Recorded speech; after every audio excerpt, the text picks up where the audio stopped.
שזה מותאם לגובה שלי, אני מדבר... אייל? אני מדבר... אתה איתי רגע? אחד. צלם, שומע אותי? בסדר? למה הרמקול שם מסובב? אתם בכוונה סיבבתם? בשביל המוזיקה, הבנתי. בסדר, אייל, איך אני נשמע משם? אני לא מדבר חזק, חלש, סבבה?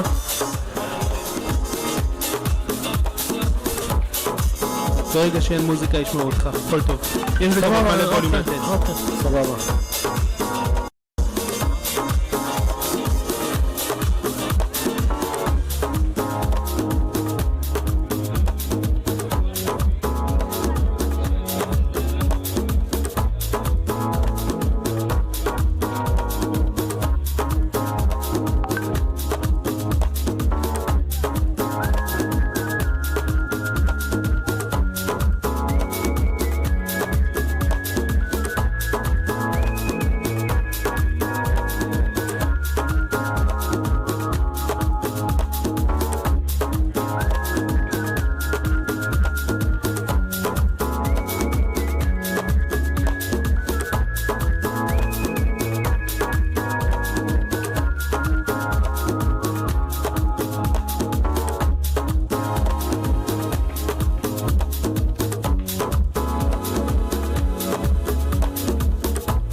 Taking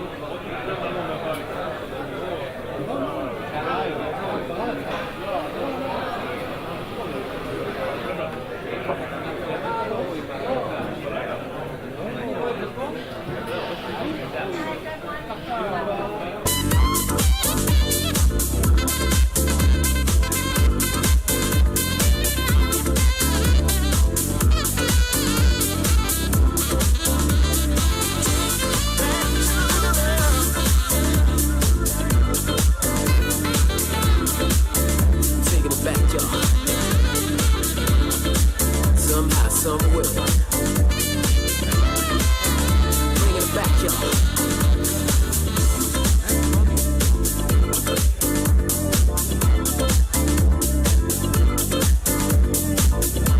Like the man said, we need to feed it up in here.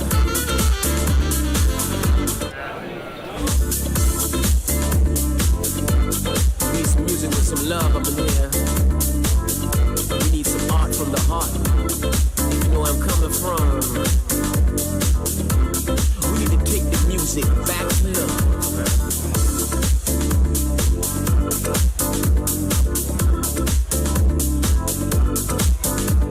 We need to take the music back to love.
morning, everyone. We are about to get started in 60 seconds, so please take your seats. There are only about 200 seats, so take your seat before someone else takes your seat. 2 minutes and we're starting the content. Come on, grab your seats.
Everyone, Yalla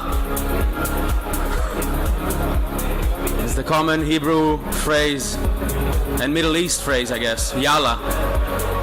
Come to the front of the stage, take a seat.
Good morning, ladies and gentlemen.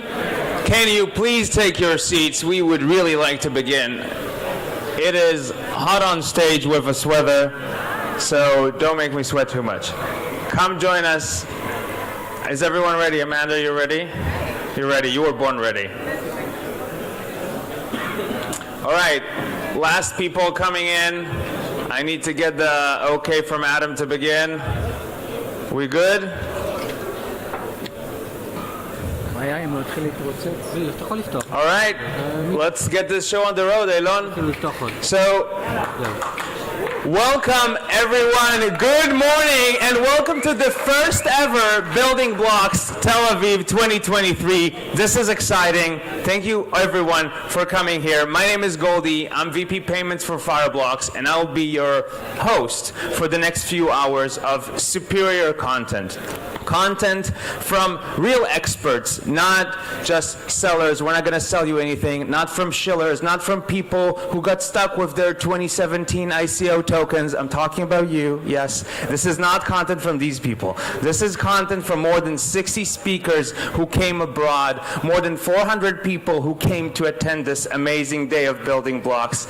Content that hopefully you will leave the Abrams Hostel in a few hours smarter, more insightful, on your way to continue building. So this is amazing. We are so excited to be here. I want to say that alongside this stage, we're going to have two other stages downstairs that are going to have great content about security, market growth hacking, about tokenization, regulation. Make sure you check those out. If you get too hot because the content's amazing, go up to the roof. It's probably going to rain, and you can, relax there a bit.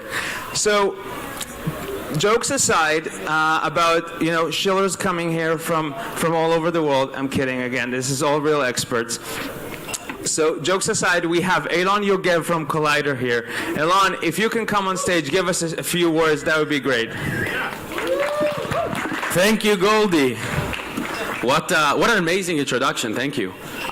So I want to say a few words about this whole thing, how this came to be, how this idea was born, mainly how I dragged everyone at Collider and Fireblocks and Market Across to do this insane thing. So the initial idea was to do, we knew we wanted to do something different. The initial idea was something like fuck-up nights, where we'd have founders or people in the space who come and share, their fuck-up stories. We rolled in and we spoke to portfolio companies and we listened to what they wanted to hear. What came out, basically, is content that is around not what we are doing, but how we did it. So instead of vertical knowledge and going deep into some certain technology, horizontal knowledge of I made this mistake, I've learned this lesson, and I've done this thing that was successful or not successful. And this is how this entire thing was born. So yeah. This whole day today, we're going to talk about, what we learned, how we stayed sane when, 99% of our net worth went down, and even, our mothers and partners asked, did you get out of that Ponzi? And, the answer was obviously no, sadly, right? And like Goldie said, we have an amazing set of talks, both here on main stage and on both of the workshops downstairs. And contrary to what he said, it's going to be sunny all day. I sacrificed some NFTs, sent them to a dead address, and I know it's going to be sunny all day. And yeah, all right, that's it. Thank you, Goldie. Thank you, Elon. It's so great to share the stage with someone who has hair. It reminds me how I was as an early builder. I want to just tell you, this is your future, so continue building. But seriously, 400 people came here. It's amazing because you all survived Israel of the last few days. You survived 2 earthquakes. You survived 3 hailstorms. Give yourself a big round of applause for even making it here. Okay? This is going to be an amazing day for everyone. So, let's start with the content. I want to invite on stage one of the probably world's best marketers. She was CMO for Consensus from 15 probably to 2019. She's chosen to be Forbes 30 under 30, and she has so much insights to share with you. I want to invite on stage Amanda Cassette, please. Thanks so much for having me. Hi. Is there a clicker or something? Cool. This guy? Great. Thanks so much for having me. It's so much fun being back in Tel Aviv and chatting with all of you. My name is Amanda Cassett. I was Chief Marketing Officer at Consensus between 2016 and 2019, where I built the first Web3 marketing team. Oh, thanks. And brought things like Ethereum, MetaMask, the Consensus brand, a bunch of the other companies in the Consensus portfolio to market, and also a ton of things that didn't work out, but we won't focus on those. Then started a company about 3 years ago called Serotonin, which is the largest Web3 marketing firm. We also do Web2 to Web3 transformation and have a product studio. We basically reinvest our profits in building software products that we raise venture into and spin out once per year. The first was Mojito in 2021, which is NFT e-commerce. And the second was Franklin this past year, which is a Web3 crypto native payroll tool. I also have a book that I'm going to shill a bit coming out in April. It's available for pre-order on Amazon. If you look at my Twitter, amanda.eth or Amanda Cassett, it's linked in the bio there. Or you can just look it up on Amazon and pre-order it now if you are interested.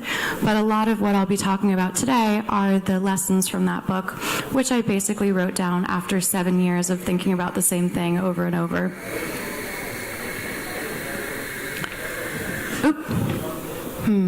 There we go.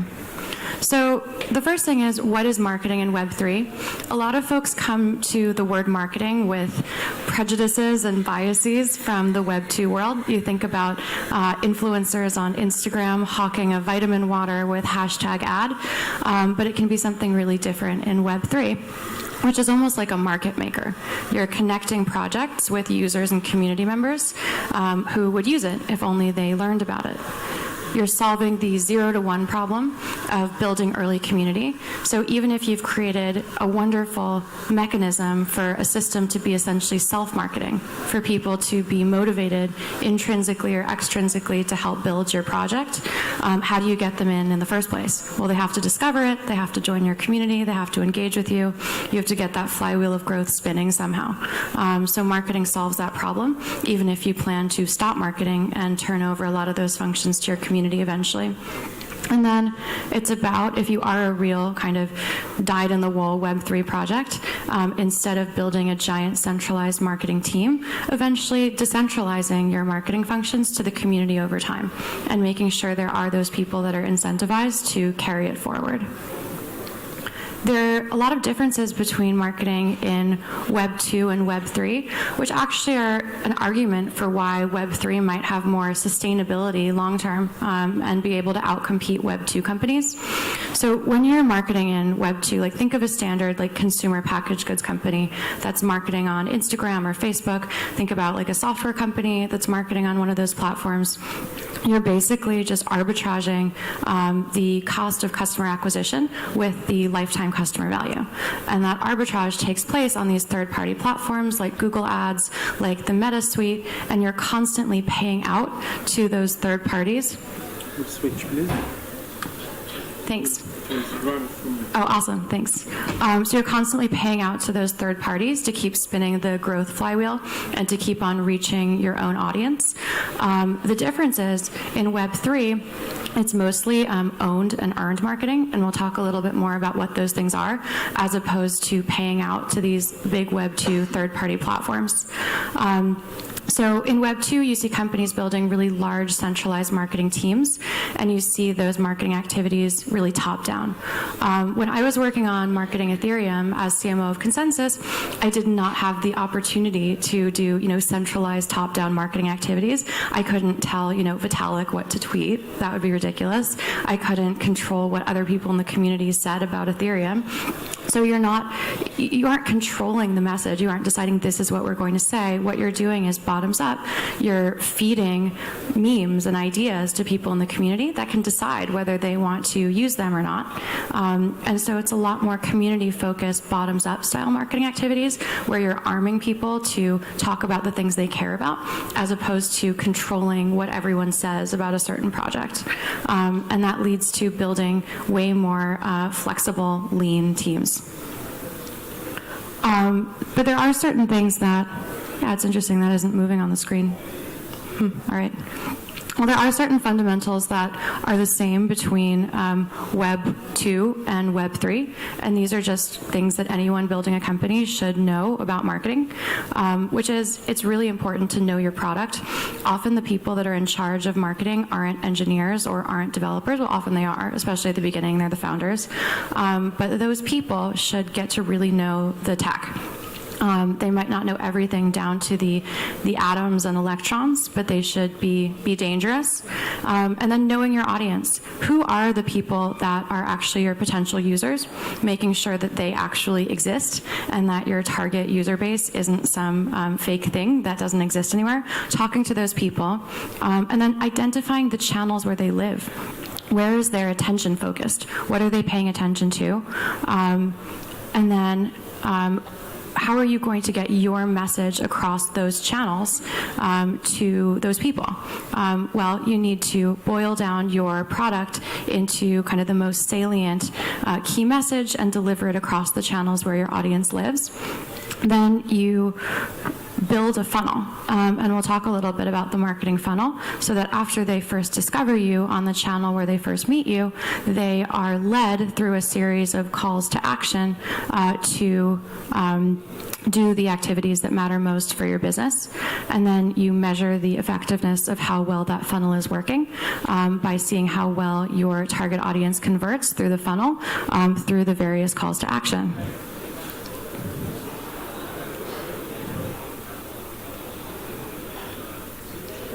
So the word community obviously comes up all the time in Web3, and it actually, I think, has a pretty tight definition that makes it usable, which is an incentive-aligned group that works together toward the success of a project. Super simple. And we can talk about community channels, so that can be something like a Telegram or a Discord, but the idea of community in Web3 isn't a channel, it's a concept, which is that Web3 is a substrate for building incentive alignment. And the group of people that's brought together by those incentives, whether they're intrinsic or extrinsic, is your community. In Web2, there's really bright line distinction between a company or a team, their investors, and their users. All three of those groups are at arm's length from each other and often even have adversarial interests toward each other. Part of the innovation of Web3 is collapsing those categories into a single economically aligned group, and that's where we get to community.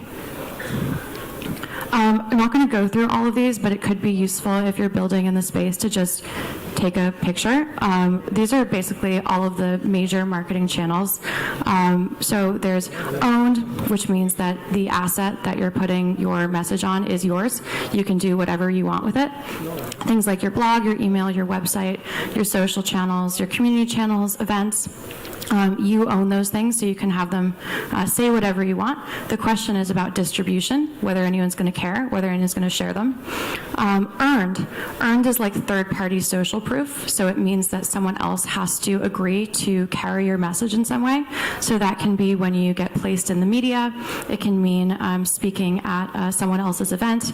It can mean placing content like a guest post or an op-ed. Partner co-marketing, which is something I'm going to talk about, which is really great for Web3 projects, and organic influencer marketing. Usually at Serotonin, we don't encourage doing that much paid marketing activity until there's some kind of revenue capture for the project. So like having some kind of cash register, having some kind of thing that you're selling such that you can actually measure the ROI of your marketing activities. You probably shouldn't be spending a bunch of like CapEx style marketing expenses on this stuff until you can measure it coming back in revenue. But once you can start measuring that, these things are really useful. You may be doing small campaigns on things like Google Ads and Meta, like we just talked about, but there are also opportunities to be like a podcast sponsor, YouTube shows, broadcast, obviously social ads. You have to really know your audience. There are a lot of target audiences that really don't like seeing a promoted post on a social channel, so you should not do that if your audience doesn't like that. But there are also audiences that don't mind it. And then paid influencer, which can get a little bit tricky in our space, which I'll talk about. And then people forget about environmental. You can buy physical ad space in the world of bits instead of the world of atoms. And oftentimes people take photos of that and put it on Twitter, so you get two birds with one stone.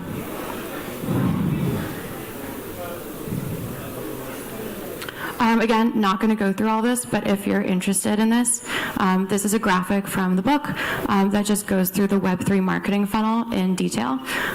Basically, where a potential user first discovers your brand, maybe that's on social media, maybe it's at an event, and that's your opportunity to get in front of them with your message and your brand that's designed to convert them to the next step, which is engagement. And basically, engagement is where the potential user agrees to be contacted by you again. So you have the opportunity then to reach out to them for a second time.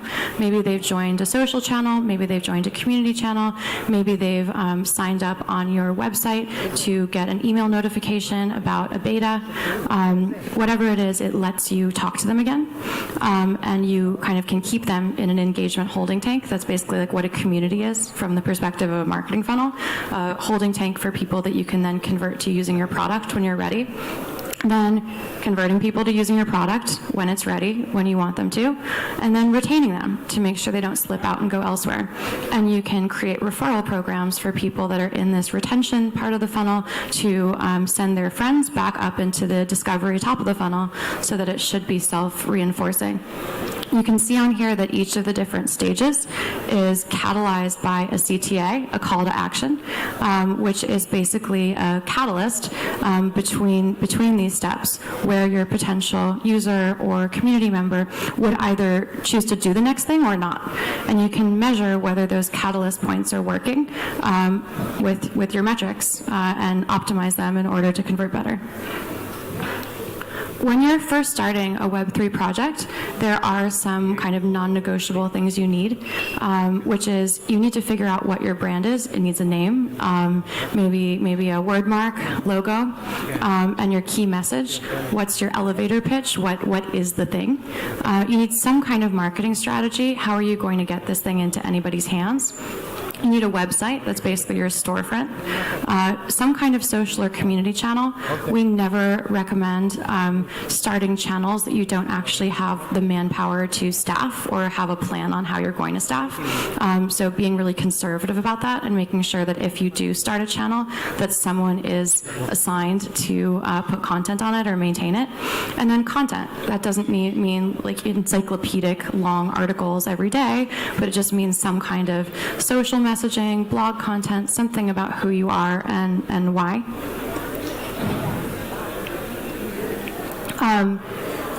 Your website from the very beginning is one of the most important things because that's an asset that you completely control. Everything that happens on there is on you, the marketer, because no one made you make your website something that you didn't want. And it needs to be optimized in terms of real estate to convert people to do the things that matter the most to your company.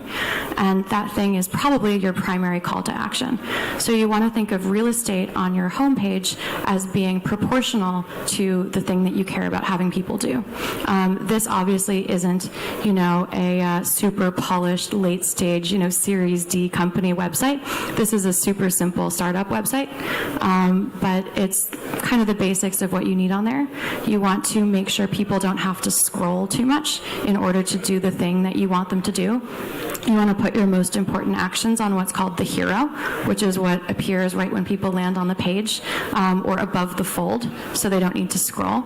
You basically lose people proportionally to how much scrolling you ask them to do. And so all of the extra information, how it works, why it's great, who our team is, that people will really need to care about you a lot to be interested in, that can be below the fold.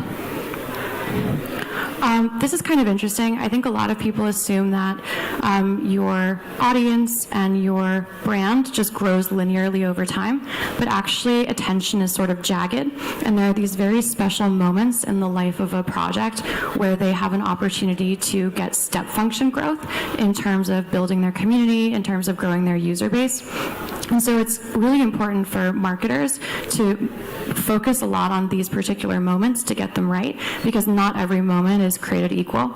So the first catalyst is often a blog post, here's who we are, we exist, with your main message and keywords. Sometimes it's a fundraise announcement. Often a second catalyst will be, a major partnership announcement. Often a third will be something like a big earned media feature story about all the traction that you've gotten. But this is important too. You've got to optimize those individual events that are going to be way more important than your other day-to-day marketing activities. So we obviously, I think at Serotonin and with the team that we built at Consensus, many of whom have been working together now for 7 years in this space, we've just seen a lot of projects, and every project is different, but there are a lot of patterns when it comes to marketing that are consistent across many of the projects we see. And so these are kind of big data or medium-sized data exercises, let's say, in things that we've seen work over and over for early stage companies doing their marketing. So this is something that we call instant incumbency. It's a strategy that we recommend to a number of our projects that want to make sure their users trust them. Oftentimes, in terms of visual branding, a new project can look very new, right? It can look very kind of startup-y, it can look niche, it can look fly-by-night, and if it's something that a user will need a lot of trust to engage with, they may be less likely to convert if something feels untested and new versus if something feels legitimate. And you can convey that sense of legitimacy with how your brand looks and feels, even if you're very new. And so that's our kind of trick for visual branding. In terms of messaging, we recommend creating what we call a knife's edge message. A lot of our founders come to us saying, my product does X, Y, and Z really well, but it's hard for someone who's just discovering your product for the first time to remember 3 things.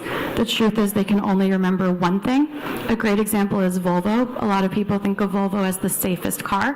Volvo might also have a great sound system. They might also have great horsepower, but that brand has the opportunity to have one hyperbolic message that everybody remembers. And so you need to think about what that is for your project, even if your project does 10 things. And it's often hard for founders to do that because they're so proud of all of the different features that they have, but you have to choose the one that has the tightest match with what your audience wants the most and cares about the most. And then that wedges open the door for you to share all your other features with them later once they've gotten interested because you were able to distill your value prop down to what mattered most. I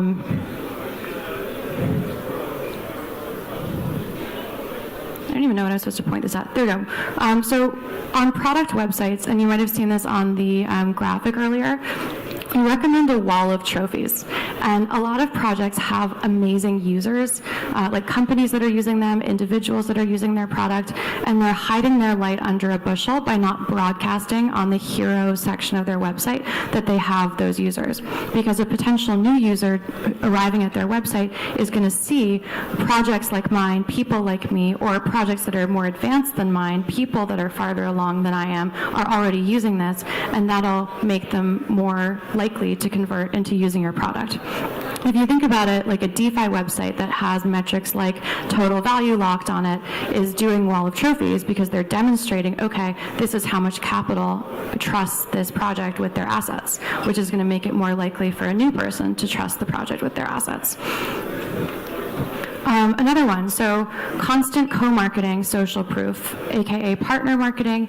it's very limited what you can credibly say about yourself or about your own project. Obviously, everyone thinks their own project is good.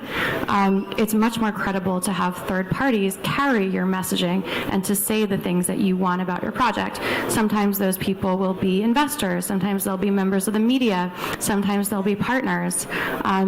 If your project is partnering with a bunch of other Web3 startups, use that opportunity to cross-amplify each other's posts, share with each other's audiences, and put your knife's edge key messaging in the mouth of that partner, where it's going to be a lot more credible than you just saying nice things about yourself.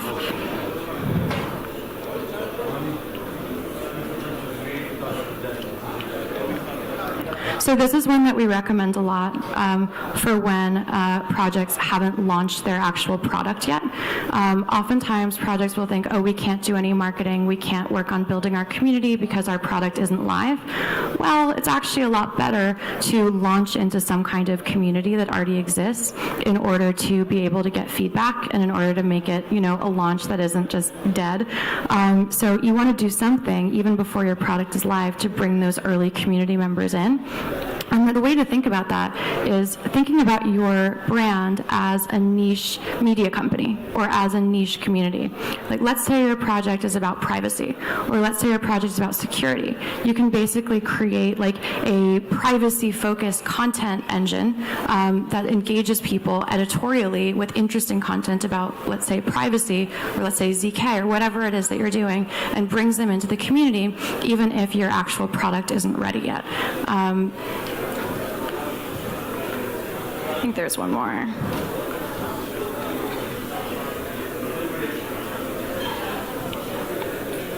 Yeah, I guess that's it. All right, maybe I'll take some questions. But first, just super quickly about Serotonin. We're in almost every time zone, expanding into Asia this year, about 110 people. We do PR, content marketing, social media, community, paid growth, influencer, basically the works. A lot of our partners are very technical Web3 projects. They want to focus on R&D and product, let us do the rest. We do that, or we modularize things a ton. We work with a bunch of Web2 companies also that are getting into Web3. These are just a few of them, but if you look at serotonin.co, you can look at a lot of the projects that we work with. And we also build products ourselves, as I mentioned earlier, like Mojito and Franklin. So check out what we do and would love to chat and maybe work together.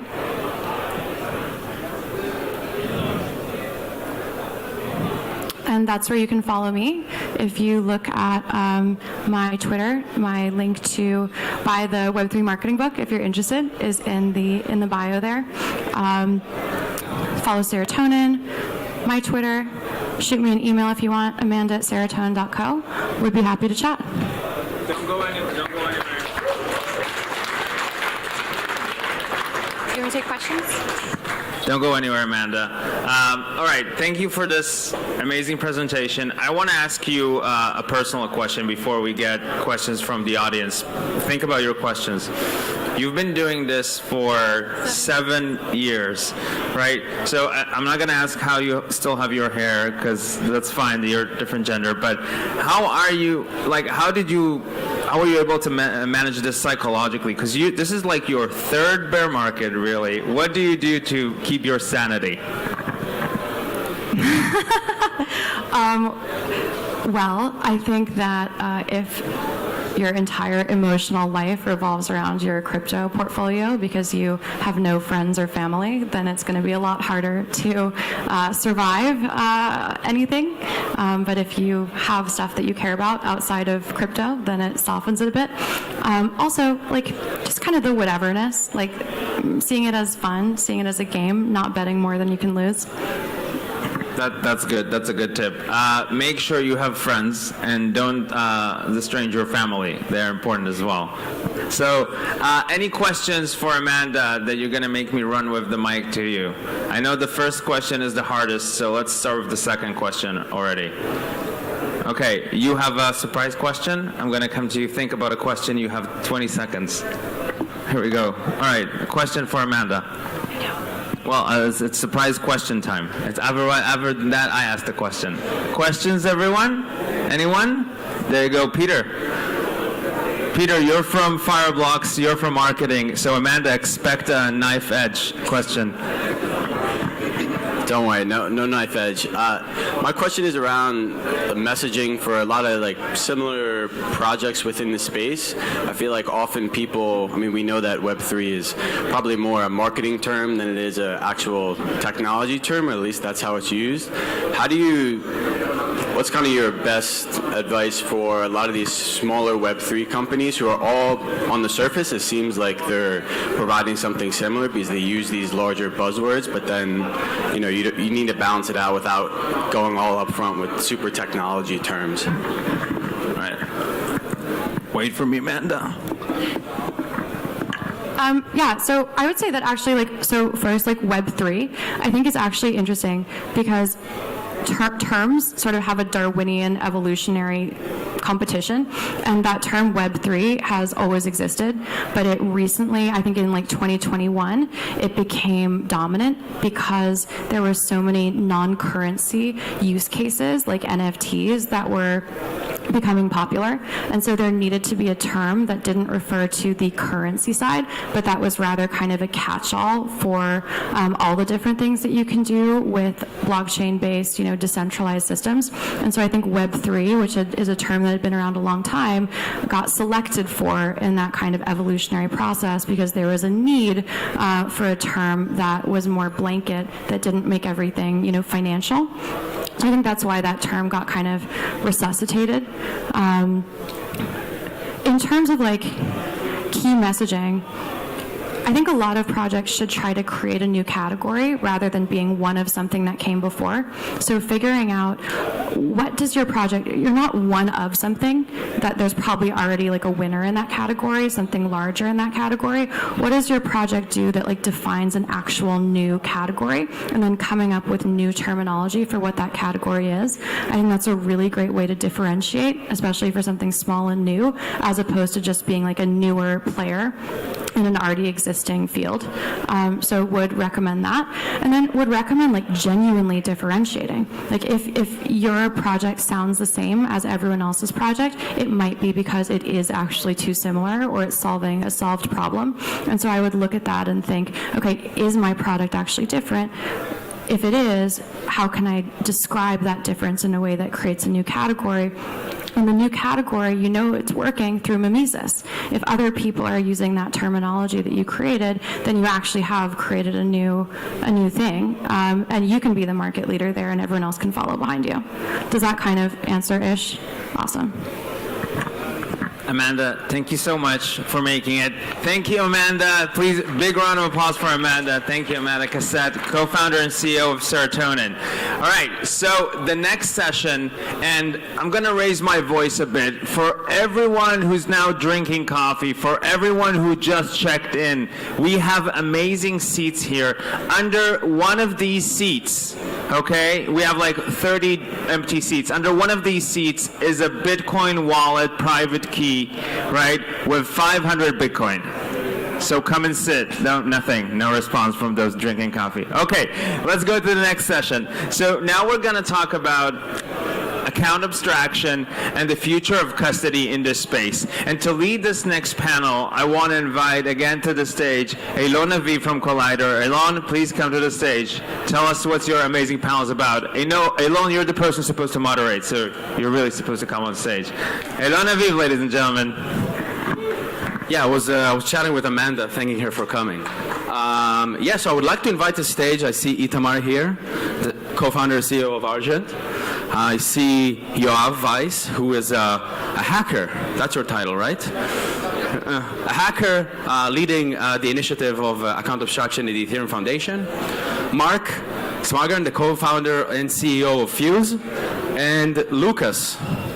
Where's Lucas? I just saw him. Oh yeah, there we go. Lucas, who is one of the founders of Safe, previously known as Gnosis Safe. אני יושב. אתה יושב על הראשון. אתה רוצה להתחל על הראשון, בסדר? אתה רוצה להתחל על הראשון. Okay. זה הראשון. Oh, you can sit? Oh, wait, so you can take this, Itamar?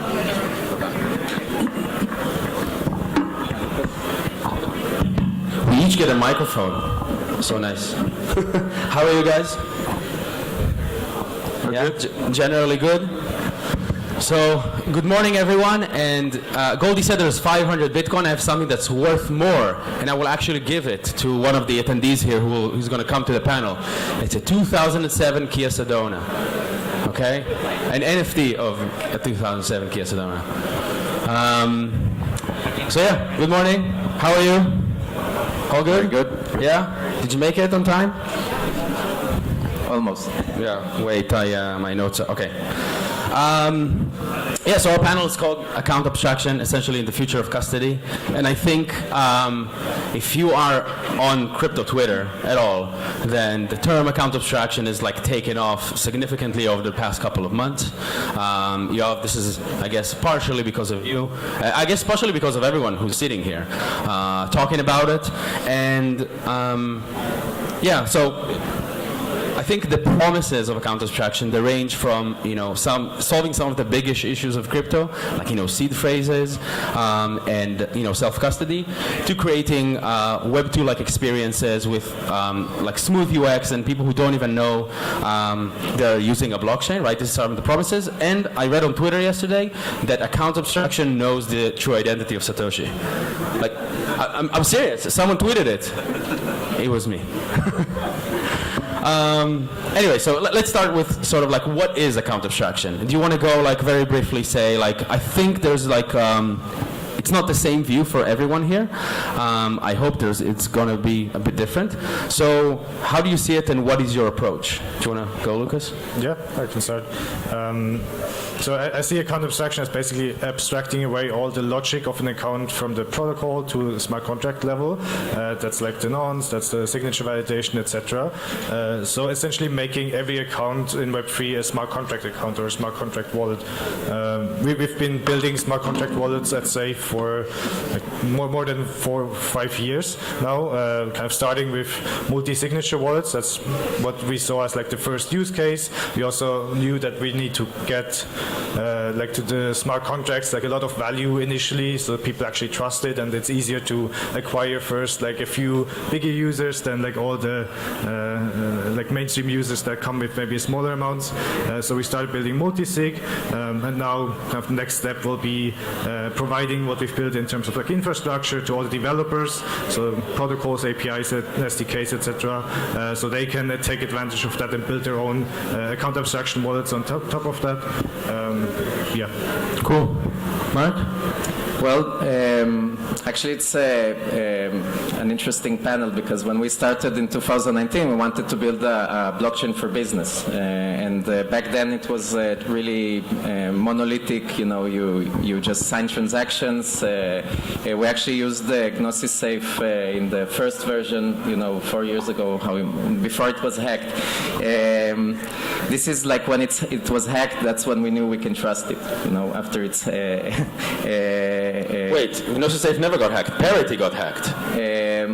Parity that used Gnosis multisig. No, it was different contracts. Okay, no, of course, it was the early multisig contracts. It was Parity. Yeah, it was Parity. Anyway, okay. yeah. Anyway, so we're using, we were thinking how a business will use it, how a consumer will use it. We understood that consumers, they can't invest in a token, to use a protocol. And this was basically how it works to this day. And also today there's about 30 million users in DeFi, and in we can call it Web3. How it will look like when there's billions of users. So today most of our, pretty much all of our back office is running on Safe, and pretty much all of our consumer interactions are actually running on Argent contracts. We've been using them since 2019 because we really didn't want to build our own standard.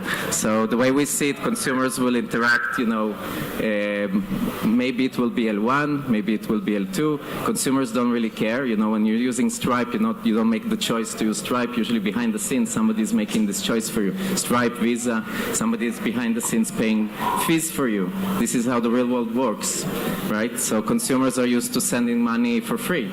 How do we build an experience like that?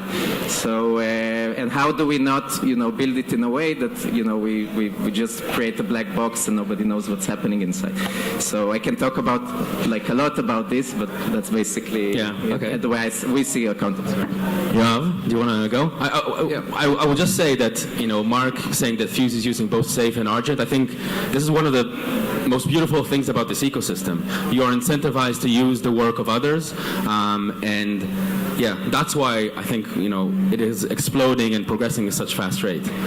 So, Yoav?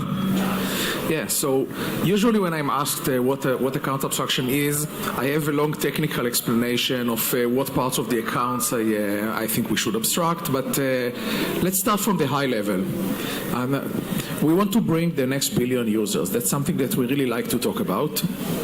And I don't think the next billion users are going to write 12 words on a piece of paper.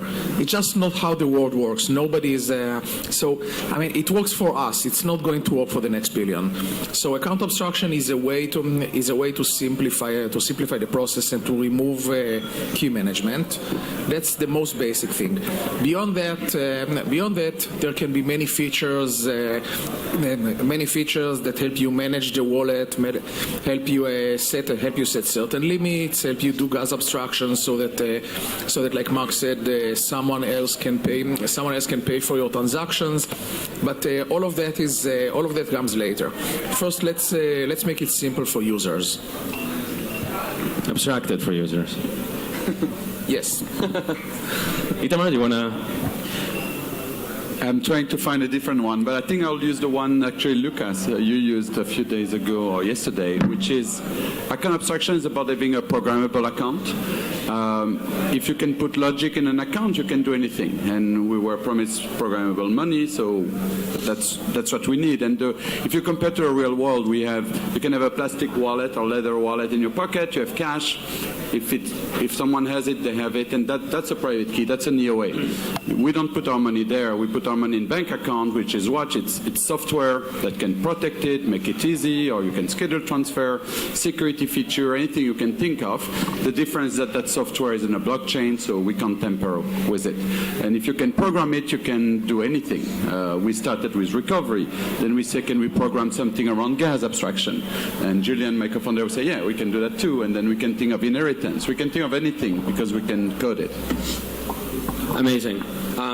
So I think like account abstraction, it existed for many years, right? Like smart contract wallets, Argent, Safe. It existed for many years, so technically we had account abstraction. Nothing really changed on the technical level, I guess, yet, right? We have some EIPs and proposals to standardize some of these processes.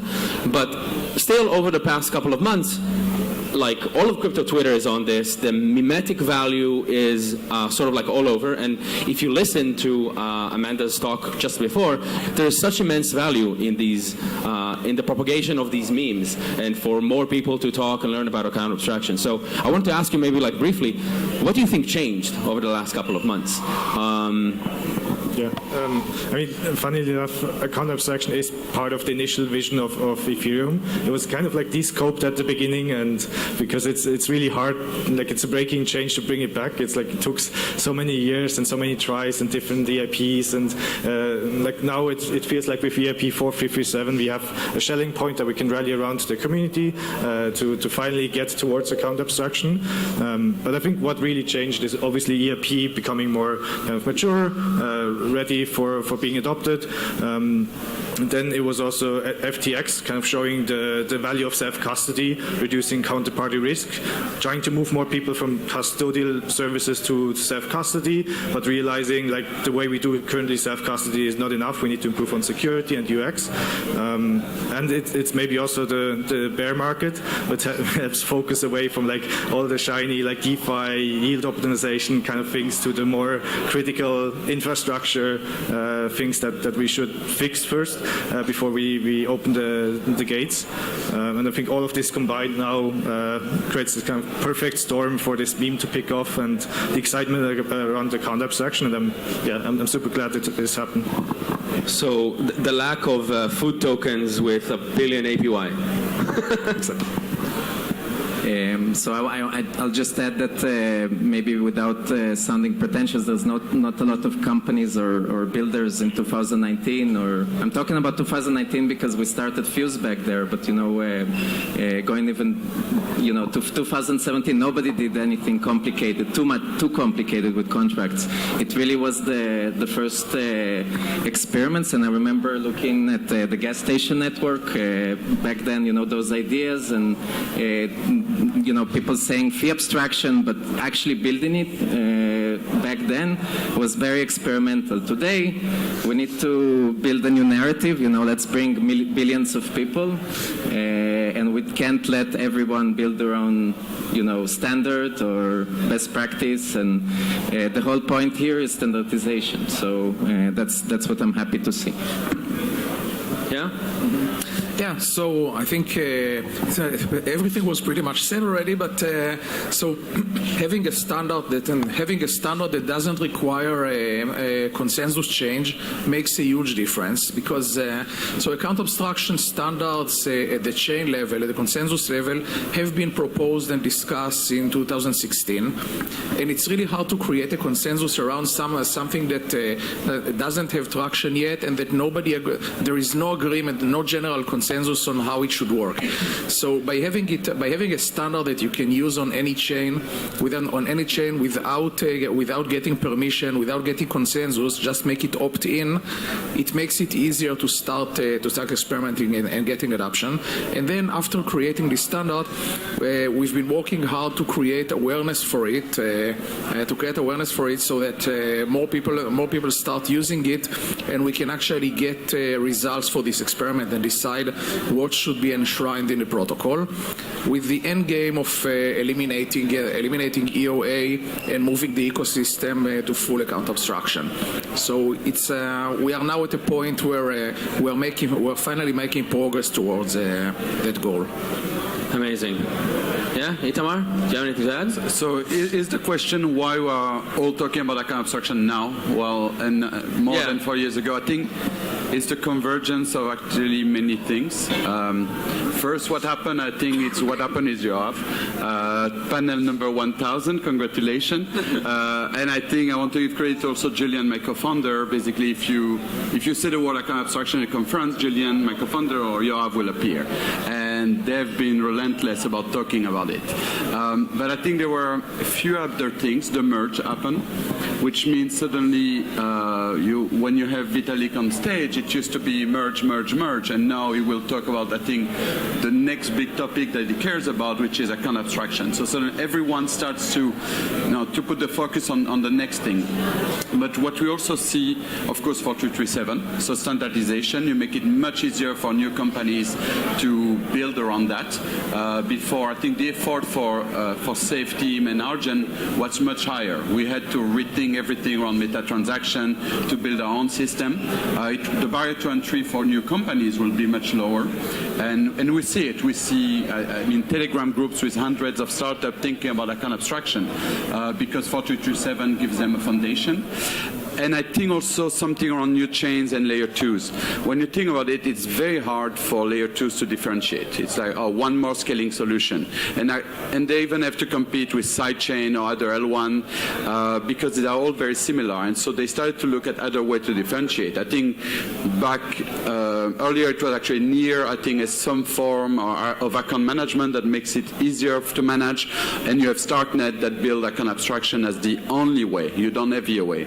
So that also put a lot more focus on that.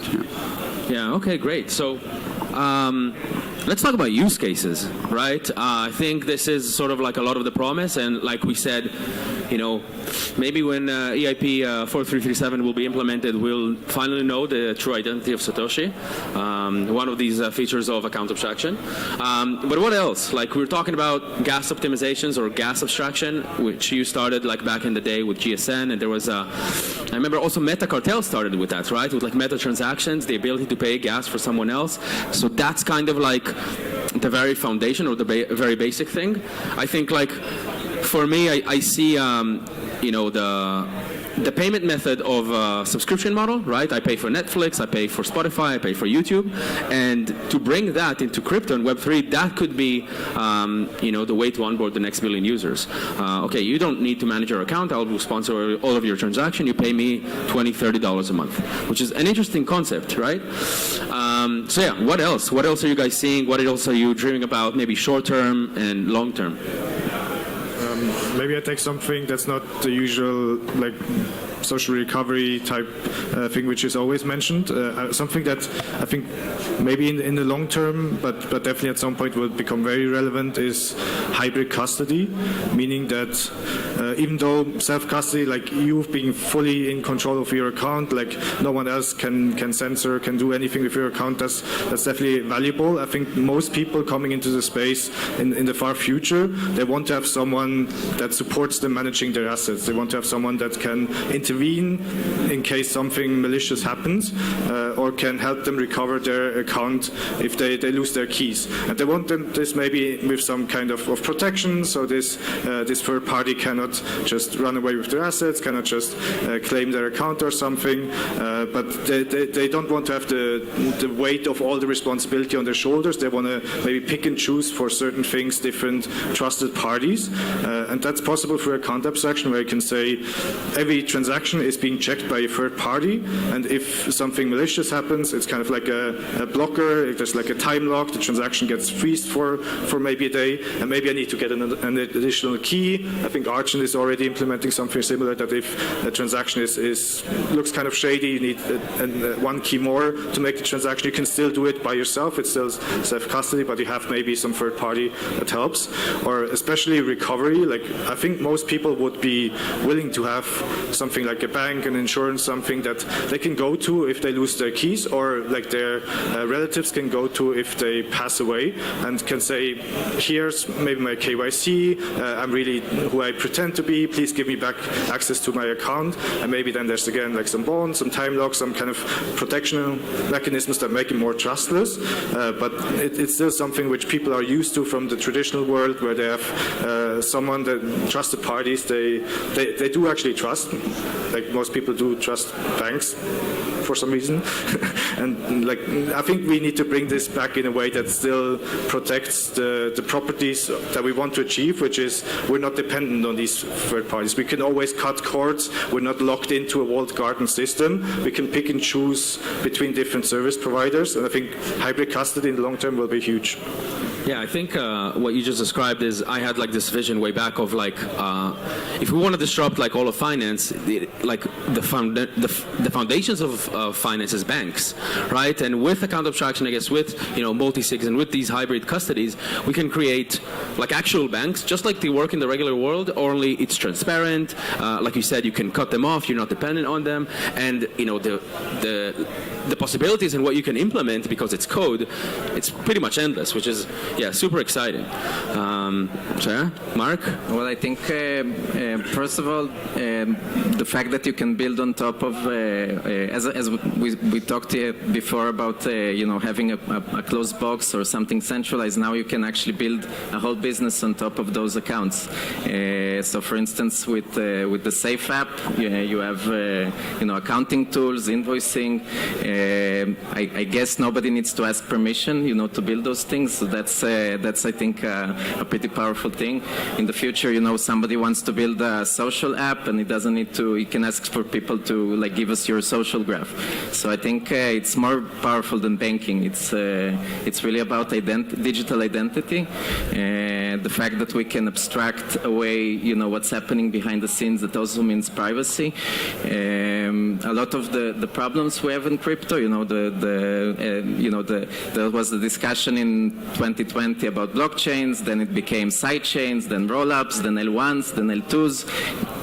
No user cares. Like users don't care about those terms. So this is a way to eliminate the discussion, give users the experience that they already know. That's not a use case. That's agnostic to all use cases. Yeah, Yoav? Yeah, so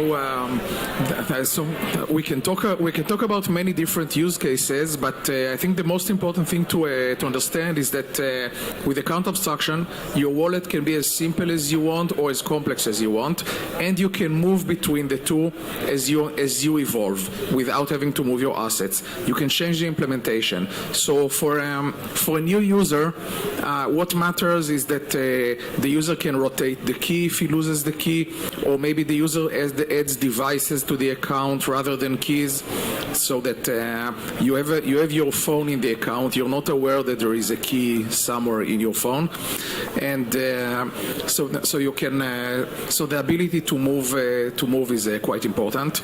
And but then as you evolve, as you accumulate more assets and you get more comfortable with the blockchain, maybe you want to start adding features to your wallet. Now you have many assets, and let's say you have an NFT. You want to use this NFT in a game. You want to use this NFT as an object in the game, but you don't want to have. But you still have to guard the account because you also have expensive assets. So now maybe you can start adding keys with different authorizations, because with account abstraction we separate authentication from authorization. We can check the keys, but we can also decide what the key can do, which enable things like session keys that Argent also implemented, that allow you to have a key where you can give the key to your browser. Now the browser can sign on your behalf, so you can play the game seamlessly with your NFT, but the key in the browser cannot transfer your NFT or do anything else. So it lets you start adding features with higher granularity to your account. Yeah, like I guess, is it working? Yeah. So another example would be like borrowing or lending NFT, right? I can allow you to play with my NFT in the game, but you cannot transfer it, which is like so many different possibilities. Yeah, exactly. And I think maybe a word that maybe describes this is malleability, right? The ability to change something, and this is it's maybe a box right now, and then I'm adding a few features to it. I'm adding from all the sides, and it's super interesting. Do you want to add anything? So I was planning to talk about session keys. Thanks, Yoav. But maybe to describe that, because we have that in testnet on Starknet. And it can be used for so many things. So the first thought there was for games. If you lower transaction fees and play fully on-chain games, which ZK rollups can enable because computation is very cheap, you might need to sign every 5 seconds or every 10 seconds, which is very clunky. So you create a key, you say, okay, I authorize that game to sign transaction on my behalf for the next 30 minutes or an hour, but only with that contract, and I can only do these 5 actions and spend that much money. And so now you are literally playing the game, which instead of signing transaction. But you could imagine in the future I could create a key that I give to my car, and that key can only be used with chargers. The counterparty needs to be a charger. If it's not in a registry of charger, that key can do nothing. So literally whatever you can think about, we can do it. Inheritance is also a topic we're looking at. We can program logic to solve inheritance of crypto. So, which is related to your point, Lucas, around trusting a third party that cannot harm you. Yeah, super cool. I don't know if you guys are listening, but we just solved, like, account abstraction is going to solve everything, including Satoshi's identity. So yeah, I want to talk about maybe, we're talking about this, we're talking about all the great and wonderful things that are going to be happening with account abstraction, but what do you think is actually overrated, right? And what do you think it might be underrated? And this time we can start from that side, so Yoav doesn't rug you again with your question. There are challenges. Maybe I will not mention them all, and I leave some for the others. I think first, account abstraction, it's harder, I think, to build the dream experience we have in mind cross-chain. If you're an EOA, it's your EOA, you go anywhere, it's there, and you don't have to worry about anything. You sign transaction.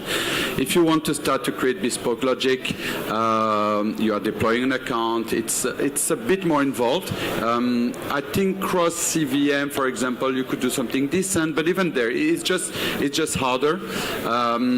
And that's why Argent, we are very opinionated. We want to create that amazing experience. We pick some areas, some chains that have native account abstraction, and we go for it. It's not impossible, but it's just higher barrier to entry to go for that. So I think what's overrated is that people think that it will solve that with account abstraction all the security problems will go away. I don't think they will. I think that users will still get scammed. They will have better tools for defending themselves, but scammers are not going to disappear. They're also going to evolve. And and on top of that, we are adding some risk related to smart contracts. So there will be some security challenges that we'll still need to address. Hopefully, it does put us in a better place. It improves security, but it's not the end-all solution for all security problems. Okay, what is underrated? You said overrated. What is underrated in account abstraction right now? Well, as I said, I think people like to talk about fancy features, but they underrate the fact that they're able to add features to it on demand, or to evolve their account as they evolve. This is something that is seldom overlooked and is actually quite important. If you think about any account you used in Web 2, let's say you started with Gmail when Gmail was started, and initially it was used as an address just for basically for things that are going to spam you. But at some point, it becomes the center of your life, and then you need to do some different things. So I think it's underrated that you're able to evolve the account as you change the way you use it. Yeah, I think that's actually like a great analogy. If Gmail was like fully open source, right? I have my email, like elon@gmail.com, right? And then now someone in the ether, right, wrote Google Docs, right? And I can implement that automatically into, sort of like my workspace. I don't need anyone's permission. It's all open source. I can probably like sign a transaction or write a transaction and add these features into my wallet. And it's a very interesting concept actually. So yeah. So I think right now there's not as many users of smart contract wallets as there are users of MPC wallets. I think it's still a bit of like the end game, in my opinion, is giving every user in the world a private key. It's billions of people will sign transactions, behind the scenes, handling all the business logic for them.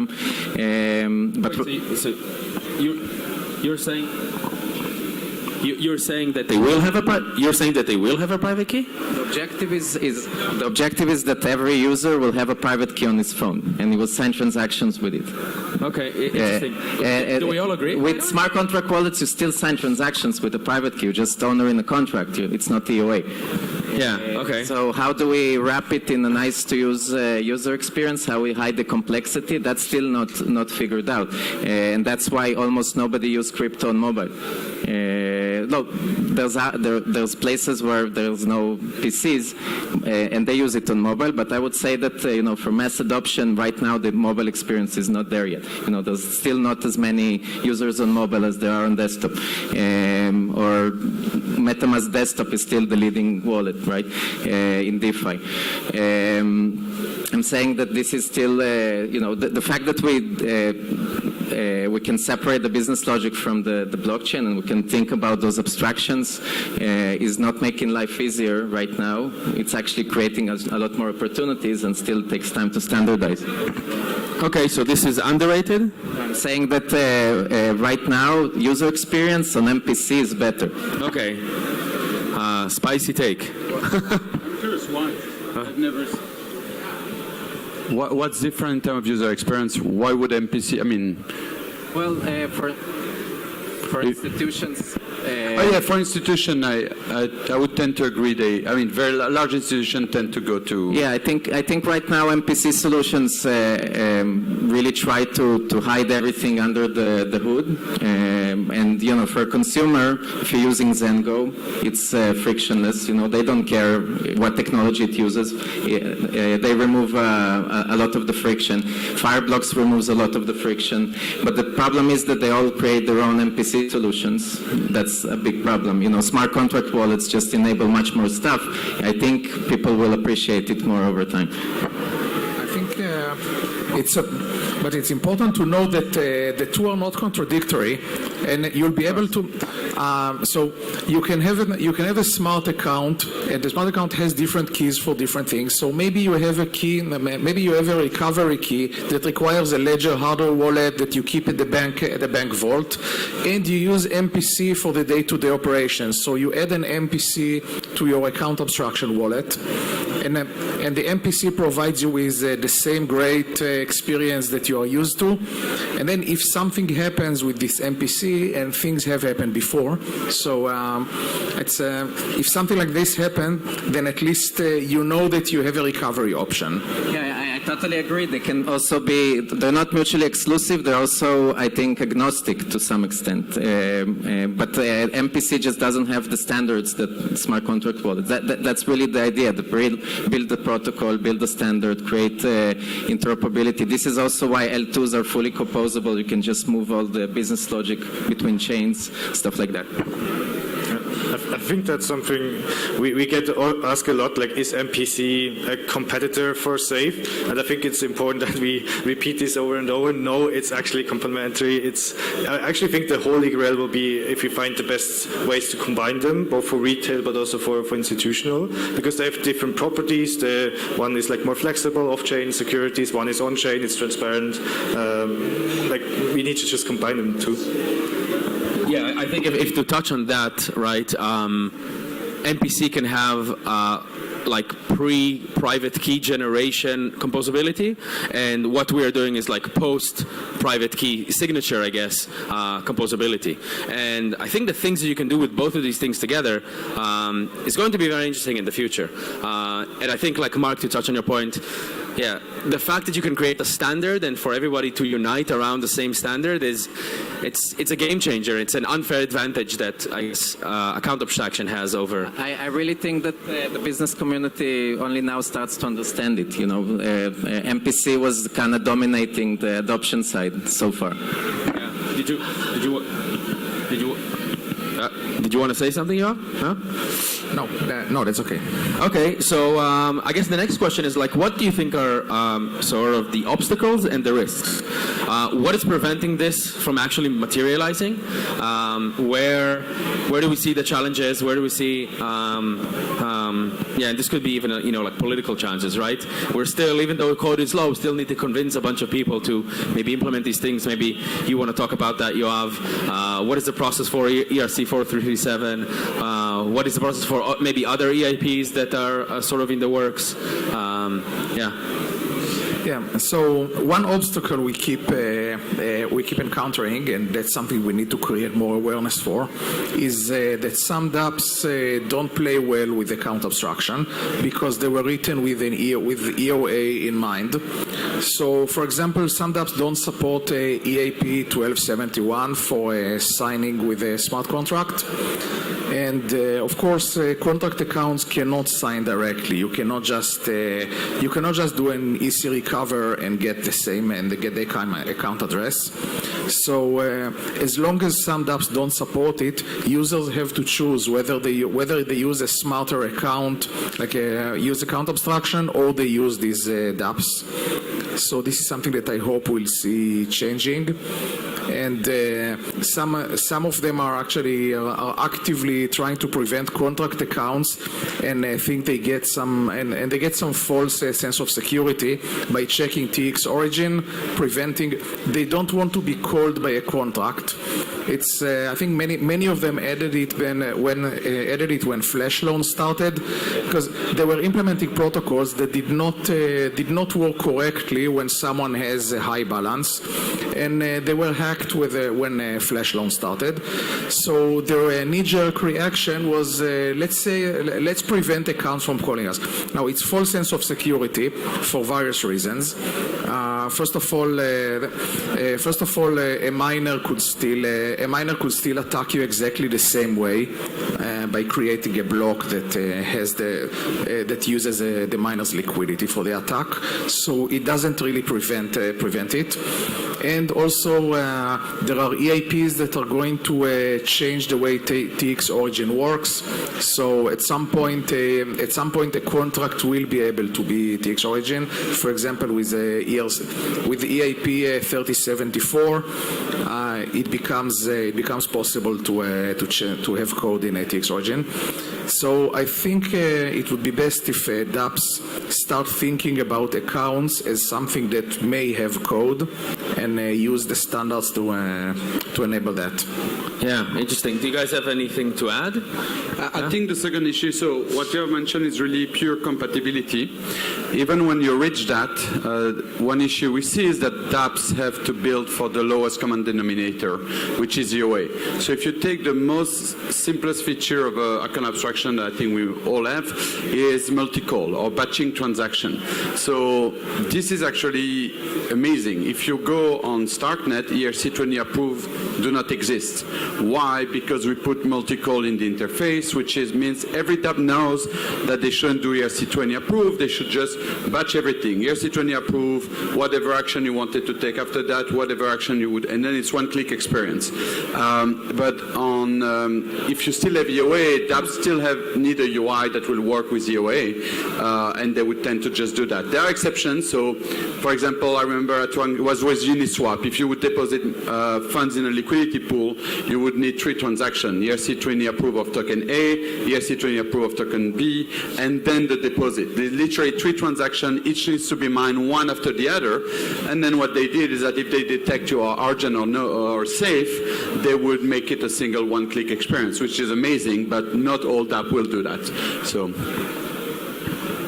Yeah, I mean, just generally about risks with account abstraction, something that we should just track and be wary of is if now every wallet is looking at account abstraction, says this is something interesting, let's create our own smart contract. Like first, then you have every wallet creating new smart contracts, create new security risks, which might lead to exploits, which might lead to loss of like trust in account abstraction. But it's also then like if then we have a MetaMask smart contract wallet or account abstraction wallet, we have a Trust account abstraction wallet, they might not be compatible. So you create an account with MetaMask, you cannot use it with any other wallet than MetaMask because Trust wallet doesn't support MetaMask account abstraction wallets. So if this then is going the wrong direction, we will have these lock-in users again into one UI, which is exactly what we don't want in Web3. We want an account that's portable, that you can generate in MetaMask. You don't like MetaMask anymore, use Ledger, use whatever you like. And if we do this the wrong way, we get to there. So we need standardization, we need a lot of coordination. We also need to make sure that not every wallet is creating their own smart contracts. Like we at Safe built like a modular smart contract protocol so that most cases can be covered with that already. You don't need to reinvent the wheel. Let's build on the same kind of foundations so that then we get the compatibility in the long run. So I wanted to add regarding that. So first, yes, regarding the UI, we want to make it easy for the user to switch. But I also wanted to add that something that users need to be thinking about when they start using a contract wallet is how are they going to replace it later? It's something that is often overlooked. You look at all the fancy features that you are getting now, but you should also make sure that you can change the implementation later, and the wallet is not going to prevent that, because otherwise you get locked in. You get so you should think about how you're going to leave the wallet that you are starting to use now. Okay. Yeah. I mean, you want to answer? It should also not be the end goal that you then always have to change your implementation when you switch from one wallet to the other, right? Because that, I mean, one blockchain to another. Yeah. Well, Lucas, I mean, it would be easier if we all use the Safe. That's one way to do it. Another one would be to have a standard around the storage, so that if you switch, if the user decides to switch between Argent and Safe, it can be done safely, which currently is not the case. It's because currently they would step on each other's toes in the low part of the storage. By the way, this is exactly why we're using a safe, and I think pretty much the entire industry, and also why we use the Argent contracts in the first place, because we really try to build on top of something that looked like a standard. I'm happy that there's not a lot of, there's really like a strong incentive that everybody will use the same piece of code. Like that is not the part that I think Argent makes money from, right? The open source contract. Yeah, but I think it would ultimately serve all the wallet developers if there was a standard, probably based on Diamond storage, that allows each wallet to have a different storage base. I mean, as a wallet developer, you don't want to make it so easy for your user to switch wallet, but you also have to think about the other direction of a user that is moving from the competitor wallet to yours. How would you ensure that it is safe, that the user is not compromised from the start? So it would serve everyone if we have a standard, and I'm actually thinking of maybe adding another standard for that, just to make this easier. Yeah, I was going to ask who's running point on that, and I think it's you, Yoav, right? So if in 5 years we have competing standards, and you know that XKCD comics, right, of the competing standards, I think we may have sort of solved this in Ethereum largely, or like, and then if we have competing standards, then it's on you, yeah? Well, I'm going to be involved. Okay, I do want to leave some room for questions, but maybe like one sentence. If I'm building an app, I'm building something in the ecosystem, and I know that I don't care about what wallet my user.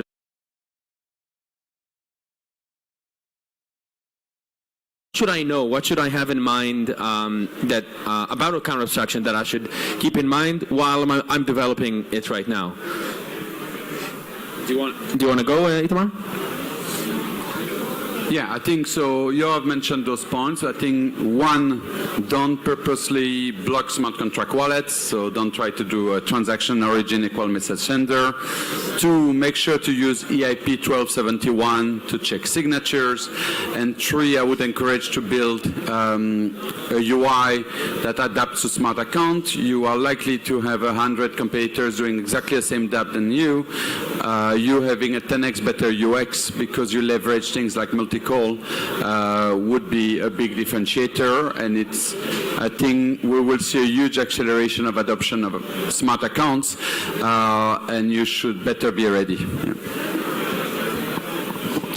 I would maybe also say, as a dApp developer, think about the new type of users that are coming into the market, because this will enable like Web 2-like experiences, onboarding, gas abstraction. Like you don't need to deal with all the technicalities.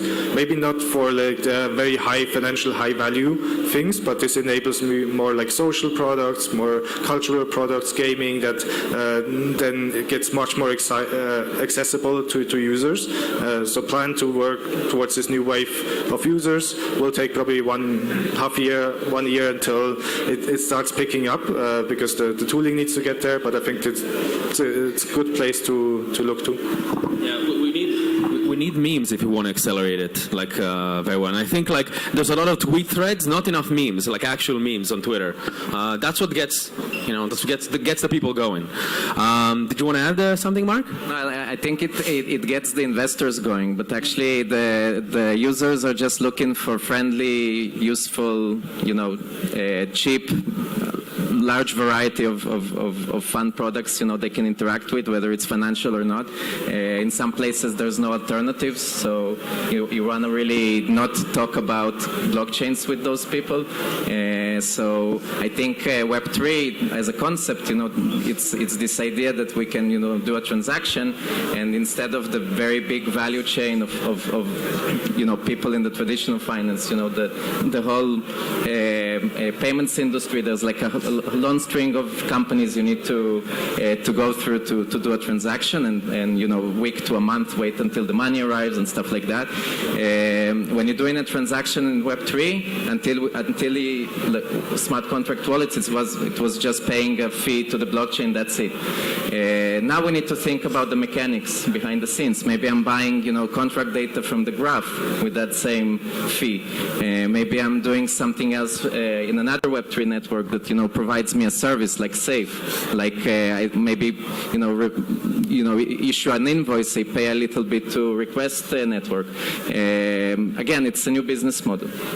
Yeah, super interesting. So we do have a little bit of time for questions. Does anyone want to ask questions? Yeah? Are you going to be the runner? Do we have a question? Yes. Go ahead. From Collider, it's not fair. Go ahead. So a question I got asked multiple times in a post-account abstraction world basically for Itamar and for Lucas, where does it position you guys where Itamar, you said like the barrier to develop new applications is getting lower. So how do you see yourself position like just in that world? Thank you. Lucas, you want to take it? Itamar? I mean, yeah, what we want to do is that we kind of encapsulate what we've built now with Safe, the kind of end-user application, and provide it to developers so that they don't have to kind of reinvent the wheel everywhere with the protocol, with like all the logic that we've already have there. So it's just getting much easier to create like smart contract wallets, multi-signature wallets, whatever. I'm not sure if that was the question you were going towards, but like that's how I think it will get easier for developers to do that. Yeah, and I think, I mean, we are happy with the move towards that. We want more use of account abstraction because then dApps will think about it and build a better experience for our users too. So we're not too concerned. We have many years of experience there. We are now finally in a place where we can just execute. Most of the roadblocks are out of the way. And again, it's about the feature you build. What we are doing now is just, okay, we can program the account. What will you program? What are the services you'll build around? Argent has a lot of infrastructure to really make your life easier. Topics like fraud monitoring that Lucas mentioned, co-signing transaction for users, etc. So there's a lot around that. Yeah. I think lowering the bar is a... Sorry. Go ahead, Yoav. You're the man. Yeah. Sure. Go. Please. No. So I think lowering the bar is good for all the wallets because I mean it's not a zero-sum game. We're actually expanding the cake. It would be like saying that if we make more roads, then it becomes that we lower the barrier for cars. But no, we're actually it's good for the industry. It's good for all the car manufacturers. I agree, and I want to thank this amazing panel. Thank you so much, Itamar, Yoav, Ruka, Mark, obviously from Fuse, and Elon for moderating this. Thank you all so much. We're going to take a very short 10 to 15 minute break, and then we're going to have an amazing session. I hope to see all of you in 10 minutes. Thank you. Leave it on the...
We're going to begin, everyone.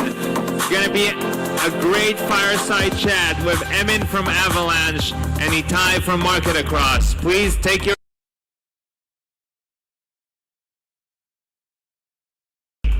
behind the chairs. In 5 minutes, people will start collecting your shoes and escort you out. Please come sit down.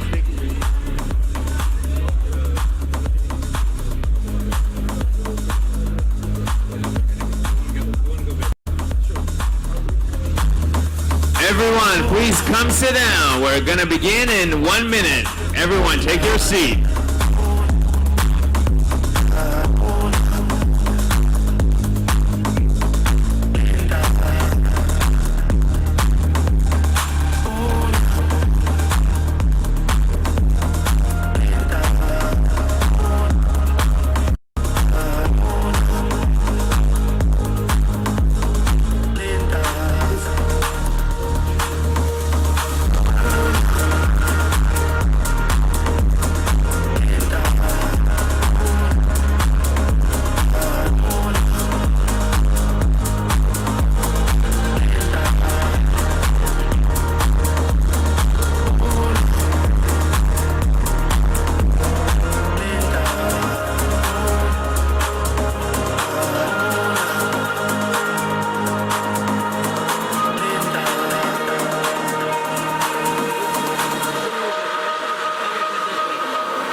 Please take your seat. We'll begin shortly.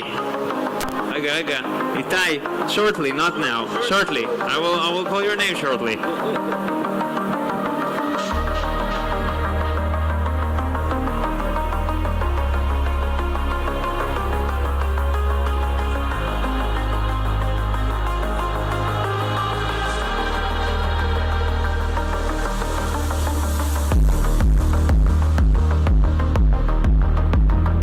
Miguel Belger, please take your seat. Thank you. It's now name calling. This is where we got to. This is what you make me do, everyone. Tal Zakon, please take your seat. Exactly. I know more names. Mark, take your seat. I see you. All right. Daniel Mugriso, take your seat.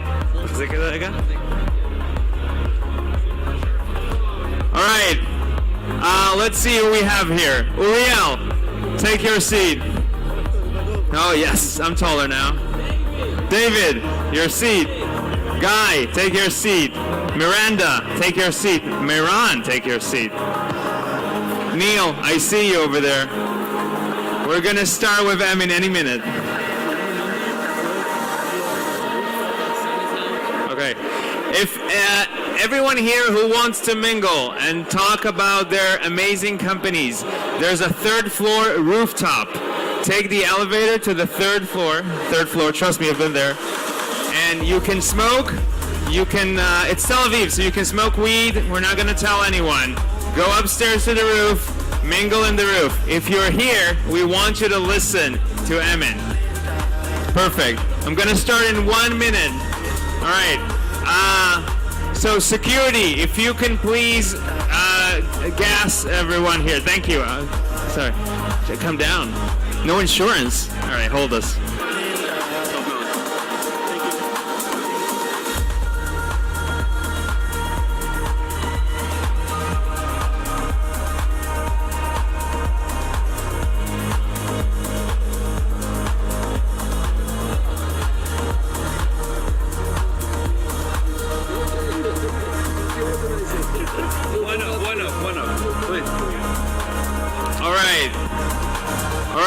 We're officially starting. So, the next session is going to be a very interesting fire.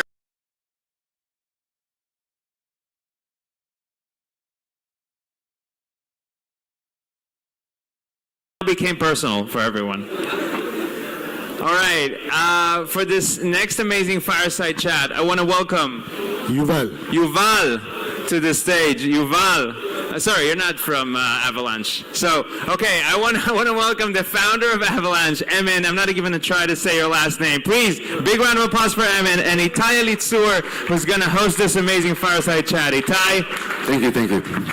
I've been waiting for this chat, I'll just tell you, for about a month now. So, no pressure, do your thing. Amazing. And everyone in the back, go to the roof. I'm now coming to get you out of this floor. Go ahead, Itai. Perfect. All right, cool. I'm going to find all the questions here in a second. Emin, thank you very, very much for joining us. Is this your first time in Tel Aviv? No, this is my second. I was here 4 years ago. At Hebrew University. I gave the Rabin lecture there, and I loved Tel Aviv then. And then the pandemic came in between. I was hoping to return more quickly to have more of the tasty Israeli desserts, but pandemic kept us away. But now I'm super glad to be here.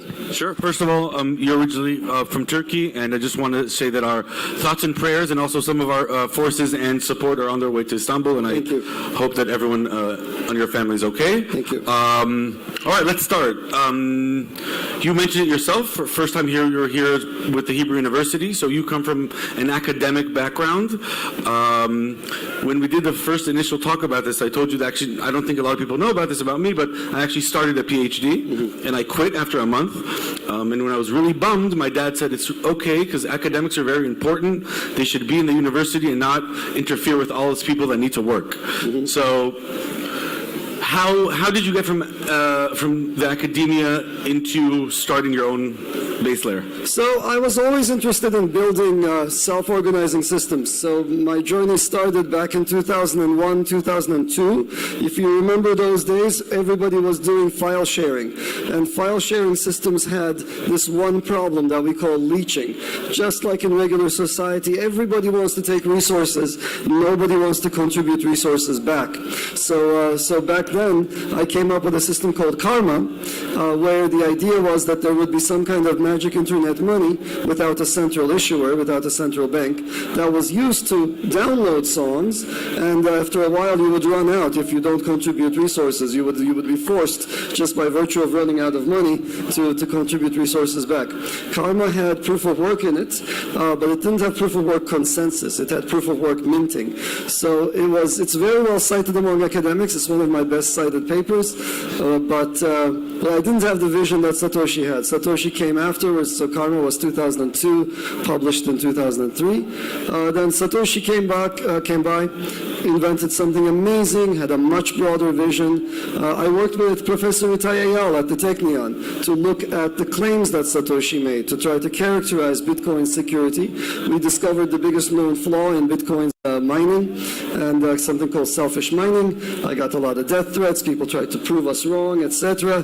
And then they all came about, and then they said, no, these two guys know what they're talking about. The simulations all bear out exactly what they said. So that was sort of my entry. Then I worked on security of coins at rest. I worked on characterizing decentralization and so on and so forth, all the way until very recently, until the Avalanche Consensus Protocol, where I was like, okay, this is an amazing new discovery. It totally changes the game on how proof-of-stake systems can be built and how fast they can be. And with that, I left academia to start my company, which provides the software services for Avalanche. All right, very cool. So let's touch about Avalanche in a second. So every layer one, I guess, has its own specific claim to fame. What makes it unique or makes it different? What do you think sets Avalanche and the subnet approach a bit different from other layers, specifically EVM layers, which you decided to go on that path? Sure. So there are maybe 2 or 3 things that set Avalanche apart. One is the consensus protocol I just alluded to. It is the fastest consensus protocol that is both decentralized and has the quickest time to finality. You submit a transaction, it becomes finalized on Avalanche far faster than any other protocol because of the way the consensus works. That's one that allows us to build systems where people interact with the blockchain as if they're on a web service. They don't even realize they're talking to a blockchain. The second thing that sets Avalanche apart is the architecture. It's not a single chain kind of a system. So if you think about Bitcoin, single asset, single chain. If you think about Ethereum, multiple assets, single chain. If you think about Avalanche with subnets, it's a very different kind of a system. dApps on Avalanche can have their own chains. They can have their own virtual machines. And so that allows us to build systems that are better suited for various different applications. And also it allows us to digitize assets in a compliant fashion. If you want a US-centric KYC AML subnet, you can create it on Avalanche. If you need one for the EU, you can create it. If you need an Israeli network that's specific to Israeli laws and Israeli compliance, you can build these specialized networks on top of Avalanche. It's a specializable kind of an umbrella for multiple chains underneath it. But let me actually maybe setting these two things aside. So these are very geeky. I think at a higher level, what sets Avalanche apart is our commitment to taking the best of science and applying it to blockchains. So I think a lot of these projects in the space are taking very, very old results from 20 years ago, and they're trying to bring them into the blockchain space, whereas we're at the cutting edge of science actually due to the... So you wanted to talk more about Cardano? We're not going to talk about that. No names. I didn't say anything. So one thing I want to ask, when you talk about the subnets and everyone has his own chain, does that mean that they also have to be the security and the infrastructure of each one of those chains, like a SDK on Cosmos, or do all these chains in some way benefit each other by security and mechanism? So we do not do anything to force anybody to adopt any kind of mechanism. So in Avalanche, there is nothing that is necessarily shared. We do not have to have our subnet creators fight each other or auction resources or anything of the kind. So if you want to have a system, a game, for example, that requires low security, you can build it. If you want high security, then you will have to come up with some kind of incentivization mechanism to attract your validators. Think of Avalanche as a framework that is incredibly lightweight. You can specialize it to create, people have done this, to create subnets that have very large numbers of validators. We can have millions of validators in Avalanche, and the protocol will actually accommodate them. Or you can have, as I said, low security chains that don't require those numbers of validators. All right, cool. So you said that one of the visions or goals of Avalanche is to help digitize all the assets in the world. And you talk about compliance in USA, and I want to touch, we are after a very interesting year in crypto. And I don't know, someone much smarter than me said, I don't remember, said that I think that we tried to bring 1 billion users a bit too fast. Yeah. What are your thoughts about that? Are we closer, not Avalanche, but are we as a crypto industry closer to your vision today than we were X years ago? Where are we on the map? Yeah, we're getting there. We're getting there. I'm super bullish about where we are and where we're headed. First of all, just rest assured, I live in New York, I work in New York, I talk to traditional finance people all the time. And a few years ago, I would have to explain to every one of them what's a ledger, you know? Huh? What's an open ledger? Yeah. What's an open ledger? What's a DLT? Those days are over. Everybody understands that there's a new asset class in town. I no longer have to describe what crypto is to anybody. So that's a fantastic step up. In terms of technology, we have some impediments. Scalability was, until recently, not solved. I mean, I don't want to talk about Avalanche anymore, but I think that's addressed. Ease of use, I think we're getting there. The wallets that we use are getting much better. They're usable. Regular people can participate in DeFi. I know that in Israel it's kind of okay. There are some great degens here, but in general DeFi is not very widespread, partly because the fees were so high, partly because the wallets were so hard to use. That's changing. We just issued a core wallet, for example, that's much better. And then finally, exchanges. I think that's where we have the biggest problem. Our exchanges, the fast ones until now, had to be custodial. So then we had to trust people like Sam Bankman-Fried, and Sam completely took us. He was sociopathic. We also have Alex. He's an Israeli. It's Celsius. We have our respect as well in the industry. Don't worry. We took our fair share. So Alex is a different beast. But the lending systems are different. You don't need to go to Alex. You could go to DeFi. So Alex, I don't really have a problem with. But SBF and FTX, I have a big problem with. And it's high time to come up with solutions for exchanges that are trustworthy. And that's possible as well. We just created a new system called Enclave.markets, if you want to check it out. It's a non-custodial, what we call a fully encrypted exchange. It operates like a centralized exchange, but it uses various crypto techniques, various systems techniques to make sure that the custodian cannot misbehave. So even if Sam were to operate Enclave.markets, he would not be able to steal our coins. So I think we're making progress, but we're a little, we've got a few more years. What do you think, and again, no name specifically, what do you think about the trend of VC coins? Coming in, coming out, taking the Solana playbook, getting the big players. We saw a big issue also yesterday with A16Z voting on different mechanisms to deploy. I'm blanking out. It should deploy on BNB, Uniswap, or whatever. What are your thoughts about that?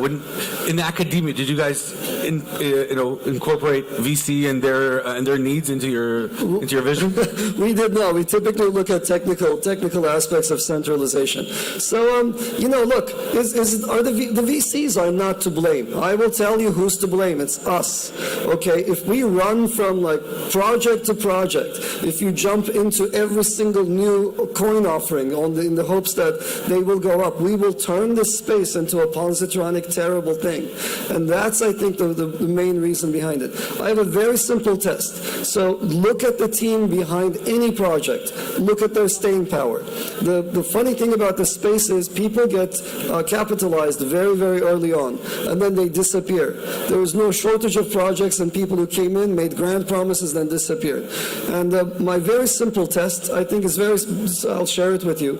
If a project is headquartered outside the U.S., that is in some kind of a Cayman, Bahamas, etc., some kind of a tax haven, or Austin, Texas, etc., they are there to sell coins and disappear. They have no staying power.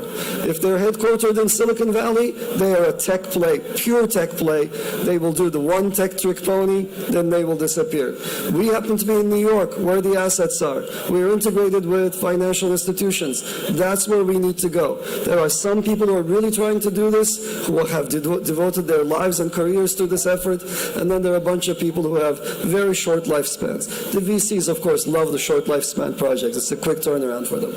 Okay, so let's talk about DeFi and regulation, and you just mentioned this a few times.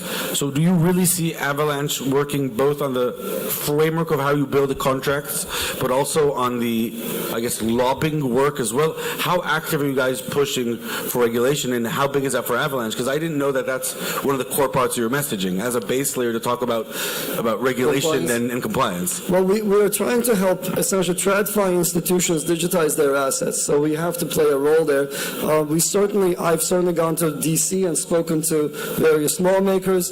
We also have people who actually are active in the EU. So we are not pushing any particular agenda except for the agenda of protecting the crypto ethos, of protecting DeFi.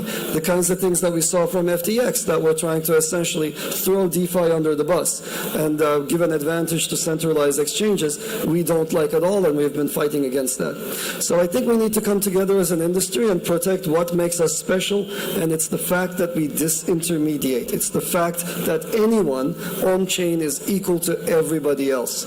So I would not be interested in this space at all, and I wouldn't be here at all if I could not be at the table with Goldman, with JPM on an equal footing, and that's very, very important to me. What's the difference between what you hear with the major stakeholders in the boardrooms and then what they say on Twitter? How big is the discrepancy? There's a huge discrepancy in one thing, especially in a bear market. These people will say all sorts of positive things about the space, but then when it comes time to make a decision to put their money down, they lack conviction. And I was very surprised about various very prominent people in crypto who make a lot of noise every day, but when then you say, well, look, okay, then let's do this, that, and the other, they're like, well, it's a bear market, I want to sort of stay out. So that shows to me, as a founder, I'm in it all day, every day. There is no such thing as, well, I want to sit out these days when the bull market is not happening. In fact, I happen to like bear markets more. It's much more fun to be building when everyone is more rational. Perfect. So you're great. Moving into everything I want to say. So it's called Building Blocks. I think we have a pretty good builder community here. I want some tips from you. So first of all, I'm sure that you're here and you go to a lot of events. People want to approach you, a lot of founders looking very early on. What is your thoughts about, I would say there's a kind of notion right now that base layers need projects, and projects can kind of take base layers and almost run like a RFP. Why should I choose you? There's grant farming. There's all these things. How do you, when you meet a team right now, know to differentiate that they're interested in Avalanche or they're shopping around to see who's going to help them the most, fastest, and show them? Right. So it's actually very easy for me, and I'll share with you why. We have a unique technical proposition. So when I see somebody energetic and they understand why Avalanche is different, it's supremely straightforward. You immediately understand, oh, they want to create a subnet because they want to isolate gas fees, they want to isolate load, they want to have their own rules, or what have you, whatever the reason might be. So that the moment I see that, that's a very good spark, and we just vibe and go on from there. You are so right, though. There are many people who are shopping around and going to projects that throw the most money at them. Don't be one of those people. I've seen time and time again that projects that took millions of dollars, and I'm not going to name names, from various other... Very PC here. Very PC. But they took large amounts of money only to realize that the underlying system has big gaps, or it goes backwards multiple times. But the future is multi-chain, so they take the first grant and go multi-chain. Okay, so don't be that either. You got to show conviction to your technology and community. And in many ways, it's a community building game. So I suggest to entrepreneurs that you should stick to a small number of chains, maybe to a single one, and be exclusive and grow your community with that group. Because it's not going to be, if you're spread over umpteen different chains, it's going to be a very funny outcome for you. What do you think about the kind of race of new base layers to become anything ETH can do, I can kind of do very quickly? So not a lot of innovation. There's a new chain. Who's going to be the first Aave-like? Who's going to be the first Uniswap-like? Aren't we just reproducing the same frameworks into new chains? Exactly. If this is a game of, if it turns into an internally facing game, if it turns into a zero-sum game, we will lose. I'm not here to try to take away anything whatsoever from Ethereum. A lot of layer 2s are cannibalists. They end up carving out a chunk of Ethereum. If a founder is Someone told me recently that layer 2s have become a marketing ploy, but it's not a real layer 2. Exactly. Many of them are centralized. They're not even true layer 2s. They act like they're layer 2s, but deep down there's a centralized sequencer. There are no fraud proofs, etc. So if somebody is not actively working to grow the space, it's a big red flag for me. All right, let's talk a bit about Israel. We're here. We love talking about ourselves and hearing people congratulate us. No, you don't. No, you don't. No way. Israel, no. I think people here are more comfortable with criticism than praise. That's for sure. So openly, with that in mind, what reputation do you think is there of Israel? And by the way, you can also say there isn't, which is like we think that everyone has an opinion about us. Maybe they don't, but like I think again, I speak my own opinion. Israel thought that it was an ICO heaven in 2017-18, didn't pan out as we wanted, but then it was a building period. We're kind of proud, of course, of the Fireblocks of the world, and we think we're the kings of cyber. But when you hear Israel before an intro or whatever, what is the first feeling you get out of that? Okay, well, that's actually an easy one. As an academic, no.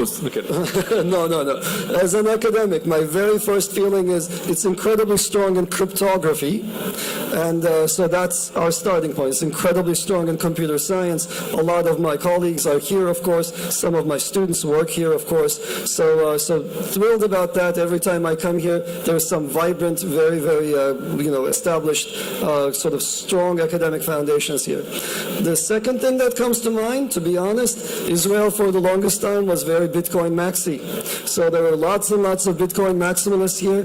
Maximalism in all its forms has let people down. So I hope, I think by the time we're here in this room, everybody understands that that's a losing proposition. We have to go to where the tech is. We can't afford to become the digital Amish. We can't get stuck in 2009. We have to follow the technology to its conclusion. Crypto-wokeism.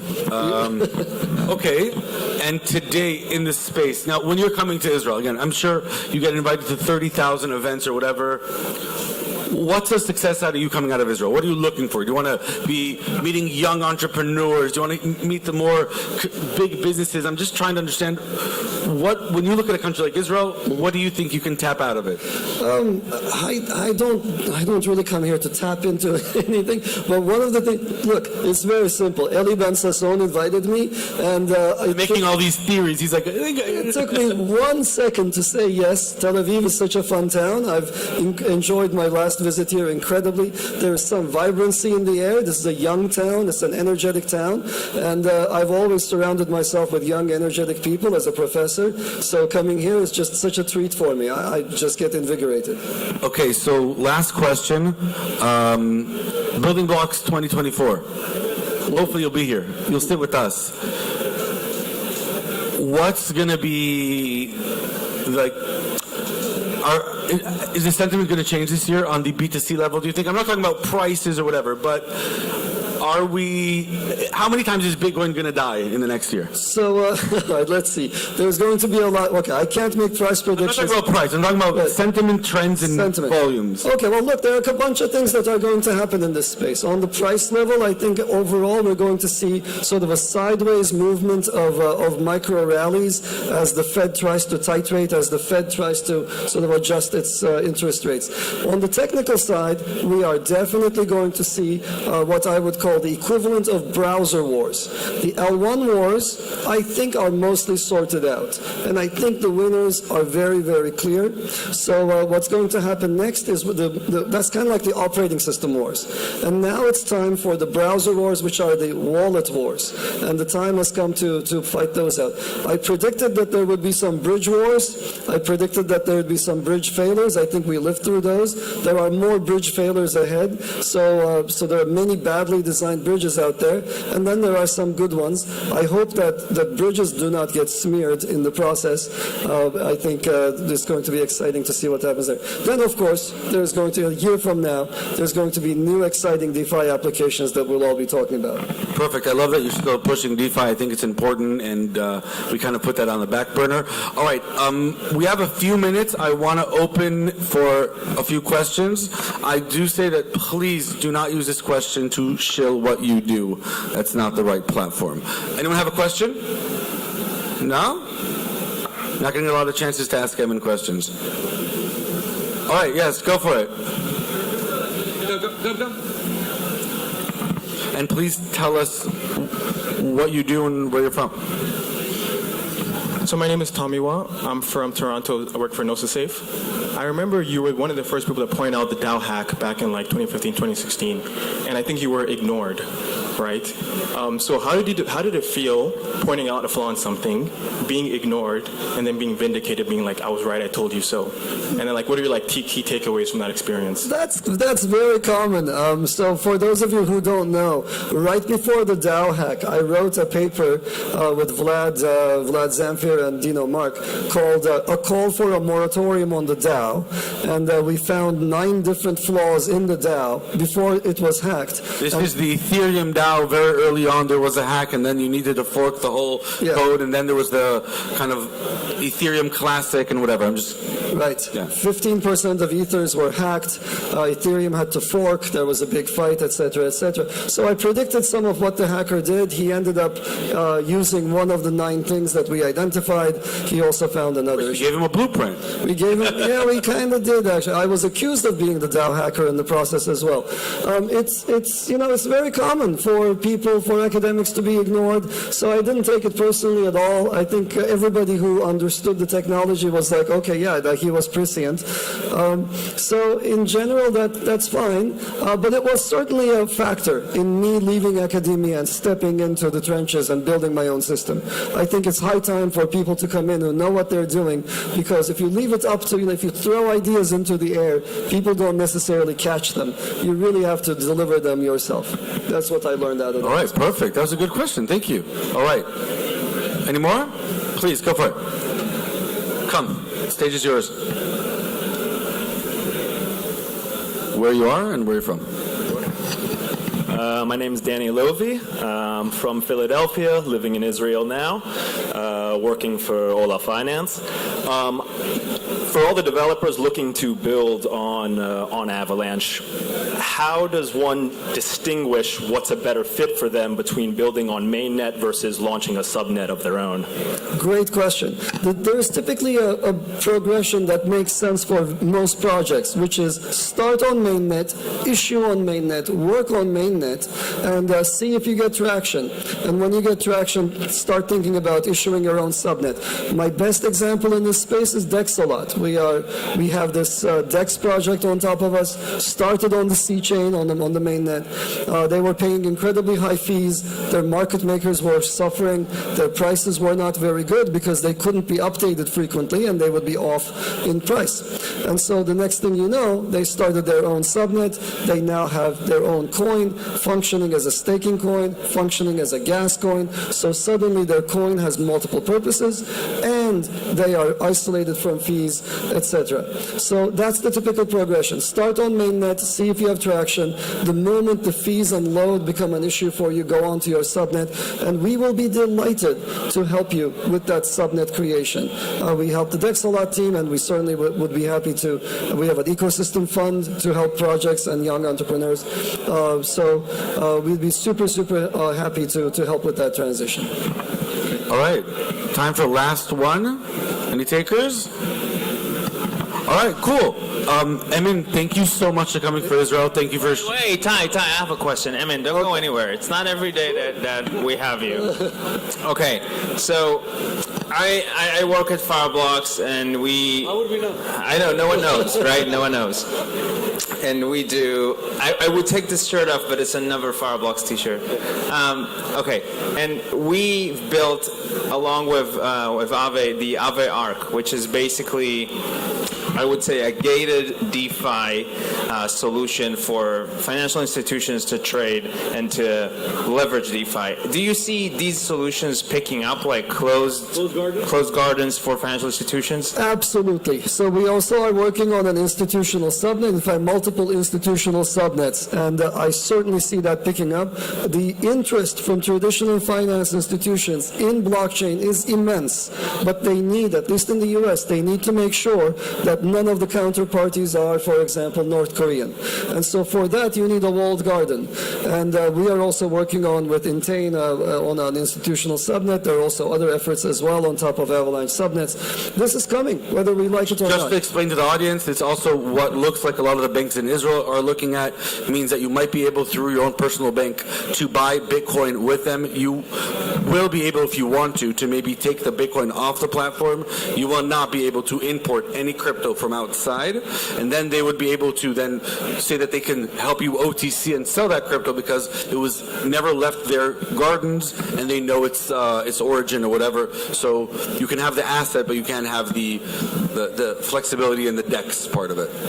And last question, are you getting, how would I phrase this in a nice way? Are you getting shit from crypto people about, I know it's a nice way, right? Are you getting shit from crypto people for offering these type of walled garden solutions? That's not crypto, that's not blockchain, this is not how we overtake the government? Sometimes. So there are extreme elements in any movement that believe that any cooperation with existing people is some kind of a selling out. But we don't do that. So the main chain that Avalanche has is exactly in line. It does exactly the same things with Ethereum, with Bitcoin, etc. It's uncensorable, it's unstoppable, etc. So we don't compromise our principles. At the same time, we have to be able to accommodate this growth in these rails. And the rails that win are going to be those that accommodate and can absorb all of these new assets that are coming in. So I think people are realizing this. Maybe 3 years ago, I would have gotten more shit, but these days I think people realize that this is the direction that the world is going. And maybe one last point, in many ways this movement started as a reaction, and in many ways still Bitcoin rejects the existing system, doesn't want to be part of it, whereas I think many of us are not trying to come up with an alternative to the dollar, an alternative to the shekel, alternative to euros. We're trying to come up with something that integrates well with them and provides new opportunities to users that did not exist before. Improve, not replace. Improve, not replace. Exactly. Thank you so much, Emin and Itai. This was so insightful. Really privileged to have you on stage. Thank you so much. Okay, the next session is going to be a super interesting story. And so the story, if you're familiar with the graph, I'm sure all of you are familiar. Eva, are you here? There you are. So Eva Balian is here to tell us about this story, and I think that is probably what is most interesting to people, because we can talk about this feature or that, but to hear it like first from the people who actually built, that's amazing. So please, Eva, without any further ado, please come to the stage and tell us the story about the graph. Oh, you need the computer. That would make sense. If you need something else, if you need a box, this detaches, right? There's my private key is in here. Perfect. Yes. No worries.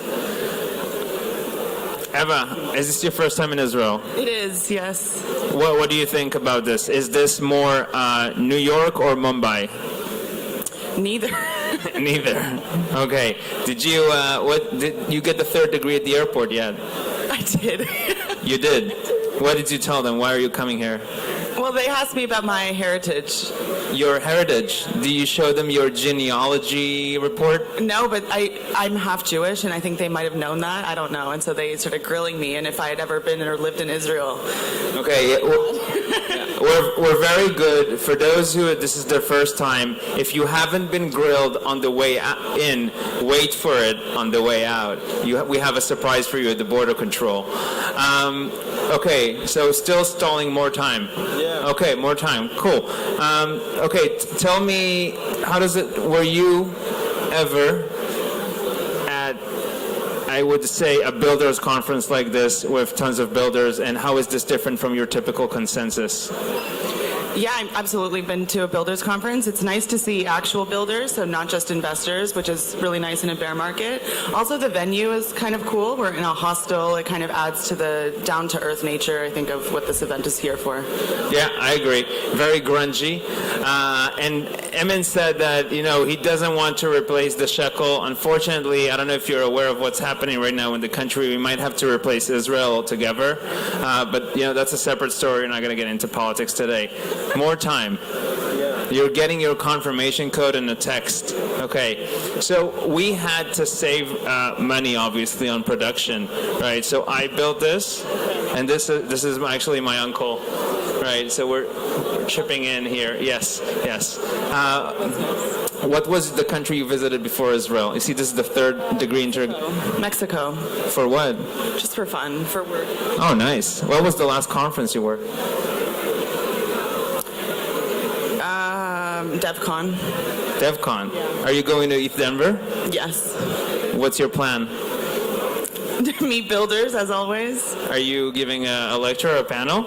I am not, but I think someone on our team will be. So if you want to learn more about building subgraphs, there will be workshops for sure. Okay, cool. And by the way, if you haven't visited the workshops downstairs, they're almost fully packed, but please go to -1. There are 2 workshops room, the pink and the blue. This is like the best I can do for now. So you really need to click that present button. Oh, there we go. Eva, please. Thank you so much. Do you want that microphone or you want this? This is fine. Can I just press? Okay, perfect. You also want the clicker. Amazing. Can I get started? No. All right. So for everyone in the back, if you could, we're now starting the next session with Eva about the graph. If you could please take your seat, lower your voice. If you want to mingle, go up into the roof. Yeah, the presentation looks great. I think it's just the one.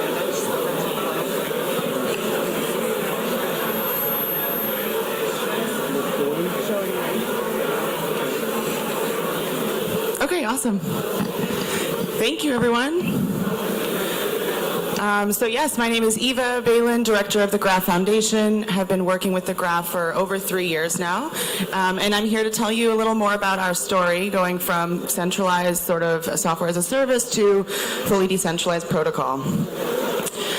Sorry for this image not loading, but if you could see it, it would say protocol metrics at the top, subgraphs, smart contracts, and blockchains. And really this is to show you what the use of a subgraph or the graph really is, and that's the intermediary layer between being able to access that blockchain data and being able to actually build things on blockchains like smart contracts.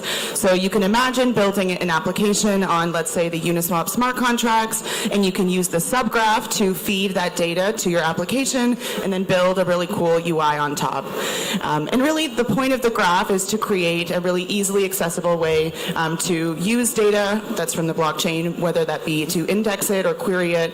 Maybe you want to do your own analysis and create new products and new insights in crypto. the graph is the foundation for all dApps in Web3. So whether you're building a DeFi application, NFTs, DAOs, we've heard it, we've named it. There have been dApps building with us. And so we really pride ourselves in having created a neutral standard, the subgraph, that really isn't specific or biased to any use case. So it really doesn't matter what you're building, which chain you're building on. You can use a subgraph to index that data and make it much easier for you to build UIs or applications on top. So starting with our journey, we launched in 2018 as a company in San Francisco. First, we launched the subgraph itself. This was a beta of the open API. Got a lot of traction, and it was very clear that there was something being solved here which hadn't been solved before, which is that getting data from blockchains was incredibly difficult at that time, whether you were building or just trying to analyze on-chain activity. And then we launched the Graphs hosted service. So really the initial hypothesis was the subgraph is solving a solution as a product, but before you decentralize, you really want to get that product market fit. You want to make sure people are actually using it, and so a centralized hosted service was launched to begin with. Since the hosted service launched, we've had over 35,000 subgraphs deployed globally, which is incredible, and I'll tell you a little more about where we're going. So the problem with the hosted service is there are lots of problems. Server downtime, latency, creating a permissioned ecosystem means that you limit the network effects of those open APIs and developers, central points of failure, sort of the classic reason we are decentralizing. And one really interesting one is slow integration. When you have a hosted service or any centralized team, you're really depending on that team to whether it's improve or upgrade the software or maybe integrate with other subgraphs. And once you create networks, not only the graph, you create a world where any user can also contribute. So they can actually be the ones to submit PRs or upload subgraphs or even test them. So that's really the promise of decentralization, is you're not depending on one team or one piece of hardware. So we built a roadmap, to solve this problem. Like I said, we loved the subgraph. We think that was the basis that was necessary for querying data, but there was a journey that we needed to go on. So firstly, we found product market fit. The next, we are aligning the mission of decentralization. So this was with our users as well as our community. We bootstrapped the community. Created incentives in the network to actually make a network feasible, creating skin in the game, basically. Expanding core development, and then scaling out. And so I'm going to go through all of these because these are really the core to going from SaaS centralized to a protocol. So number one, product market fit. Like I said, subgraphs really were revolutionary at the time because there was no standard way of accessing blockchain data, let alone a way that was easy for other dApps to build on. So one of the most exciting things for me about subgraphs is how composable they are. So it really doesn't matter which blockchain you built on, your smart contracts. A subgraph is a neutral layer. So you might have built on Avalanche and you might have built on Solana, but a subgraph is a subgraph. And so any dApp that wants to maybe build on top of your smart contracts can just query those two subgraphs. And really, there is no distinction for them between the chains. And really, our goal is to have subgraphs be that data standard. We started with subgraphs, but it's possible the graph might also have different data sources in the future. But the subgraph itself is really the best index today for organizing data and building high-quality applications.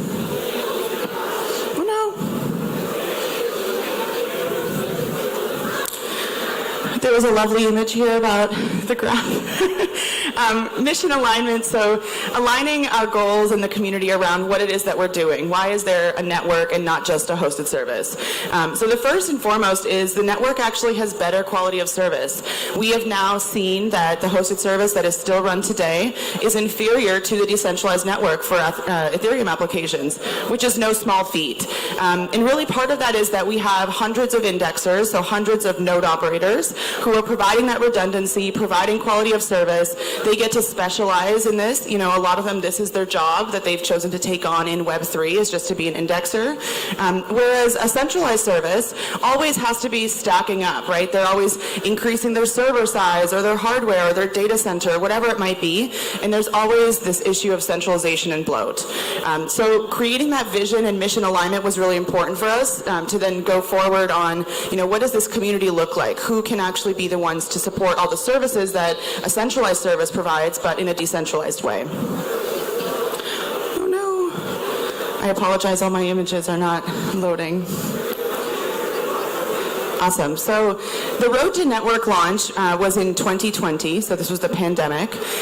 We started with, first of all, hitting 1 billion queries on the hosted service. This was an incredible feat, but it pointed even more to the challenges that we were facing, where, again, our servers would get slow, so it was very clear we had to decentralize.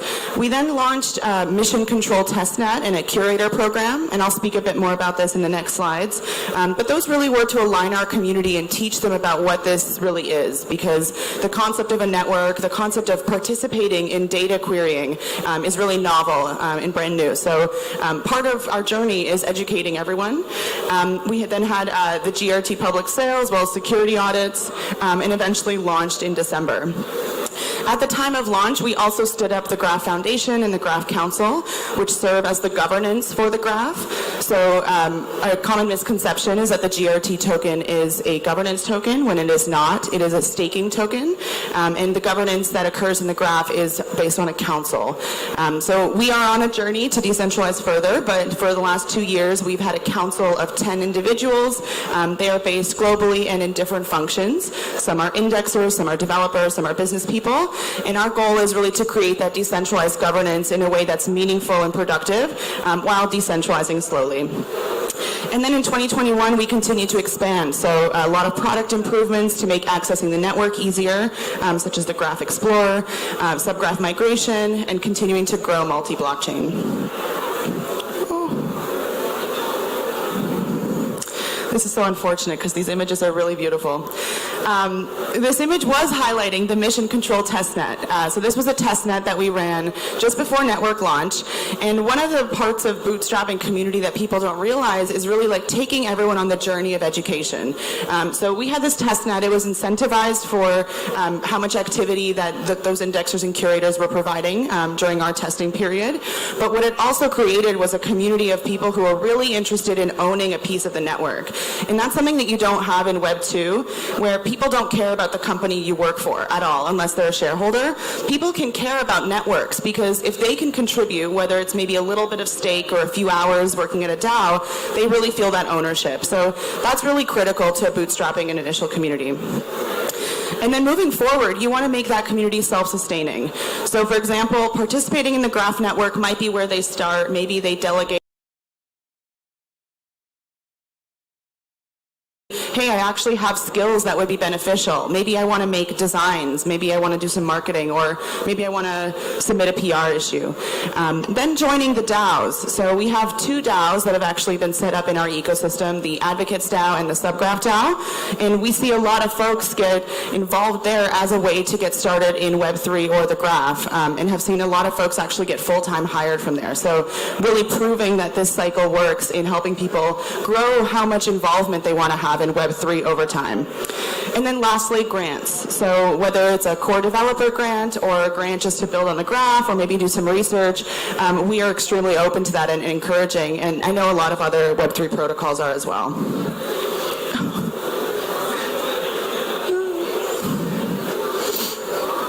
More beautiful images gone. So this was going to show the network incentives. So there are 4 roles. I'm not sure if you can read this.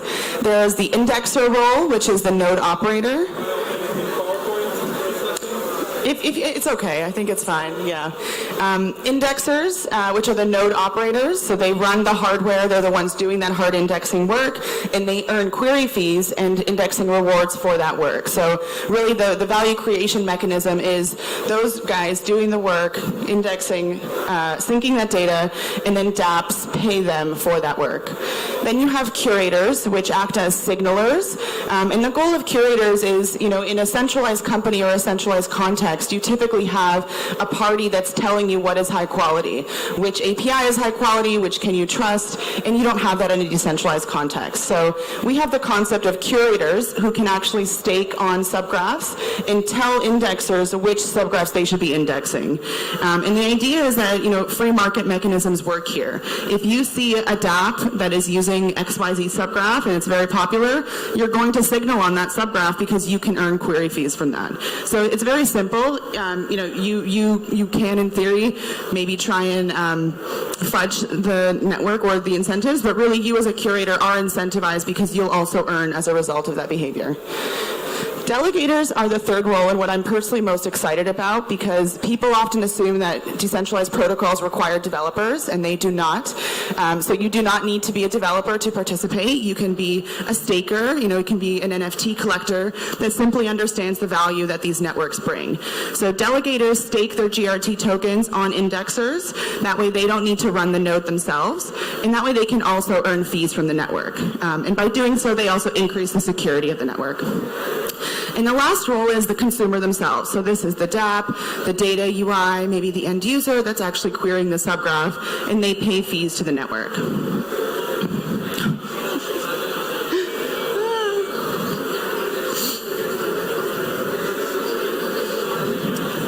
I don't know if you can see those numbers. So at the moment we have 420 indexers, over 11,000 delegators, over 2,800 curators, and over 675 subgraphs have migrated to the network. So really incredible feat. We started from just about 100 indexers in our testnet to now being at 400.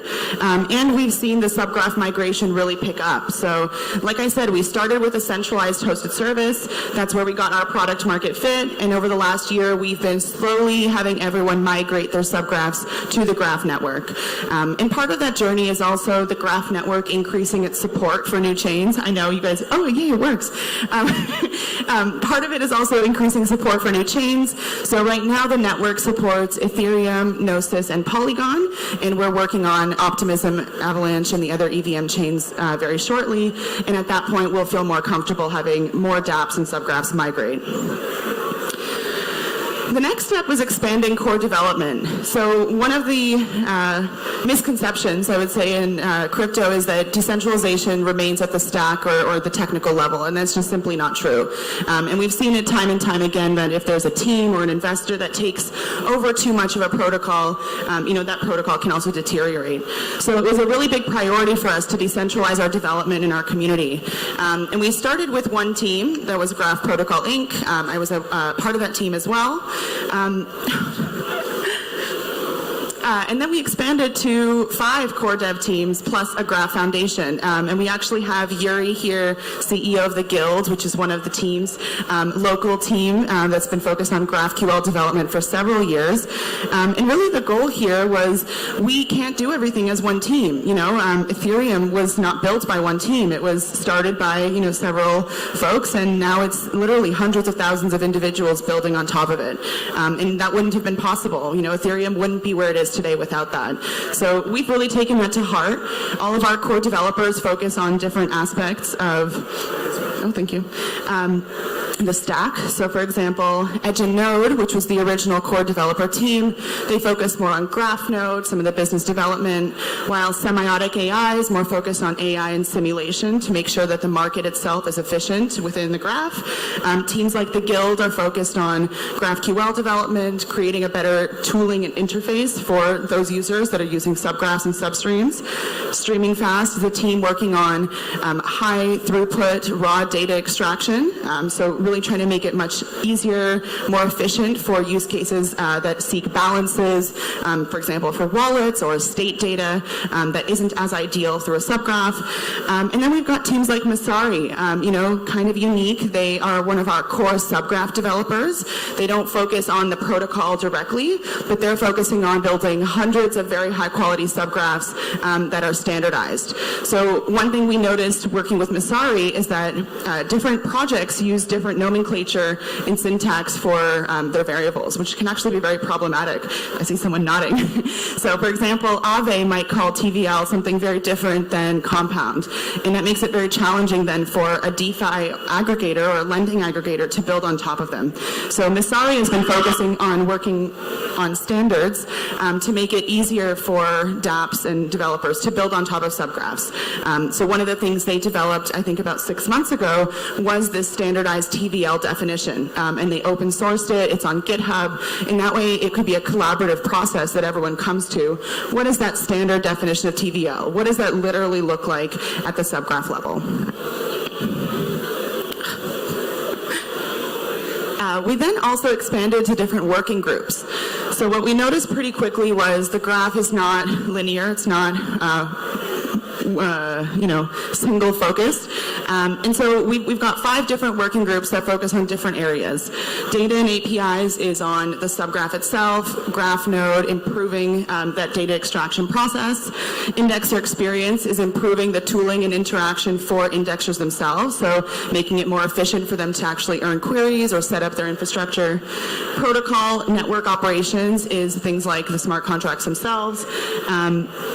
And SnarkForce and protocol economics are more on the research side. So we have a team that's actually focused on cryptography to create a verifiable way to know if your data is accurate. So for example, being able to use zero-knowledge proofs to be able to attest that the indexer had actually given you the correct query or given you a false query. So we're really excited about a lot of the work that has been happening this week related to that too. And protocol economics. So obviously the most interesting is constant iteration and evolution of your protocol. We saw that with Ethereum with the launch of proof of stake, that being evolutionary and willing to change is actually incredibly important to your protocol. And so we experienced that as well. I actually have a link down here. If you want to get involved in the research side of the graph, you can take a look there. That's where you can see all the proposals related to protocol economics, improvements to the graph network, and everyone's really open to new ideas. Scaling out. So this is obviously the most important step, which is actually growing the network. And we've had over 600 subgraphs migrate from the hosted service to the network, which is really incredible over the last 6 months. What's even more exciting is to see the dApps actually start to prioritize this more, especially since a lot more of the regulatory scrutiny has occurred. But teams like SushiSwap, Radical, ArtBlocks, they really care about ensuring that their dApps can exist and are unstoppable. And the alternative to using the graph is perhaps your dApp might go down, or maybe there's increased latency, or maybe even there's a censorship issue, as we've seen with Tornado Cash. So it's incredibly important for networks like the Graph, Arweave, Chainlink, etc. to exist, to create the means that applications can be truly decentralized, that if there was a party that tried to hack or take down the application, that would be nearly impossible, because for the Graph, for example, there would always be at least one indexer that would be willing to serve those queries. Scaling out also means persistent growth. So here's a chart from Asari just showing some of the development that we've had. And one of the things we've learned between the migration is teams actually making their subgraphs and data infrastructure much more efficient. So whereas a team might have deployed 5 subgraphs on the hosted service, they've come to us or the subgraph DAO, worked with them, and maybe they're deploying 2 subgraphs now. So a lot of this shows that teams really care about the efficiency in creating lean infrastructure, not taking on too much technical debt. And then persistent growth in network fees. So, value creation occurs in decentralized networks. It's really important as well for sustainability. And we've continued to grow. So as the number of subgraphs migrate, as the bear market recovers, as we see more applications being built, the fees go up. And in history, I've actually really enjoyed seeing the graph as a proxy for Ethereum development, because when Ethereum development is higher, when adoption is high, queries go up. When adoption is low, queries go down. So it's been cool to see the data of the graph network usage actually as a proxy for what's going on in the space. To me, this says not only are more subgraphs migrating and decentralizing, but there's probably more activity on those applications than maybe there was 3 months ago. Scaling out also means decentralizing your community and governance. So, like I said, we launched with a Graph Council and the Graph Foundation, but we spent the last 2 years expanding who should be part of that decision-making process. So we launched the Graph Advocates DAO about a year ago. This was launched by the community with the goal of the community running the community. The Graph Foundation had, taken over all the community grants, anything from marketing to hackathons to design, and we felt it was time to really let the community own that as they know what's best for them. So over the last year, that Advocates DAO has grown to over 45 voting members. I think there's over 200 advocates now. And really an advocate can be anyone who wants to contribute in any way you desire. And again, going back to that cycle, really our goal is to create a space that you can start off fresh, maybe knowing nothing at all in Web3, join the Graph ecosystem and use that as a vehicle to get much more involved, whether it's full-time or just learning more. So for example, in our Advocates DAO, we have these 6 informal roles, and the goal is that people apply to be an advocate, similar to an ambassador program. Maybe you want to attend a few hackathons and maybe provide a subgraph workshop, and maybe from there, Misari has a job opening and maybe you're suitable. And so really creating that space for a decentralized ecosystem to flourish, because that's how you also decentralize the tech, is really starting with the people. Lessons learned. So I wanted to go through some things that we've learned over the last 2 years that I wouldn't have expected, having been here this long. So first of all, product market fit must come before decentralization. This was the path that the Graph chose, having launched a centralized product first. And really, I think that is a testament to just any technological innovation. You really want to make sure that there's developers or users that want to use your product before you bring in sort of the philosophical or maybe luxury aspect of its offering. It takes longer to build a community than you think. I would have thought that we could have launched the Advocates DAO maybe even a few months after network launch, but it took about 1.5 years for the community to really come together and feel empowered. And I think that's just a general fallacy. We often underestimate how long it takes to change human behavior or to teach people.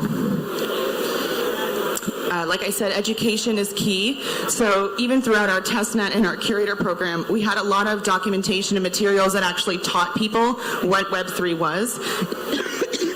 A lot of people are coming in having not understood, what a decentralized database is or why we're even here. So a lot of our jobs are not only to show our projects, but also to teach people about why it's important to be here. Carefully designing incentives. So one of the things that we're seeing is you really have to be iterating on what your community desires. So we've had a few examples of governance proposals where the indexers got really vocal about something they were uncomfortable with. And it was one of those things where the core developers, had they not received that feedback, would have proceeded with that decision. But the indexers felt strongly it would make them suffer, or it might not harden the incentives they need. So really being careful and attentive is critical. And it's one of those things that's harder in a decentralized ecosystem because you don't have a company or a headquarters. When people ask where's the Graph headquartered, I say nowhere, the internet. And so that makes it a bit more challenging for people to figure out what is the ecosystem and how to make it grow. But the point of everything here, and we've seen that with Ethereum, is that you can actually coordinate in a decentralized manner globally. We can all speak different languages but be united by the incentives of Ethereum. So that's really important when you're building out a protocol. Decentralization isn't always a priority until it is. So I'm sure you've heard this before, DApp saying, I don't have time for decentralization, I don't have money, whatever it might be. Teams like the Graph and Arweave make it fairly easy for you to do that because you don't have to run your own hardware, you don't have to write any proprietary code. But we find most dApps, if not all of them, come around to figuring out why they need decentralization. And if they didn't prioritize it yesterday, they do tomorrow for a plethora of reasons. We've obviously seen a lot of the Tornado Cash rhetoric be influential, but I would say that's an extreme case, right? You don't want OFAC and the regulatory organizations coming after you to be the reason you decentralize. There's a lot of very simple reasons to decentralize, simply like maintaining uptime, where you have applications like a Twitter or Amazon that go down all the time. The point of a network is that you're relying on hundreds, if not thousands, of individuals to keep your application running. a decentralized ecosystem needs decentralized contributors. So this was really the point that I think we are champions of, which is like you really can't have a decentralized protocol without people also being decentralized. Part of it is a diverse set of thinking, part of it is just having diverse expertise. Like I said, I don't think we would be here today if the graph was still one core developer team. We really require the expertise from others. And enabling others to feel empowered. So creating that cycle where people can re-enter the ecosystem. We've seen that happen with Ethereum. DevCon is one of those catalysts that every DevCon there's probably hundreds of, if not thousands of people who are brand new learning about Ethereum, as I'm sure there are here, and really making sure that opportunity is sustainable.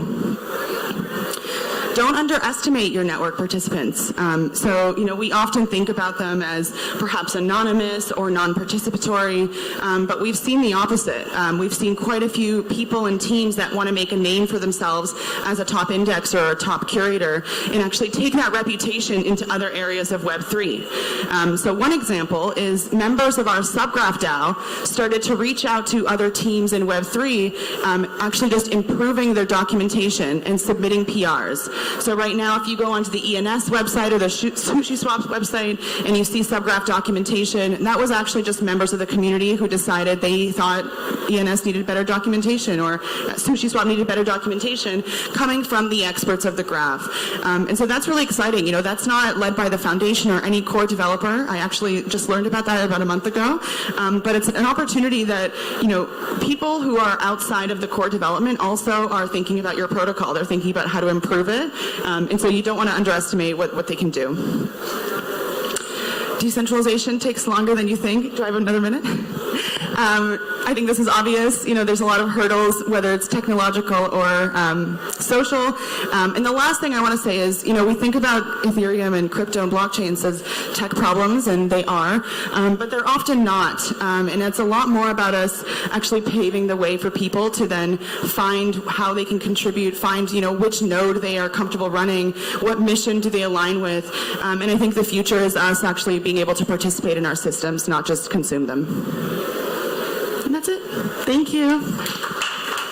Thank you, Eva. Thank you so much. I love your passion and just the way you deliver things. Thank you so much. It contagious.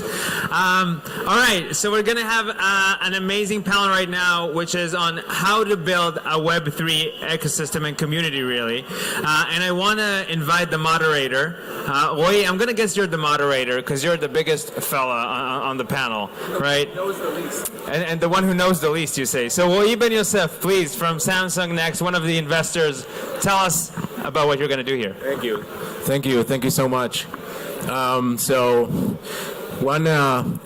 We're supposed to do like fun facts on everybody, and we decided not to do that because we only have 30 minutes. But I'm still gonna do my unknown fact, is the fact that I went to middle school with that guy, and he's way more successful than I am. But at least I have some things that he doesn't. So, welcome to this panel. I'd like to introduce my amazing guests, and I hope I'm not going to miss their names. So, Francesco Devrel at MetaMask, please come on board. I like show games or game shows. David Mihal, founder at CryptoStats, come on down. And Tal, it's funny that the Israeli name is the one that I can't pronounce, Shwela, from Solana. Woo! Okay, so pick your seats. So this session is about community building, and I'm gonna briefly introduce myself. I'm an investment director. So you're probably thinking, what the hell does a VC knows about community building and developer relations? And you'd be right. So Samsung Next is an early stage investment fund for Samsung. It's very complex to explain exactly how, but I'm leading our Web3 investments, especially out of Israel, especially for developer tools and automation. But in my past, I was one of the original Google developer experts for Android and AI. I founded the first communities for open source in Israel, for mobile and open source in Israel in 06 and 07. So I know quite a bit about community and developer relations, not so much so in Web3, but part of the premise for this panel is that I think that there are a lot of tools that Web3 companies are not using that have existed since the early 90s. So, I stopped blabbering. Now, down to the questions.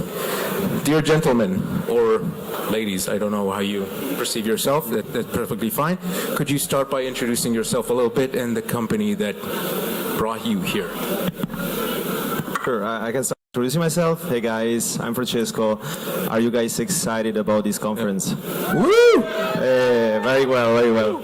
Cool, yeah, great to be here. I'm based in Switzerland, global, going a little bit around the world. Conference in Hackathon, and my main job is developer onboarding, and I've been for the past decade in developer communities, and I love speaking with the developers, onboarding developers, getting feedback from developers, and yeah, excited to be here. Hey everybody, my name is David Myhall, and I work on the project you guys might know me most for is a website called CryptoFees. Has anyone seen CryptoFees.info? Nice, nice. So CryptoFees is part of a bigger project called CryptoStats, which is a kind of data metrics project. We aggregate data metrics and display them in different ways. And yeah, that's, I guess, my main background. I think we'll talk more about that in a bit.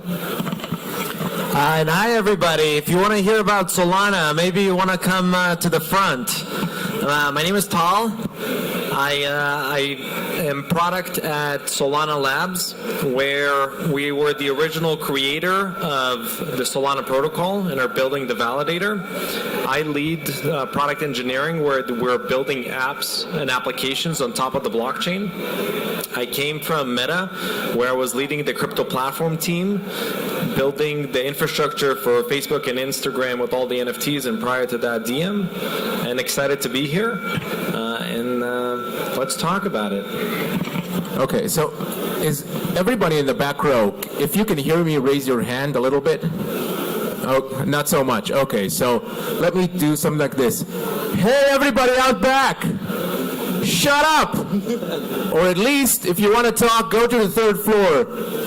Thank you. Can I use something I used from my Hebrew school? Sheket bavakasha. Hey. Good. Okay, next question would be, how did you get into Web3? What made it interesting for you, and how did you start? Sure, I can start, but yeah, the long story short is, yeah, I was geeking out into the smart contract security space, had some PhD friends while I was still at my master back in Zurich, and I started basically like, yeah, mining it and get excited about it. So for me, I guess probably a lot of us worked in Web2 back in the day.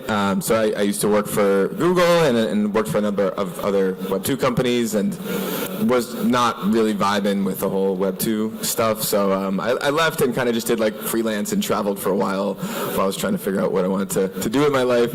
And yeah, one day I was in a hostel, like kind of like this one. I was in Ukraine. I met this dude, and we went for a beer, and he was in crypto, and we just spent like hours talking about how we can re-architect like the incentive models of the world to build new economies and stuff like that. And I went to bed that night and I was like, I think this is what I want to do with my life. This is like really cool, and it's like applicable to my skills, and like this is much more interesting and much more impactful than anything you can do in Web 2. So like later that week I was like doing Solidity tutorials, and now I'm here.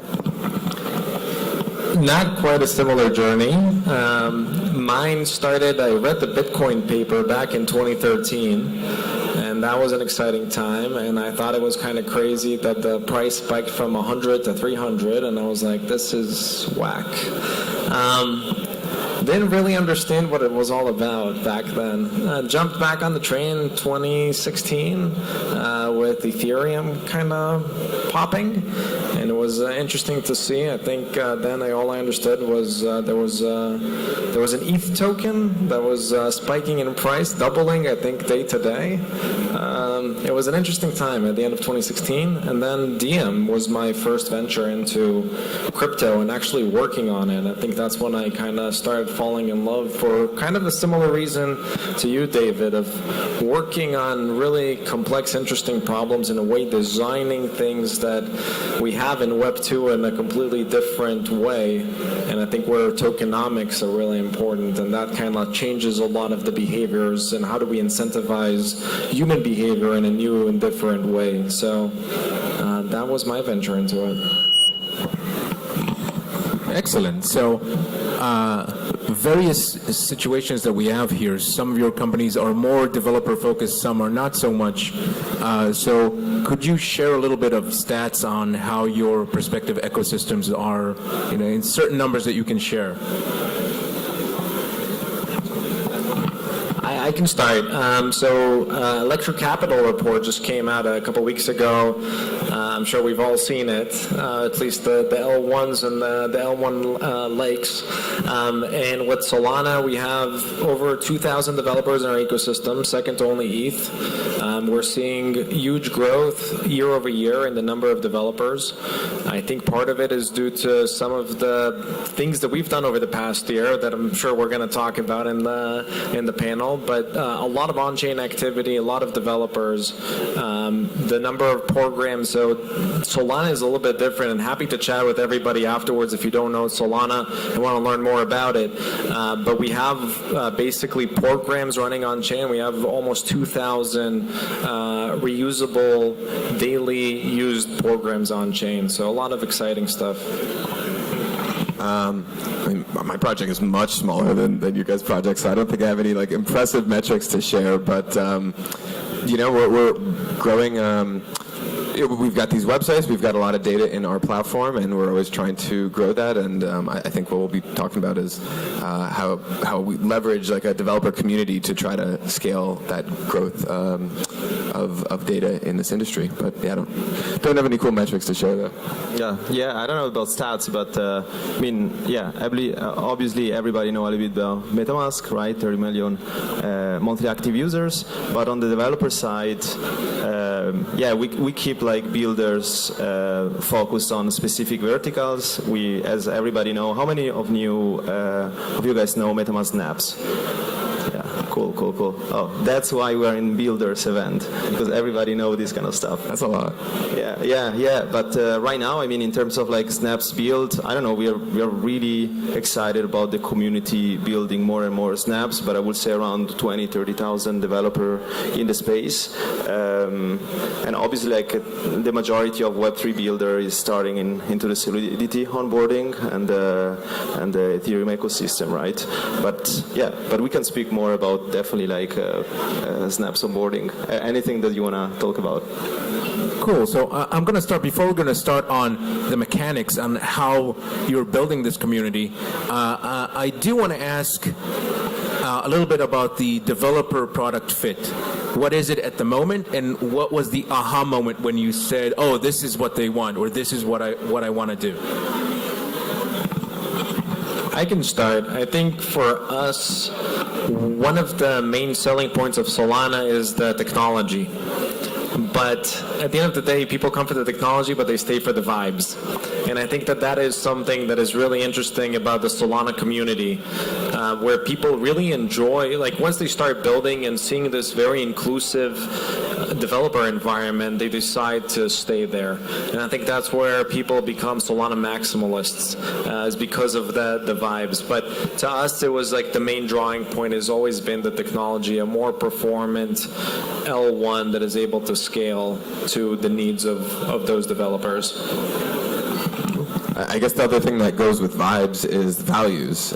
When you're attracting developers, especially in something, open source, where people are going to be kind of just contributing oftentimes for free, hopefully they can get paid. But especially at first, people will come in and just say, hey, I want to contribute to this project. You want to make sure that the project is matching the vibes of the developers you're trying to attract. Are you, so for CryptoStats, we really try to value open source, neutrality, being trustless, things like that. And I think we're a small project, but I think people recognize kind of we're trying to act as a public good, and that makes people much more interested in contributing, putting their time into kind of giving back to the ecosystem in any way, even if that giving back means just kind of fixing some bugs in the code somewhere, making some pull requests or updating something. If you don't have the right values, if people kind of smell BS in your project, like nobody's going to want to contribute to that. And I will even take one step backwards, right? I will say, okay, where developers on board? I will say not on project, but on programming languages, right?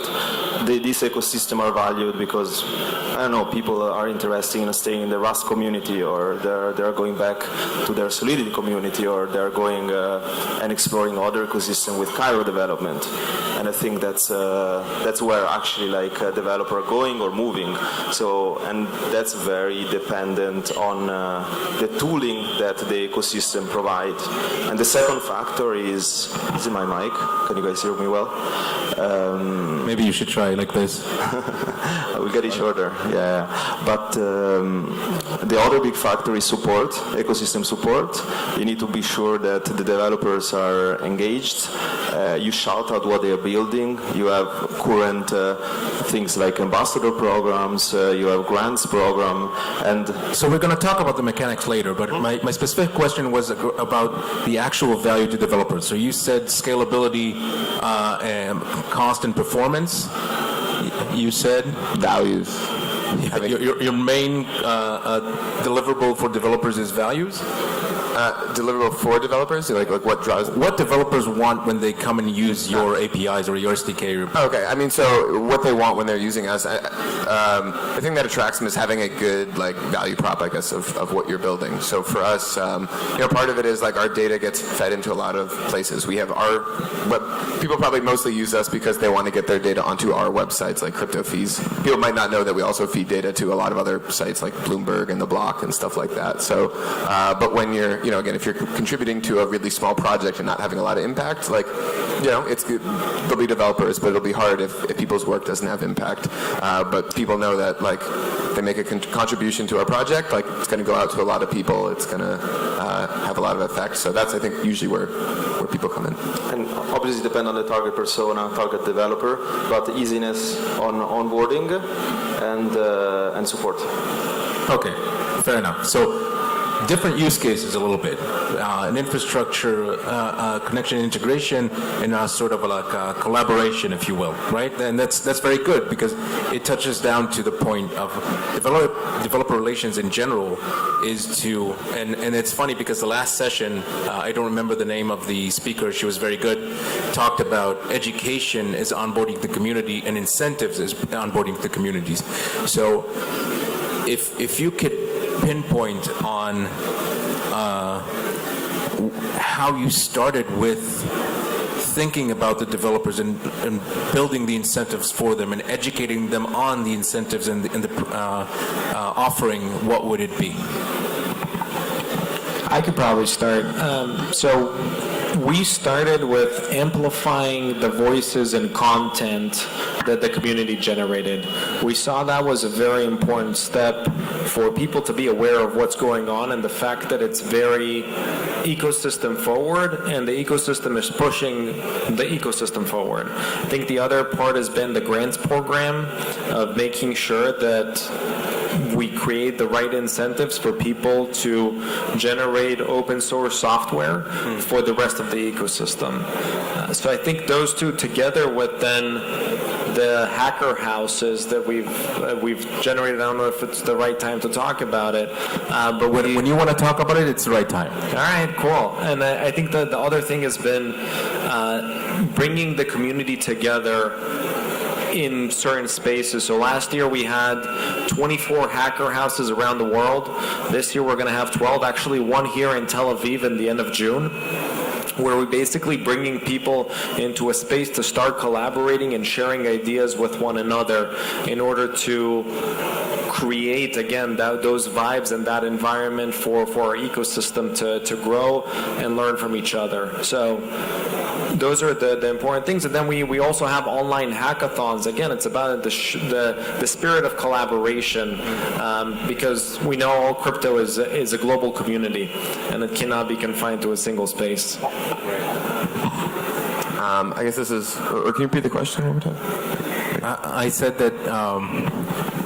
How did you build the incentives for the developers, and how did you educate them initially on the offering? Yeah. I mean, I think one of the biggest incentives for a developer is just getting that feeling of contributing something and seeing it work, and kind of getting that like dopamine hit of like, my code works. And the best way to kind of get people to feeling that is you want to lower the barrier entry to getting started on your platform or your code or whatever. So, I mean, what we've tried to do is we built this, we built a lot of tooling around making it really easy to contribute. Adapters is kind of our core like piece of code. So we have like a web-based UI. You can go in there. You don't need to download any software. You don't need to install anything. You can write some code and like run it in the browser and be like, it works. And then if it works, you can like publish it right there. And I don't know. I feel like I've definitely like tried to contribute to projects in the past or get involved in projects, and I'm like downloading some SDKs and libraries, and it doesn't work on my CPU or something like that. You're going to lose people there. So the easier you can make it for the developer, especially the new developer, to get started, to feel like they understand it and they can contribute. That's how you can start building that relationship, and hopefully like those new developers are sticky and they kind of stick around after. Yeah, I really agree on that. What you described, I just call them interactive tutorials, but I want to say something backwards. I want to say onboarding is extremely important, right?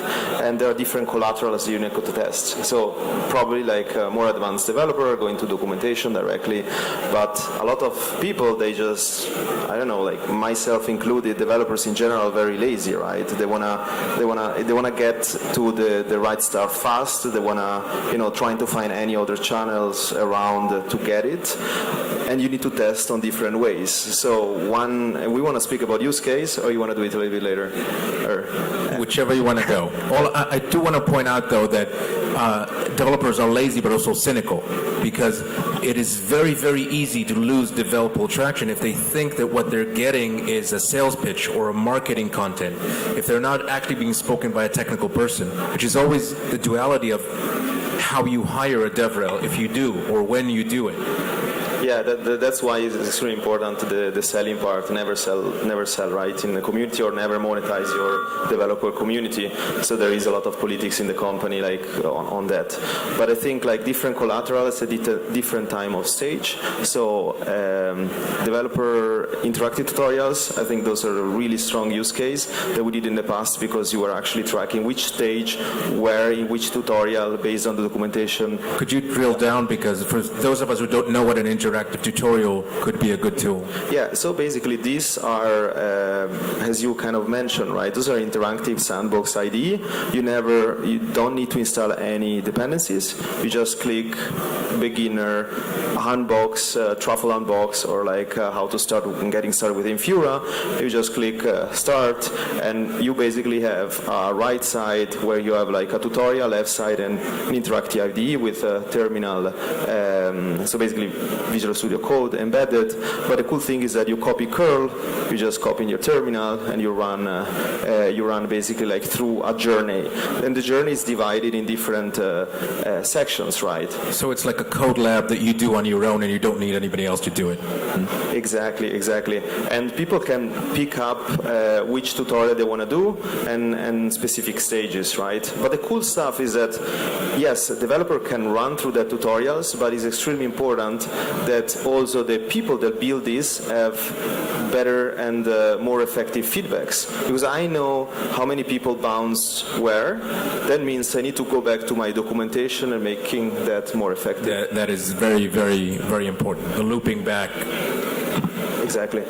I was just going to say that made me think of Crypto Zombies, which is like probably like I know many people personally who like got into Web3 through Crypto Zombies, and it's such an effective tool when you can make someone like have the tutorial and the code there, no dependencies, anything like. I think one thing you touched on that we don't talk enough, it's not just about developer onboarding, but developer retention. And I think that's like key to making sure you actually build a vibrant community of developers on your ecosystem. It's not enough to just bring them on and show them the tutorials and make sure that they onboard, but actually retaining them in your ecosystem and making sure that they build and sustain it. 100%. I mean, I'm always kind of tell people there is this awareness phase of DevRel and then there is conversion DevRel, right? You need to have both. But in the conversion phase, you need to help them like in this feedback loop and getting support that they need, especially because so many people are just, throwing out hackathons and 2 days after day one, nothing really happens. And I think this kind of retention that you're mentioning about, it's really important. So I'm going to provide a case study, and I know it's not a Web3, but essentially. So you're talking about an onboarding or an improvement journey for developers in Code Labs or Dynamic, what was the name? I don't remember. But there's also should be like a pointer to something, and that's usually documentation or specific examples like code snippets. And it's one of the most laborious tasks for any DevRel ever. So how do you maintain it besides using ambassadors, as you mentioned before? Yeah, as you mentioned, I think if you're building your DevRel team or anything that's to do with like developer support or community, one thing that you need to have is like some kind of ref apps. So like a reference application page with like examples, and this can be maintained, yes, by ambassadors. But if the tier of the ambassador is enough, like let's say intermediate or advanced, but I think the engineering team also need to basically like keep up with the upgrade, because I saw many like reference page, they're non-maintained. So many dApps that you're trying to build and like, oh sorry, like we didn't keep up to maintaining that, and this is the most boring kind of job. But I think the company is responsible and accountable to do that. One thing you see, something that comes from like customer support, is like if you have one user complains about something, that means like 100 users had the same problem.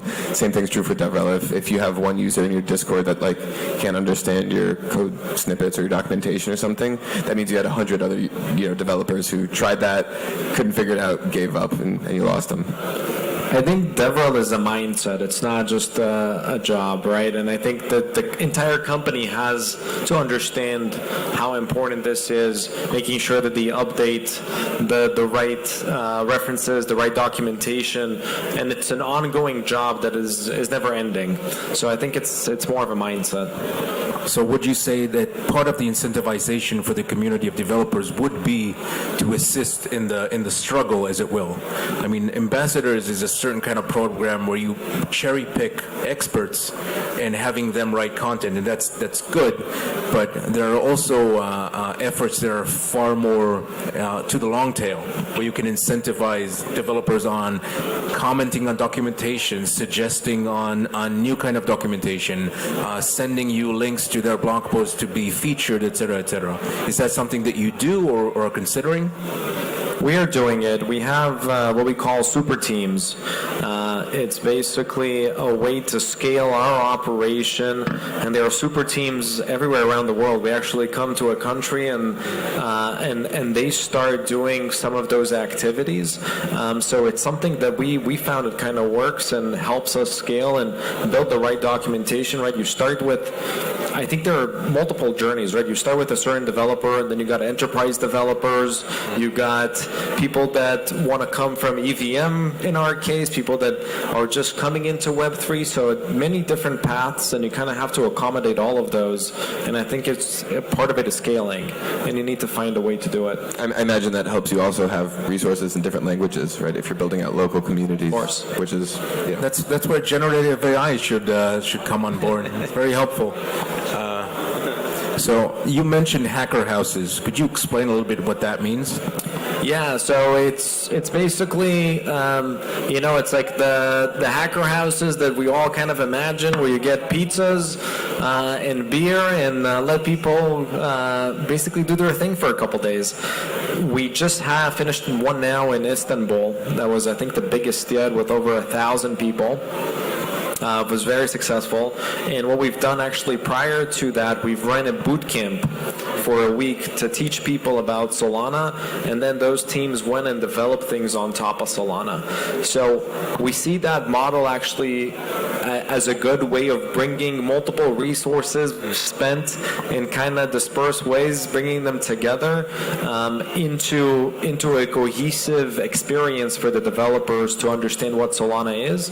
And we're going to continue doing these hacker houses where basically people submit ideas, tell us what they want to work on, and we then bring them to the space. We provide monitors, food, drinks, and then at the end of the day, we do demos to investors in order to, again, help the ecosystem grow beyond all of this. So a new form of hackathon or a progressive sort of hackathon. In person. A mental note, I hate hackathons, and I blame Meta specifically for bringing this spawn into the world. But I do think it's a very, very important tool for developer relations when you have a specific set of features that you want to show use cases for or expose a very hyper-local community to. I just think that maybe not today, but there were a couple of years that it was way overused for pretty much anything and everything. I think they're also good to like push the engineering team to ship specific features, because a good way that we are doing with Snaps is every hackathon we are trying to differentiate the bounties with a specific feature that we ship, for example, transaction inside, key rings, and it's also a good way to have, hey, this is the deadline, please deliver that before the hackathon. If not, it's very difficult also to motivate those developer teams. And yeah, I think also the way why IRL events are important is you actually can sit down with a developer in the onboarding phase or in the support phase, but you can actually see what they're doing, because there are very different type of funnel and journeys, right? And people will search for specific things in documentation and they cannot find it, so they go some YouTube tutorials, they go to GitHub discussion, they go in Discord or Discourse, and you see really like in front of you what's happening, and you can recreate that. So never underestimate those IRL events. Maybe this is just a question on hacker houses in general or to the audience, like how you define ROI-wise if your hacker house or hackathon was successful. What are the metrics out there? It's a very good question. I mean, I think you mentioned stickiness before. Like I guess it's the same thing as hackathons. Hackathons, hacker houses, you'll have people, teams coming together building something new, which makes sense. You're like usually paying them. They get prizes to build stuff. But it's a question of, does it continue? Do projects continue? Do teams keep working together after? Do projects continue developing? Does funding come to these projects? That would be my guess. I mean, I think like a lot of different things, it's a funnel, right? You have a number of people that registered, how many actually completed and submitted something, how many people afterwards got funding. So I think like everything else, there's just a funnel to it, and you basically want to track your metrics across the entire funnel. And I think what it converges to at the end of the day is those teams actually going and getting funding and continuing their work beyond the hackathon. So which would you prefer? You prefer a super technical person in this space who would learn how to do developer relations, or a competent developer relations person but not specifically educated in Web3? And why? For DevRel? Yes. A lot of those people are like, your customer is engineers, and therefore I think to understand that mindset you have to be an engineer first before anything else. No, most DevRels could be engineers, but not specifically Web3. They could be, evangelists for Kubernetes, and they want to be DevRels, so they might come over. Would you? I think you want them to know the customer the best. It doesn't matter, they need to understand engineers. They have to have the same mindset. I think Web3 is just an added layer on top of it. It's an area rather than than an experience you're getting. And I think you need to understand, like we all know that commercial is what wins at the end of the day, and therefore you need to know your customer and have that customer obsession. Yeah, since DevRel, they're not just customer support. They're also trying to motivate and get people excited about what they're doing. And in crypto, this is a space that most of us, this is not our job. This is something we're passionate about. So you want your DevRel person to have that passion that's going to get like the other developers excited about what you're building. If you bring someone from Web 2, of course anybody from Web 2 can join Web 3 and get excited and passionate and be a good DevRel. But if it's someone that just kind of views crypto as a job, views it as just like another industry, they're probably going to have a tough time getting developers excited if they're not personally excited about it themselves. Okay, so we only have a few minutes left, so why don't I ask you about projections? How do you see the futures of your ecosystems and communities, and how do you plan to support it? I mean, hopefully everybody knows Snaps for now, but I mean, we see the future like, really power back to the community. So we want community and builders build Snaps and basically extend functionality of the wallet, right? And I think this is where really the value of this Web3 community, the culture is about. So everybody can build and extend functionalities. And I think that's where the future is holding, right? So look at the biggest ecosystem out there, like any extensions out there. Like they never really build those extensions. It was the community they built. Although, like, look at Microsoft. I know what was the application back in the days, the Pinball. That's the probably only application that Microsoft built inside but like 99% of applications were built by the developer out there in the community. Same with like iOS, same with like Google Chrome extension, same with VS Code extension. So I think power back the community and not recreate the same use case every time. I see every week like 3 new blockchain happening with specific new heading value, 3 new wallets happening, but we're not moving forward. So that's why like the community need to kind of take this power back and actually build on top of like existing technology stacks.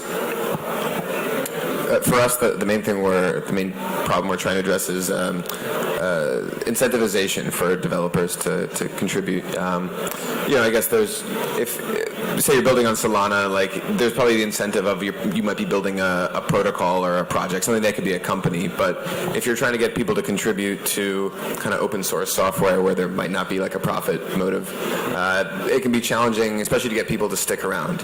We have a lot of developers come in that they like our stuff, they want to contribute, but it's hard to stick around when you're just kind of like doing charity and helping fix something. So this is a problem with open source software in general. How do you make it sustainable? And I think crypto, like the Web3 ecosystem, is doing a lot of good stuff, a lot of good experiments. Gitcoin is a big example. Optimism is doing interesting public goods funding things. So I hope to see more experimentation, and I think we'll figure it out. But that's definitely one direction that the space needs to move in. I think the future is bright for Solana. I think we're seeing that growth, year over year, the number of developers, the number of users. We're seeing the explosion over the last couple months in the Messari report and the number of active wallets. So overall, I'm very excited about the future, and I think we're going to continue doing the same things we're doing because we, in a way, found product market fit for it. Those events bring those people closer together to continue generating code and open source software that we're very excited about, as well as other applications, games. So overall, I think there's a lot of interesting things, and the future, I think, is bright for all of us. Wag me. Wag me. Cool. Thank you so much. I hope this was entertaining and helpful.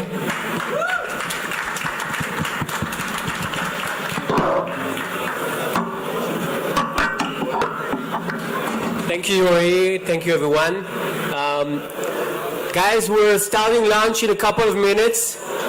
You have about 1 hour to eat here, the third floor, wherever you want, and we'll be back at 2 p.m. Pronto.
Deep inside to find you, breathing for the life I once tried to find, once tried to find, once tried to find, once tried to find, once tried to find, once tried to find, once tried to find, once tried to find.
should I call you up? 'Cause I need someone. Or should I call you up?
Everyone, please gather around, take your seats.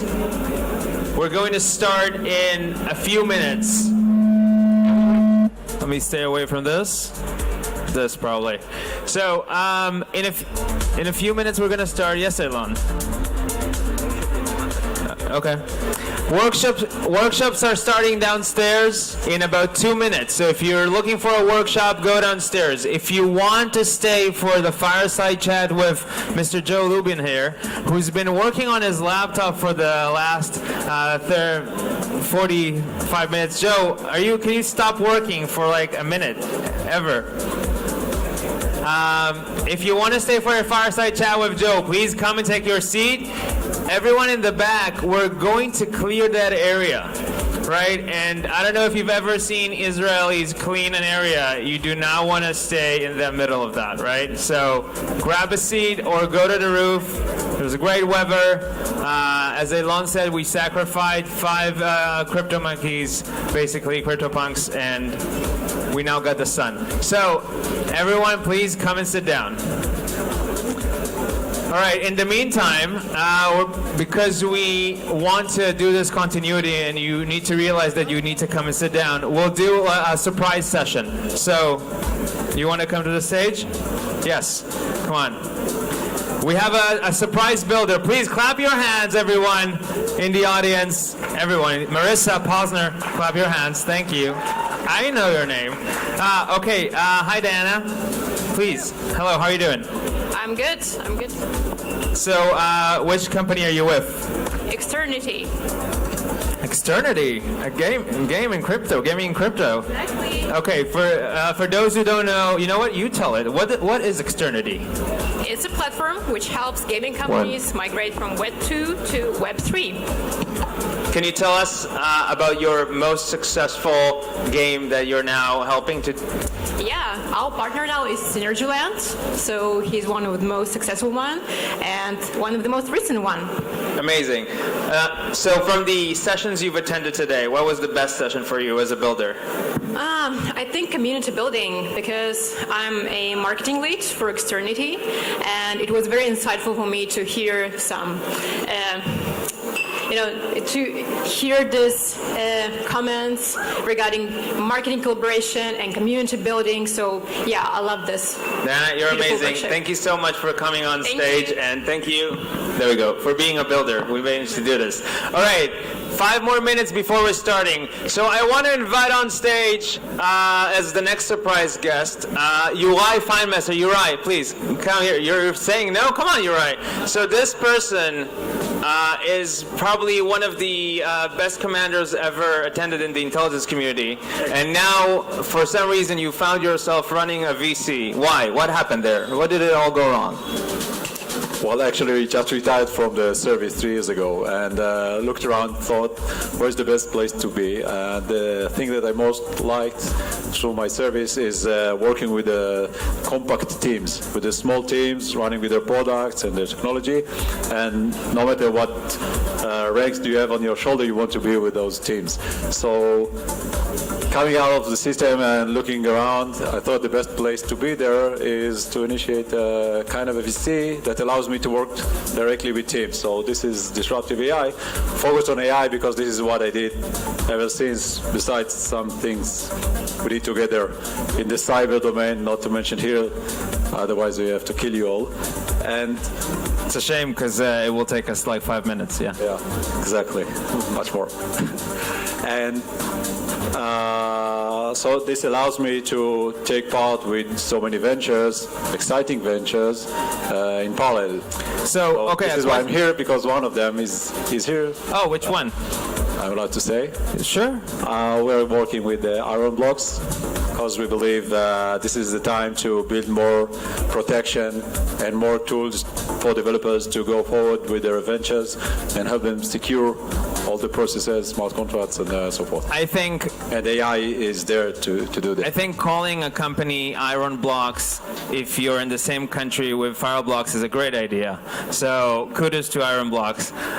What is your, on your, I forgot how you called that, the list of the companies you wanted to invest and you said no, and now they're super successful? Anti-portfolio, thank you. That was what I was looking. Oh, hello. Yeah. Well, we've been there only 2 years since I'm there, so there is not enough evidence for those. And what's the best company you saw recently? The great thing with what I call a shallow market is that you can go back to those teams that you didn't invest with high valuations and offer them a good investment right now, and it works well. So that was a good no regrets yet. Maybe 5 loss. I'll speak with Pavel and see what. You call this a shallow market right now as a VC? This is interesting. Why? And how do you want me to call it? I know. I'm trying to learn. Tell me, why is this? It's not a bear market, apparently. People try to catch me and ask me how a person like you come from the conventional industry. How did you find yourself involved with the things that are going on with the blockchain? All the shillers. So my answer is the shallow market. When the water are shallowed, build your boats. When they'll go up, if you believe they will go up, and I'm a believer, you will rise with your boats. So now it's the time to build the ventures. I hope within few months, a year, maybe something like that, the water will go up, and who builds it now will enjoy it later. So this is the time, to back teams that build the next boats. Round of applause to Uri Feinmesser. Thank you so much for coming, Uri. A VC that believes in our market and is coming to a Building Blocks conference. That's amazing. Okay, are we ready to begin? Well, how many investments have you made? You can, take it outside, Adam. We don't care. Okay, so it looks like everyone was cleared. So I guess that without any further ado, I will invite the next moderator, Adam from Collider, Adam Benayoun, to moderate the next session. I don't want to introduce Joe because you probably prepared an amazing intro. So I will just say that you'll interview an amazing person. Tell us who that is.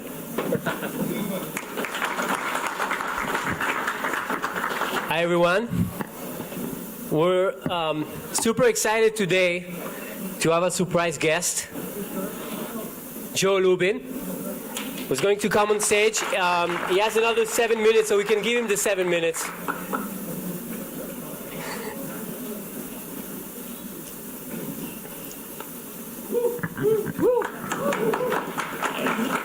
How are you? Good.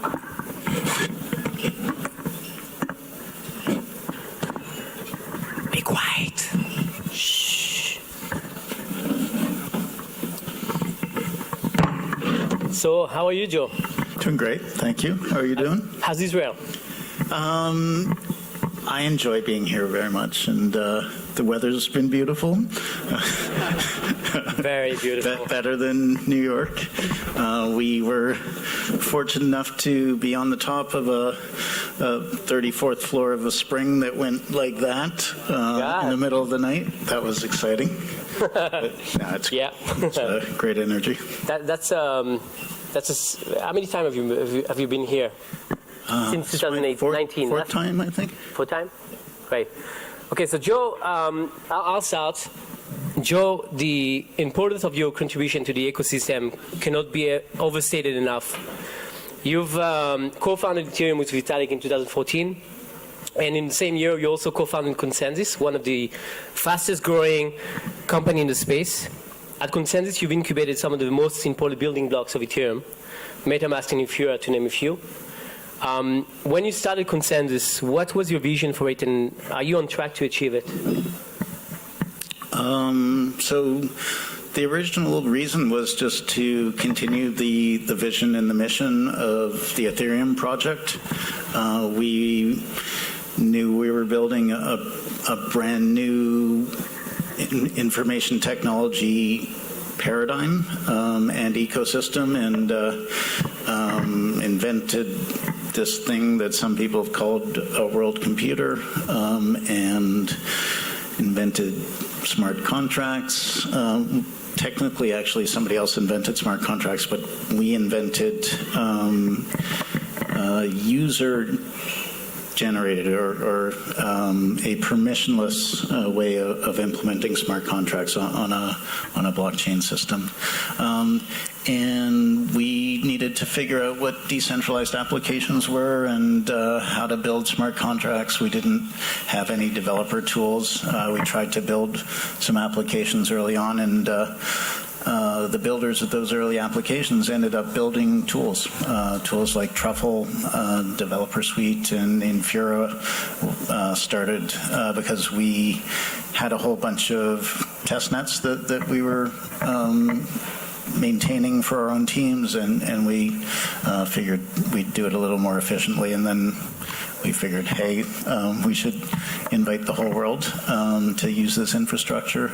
MetaMask happened in parallel, and so we spent a bunch of years with many others in our ecosystem, just trying to build out an ecosystem, and we ended up building some of the pillars, as you indicated, and spun a lot of them out, and are presently, we spun a few of them out into an integrated software product company called ConsenSys Software. The original company is called ConsenSys Mesh, and things are going very, very well. So I anticipated that the technology would be impactful, would change everything, and we've been fortunate to have survived and thrived, and things are looking pretty good. Yeah, surviving is definitely a big accomplishment after 2022. So the thesis here for Building Blocks is to put together a conference that give lessons and teach entrepreneurs and builders here who are building maybe the next Ethereum or maybe the next ecosystem, and one of the things that we believe that's super important for an open source ecosystem and a developer ecosystem is also to have a commercial aspect to it, which, I believe that, Consensus was able to bring pretty early on. Could you tell us a little bit more about, what do you think Consensus excelled at in shaping the Ethereum ecosystem, and what kind of mistake you had, when reflecting back, you would do things differently? So I think we excelled at being persistent, being patient, and being obstinate. I think we just we drew a lot of great, bright individuals who were philosophically aligned to decentralization.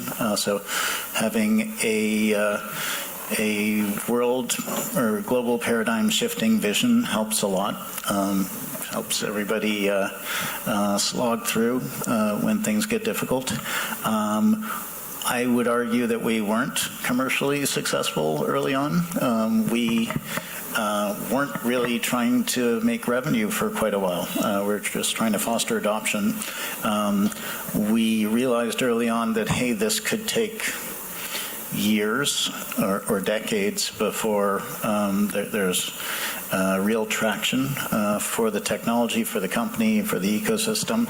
And so we did, as both an effort to foster adoption among enterprises, more traditional organizations, and to bring in revenue, we did build a consulting practice. So that was an early way that we bootstrapped ourselves, and we ended up making significant revenue after a few years, and then we turned on some monetization for some of our products, and once it started looking like recurring revenue, then we could talk to VCs, and so it was a bootstrap effort.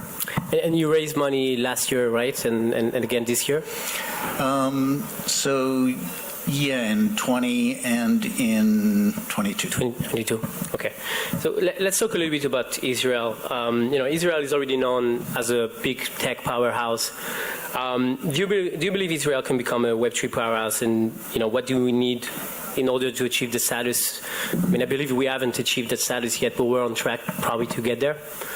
Absolutely. So Israel's been very significant in blockchain since early on. Israel was very much on the map in 2011, 2012, really 2012, I think, when people started to, and it was a lot of Bitcoiners here, and people started to realize, hey, there's a new trust foundation, decentralized protocols for money. Why don't we apply the new trust foundation to everything? And colored coins may have been invented here. I think there are a few colored coins projects that had a bunch of Israelis significantly involved. So the start of Web3 could be said to have happened here, and cryptographers, cybersecurity, Startup Nation. Yeah, of course.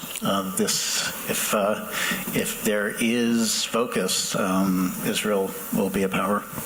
So you've been here in 2019 with the conference you guys put together into Ethereum, right? So you've been here, and you're here again today. Do you see any difference between those two eras? Something has shifted, moved, or this is the same industry that you witnessed back then?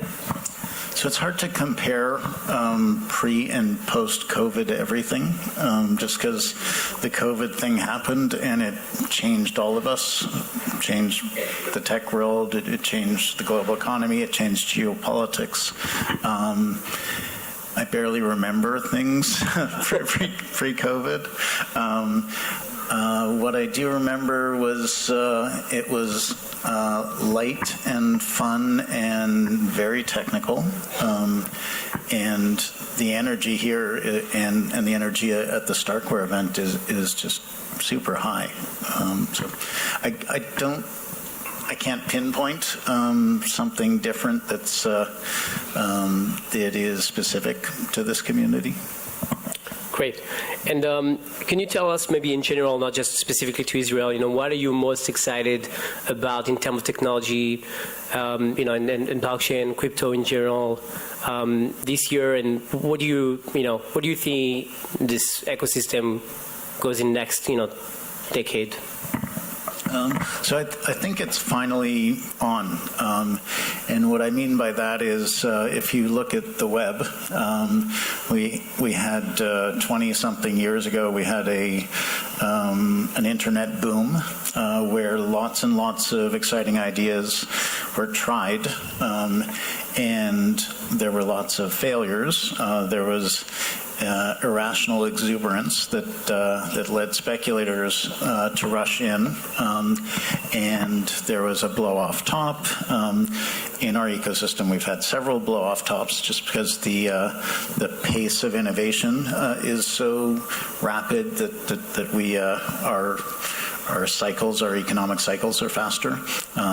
And the blow-off top for the web led to a lot of creative destruction where people recombined, they took their experiences of things that weren't yet viable because the infrastructure wasn't mature enough.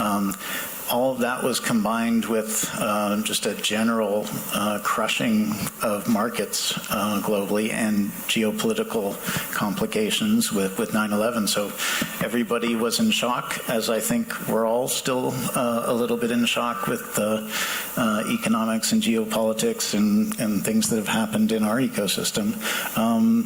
But back then, the recombination and essentially the next 10 years of building was all about building the web economy, web commerce. And so I think we've tried some great ideas in our ecosystem, and we have had shocking events. But now we've built enough enabling infrastructure. We've built a new trust foundation and decentralized protocols, and in Ethereum and Bitcoin's case, at least, they're getting very significantly decentralized.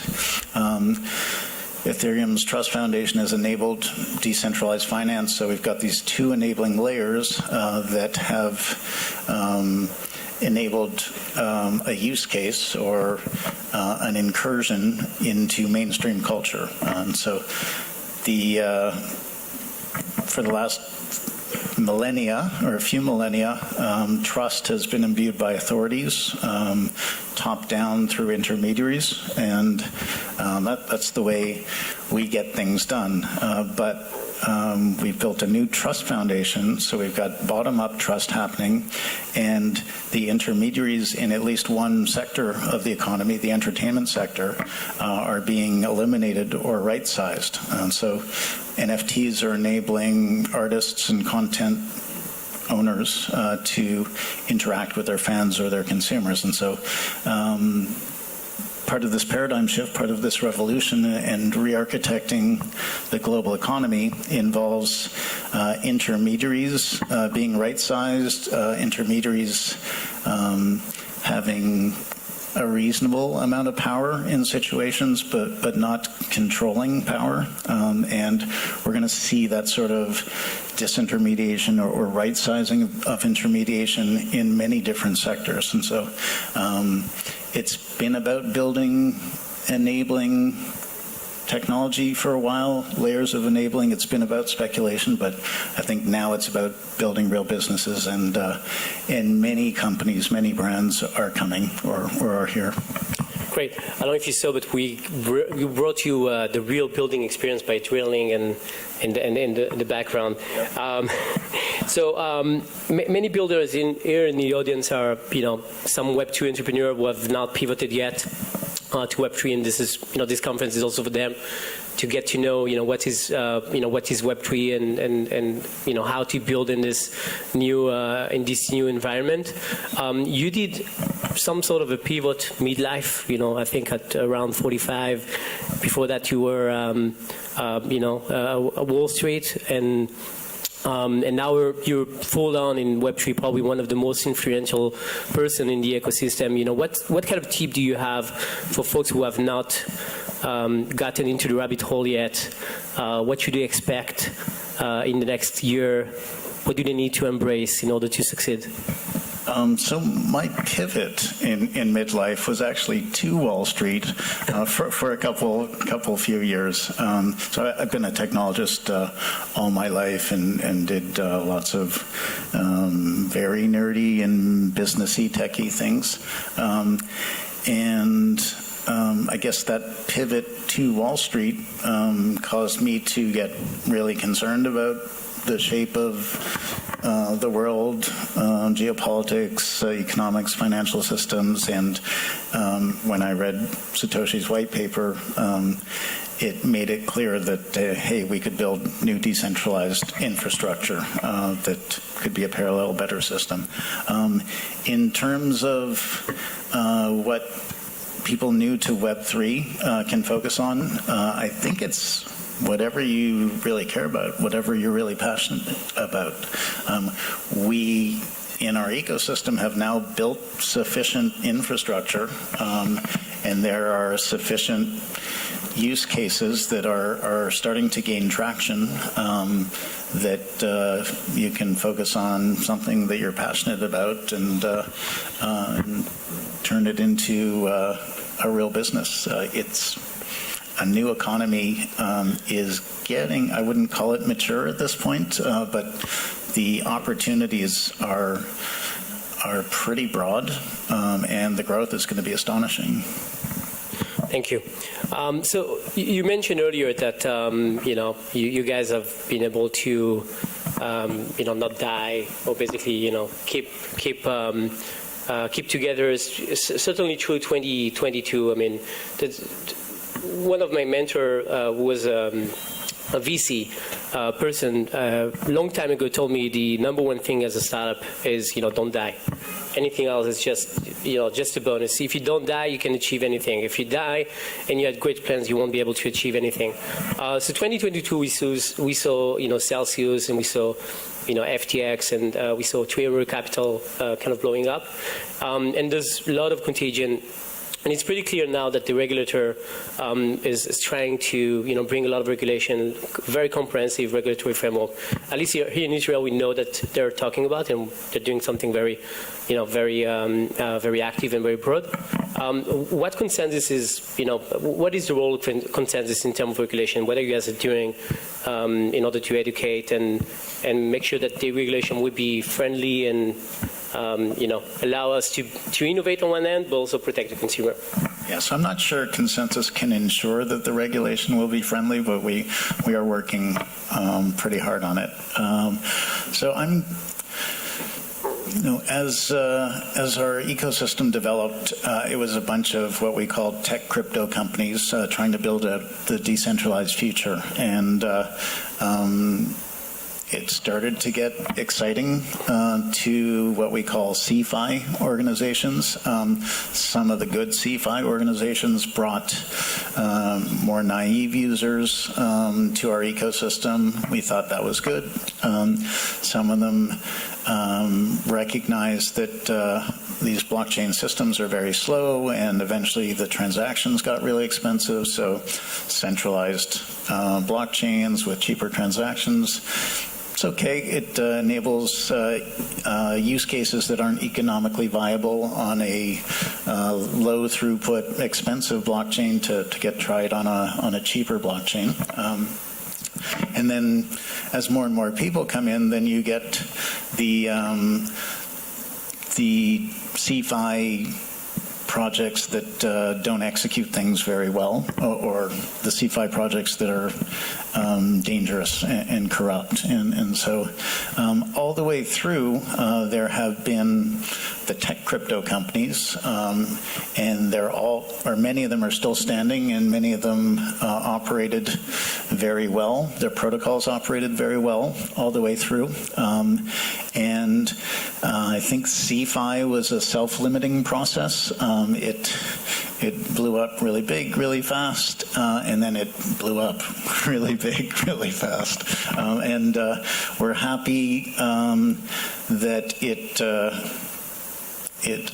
sort of self-identified and shut itself down by making different errors.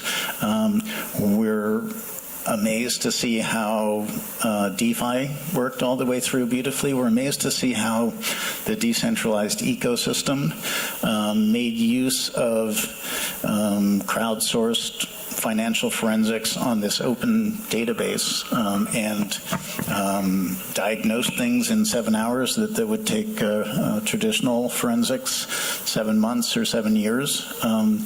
And I think that's it's going to be a great example, and we're doing our best to help regulators and politicians and consumers and executives understand that CeFi is something that we've seen for a long time before our ecosystem existed, and that we have mechanisms that we can make available to traditional finance, and eventually traditional finance should be built on decentralized rails. And so we're doing things like talking to lots of regulators. We're doing things like MetaMask Learn, which is a set of tutorials, modular, extensible tutorials, where there's a simulation environment so that you can have a safe simulated MetaMask and try things out. So I'm so excited for 23. I think we've cleared out the rot, and we don't have to complain about CeFi anymore. It took care of itself. Yeah. So yeah. Obviously, you have a lot of and there's some good CeFi too. I don't want to throw everybody under the bus. Yeah, there's some good CeFi, but I think one of the things that we keep telling the regulator in Israel, and sometimes it's pretty hard for them to make the distinction between CeFi and DeFi, because it's easier for someone to put together in the same, everything together in the same bag. Yeah. So there's an article in CoinDesk written by Bill Hughes, who's our head of regulatory affairs. Brilliant, concise piece. It's called Tech Crypto, or either Money Crypto versus Tech Crypto, or the reverse. I read it regularly. It's not a long piece. It's just really eloquently stated. Yeah. So that's a really great example, because this is something I think Israel is really good at. This two narrative, the financial narrative and the tech narrative. I do believe that Bitcoin as an asset is more, at least as a poster child, is more the speculative and the financial narrative. And on the other side, Ethereum as a tech platform that enable a lot of use cases and a lot of DApp built on top of it is the tech narrative. Yeah, but also Bitcoin is a technology. Ethereum is a technology. DeFi is a technology. You shouldn't regulate technologies. Sure. There should be permissionless innovation.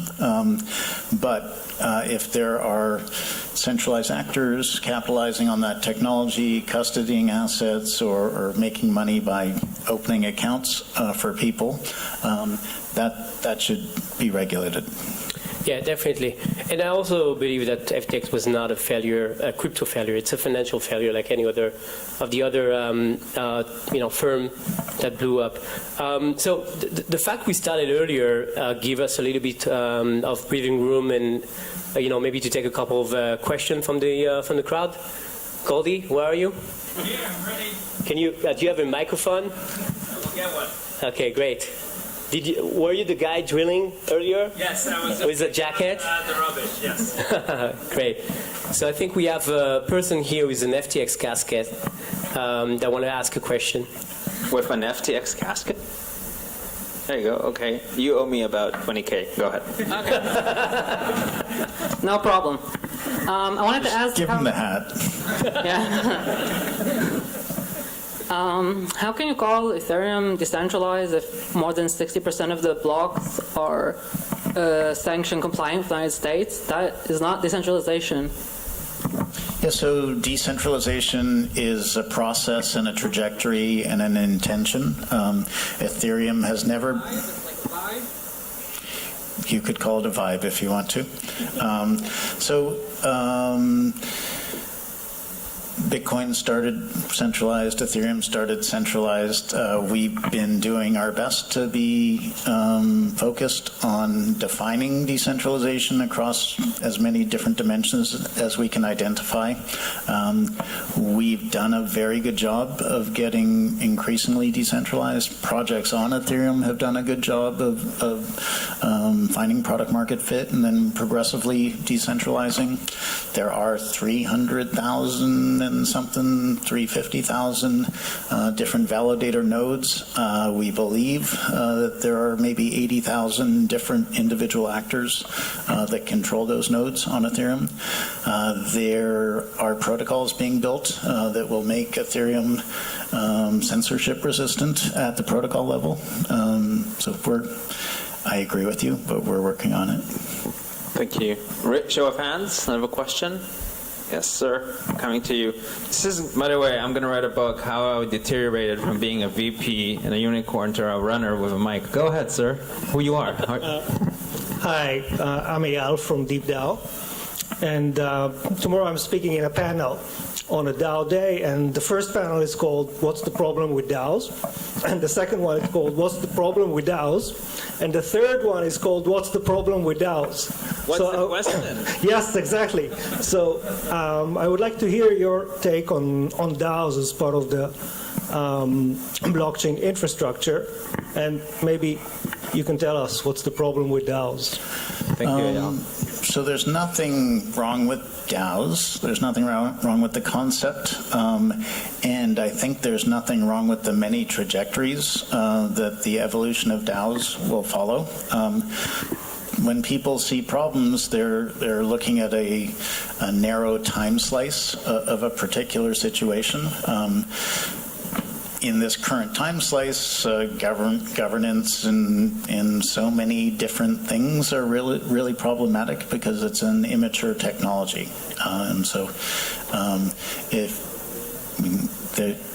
There is detail if you want. Voting systems are hard. Transparency is hard. Human beings are really difficult when they are trying to coordinate with one another. But it's an amazing invention where we can do what we've been trying to do, which is decision-making, coordination, governance. For millennia, we can do it much more out in the open.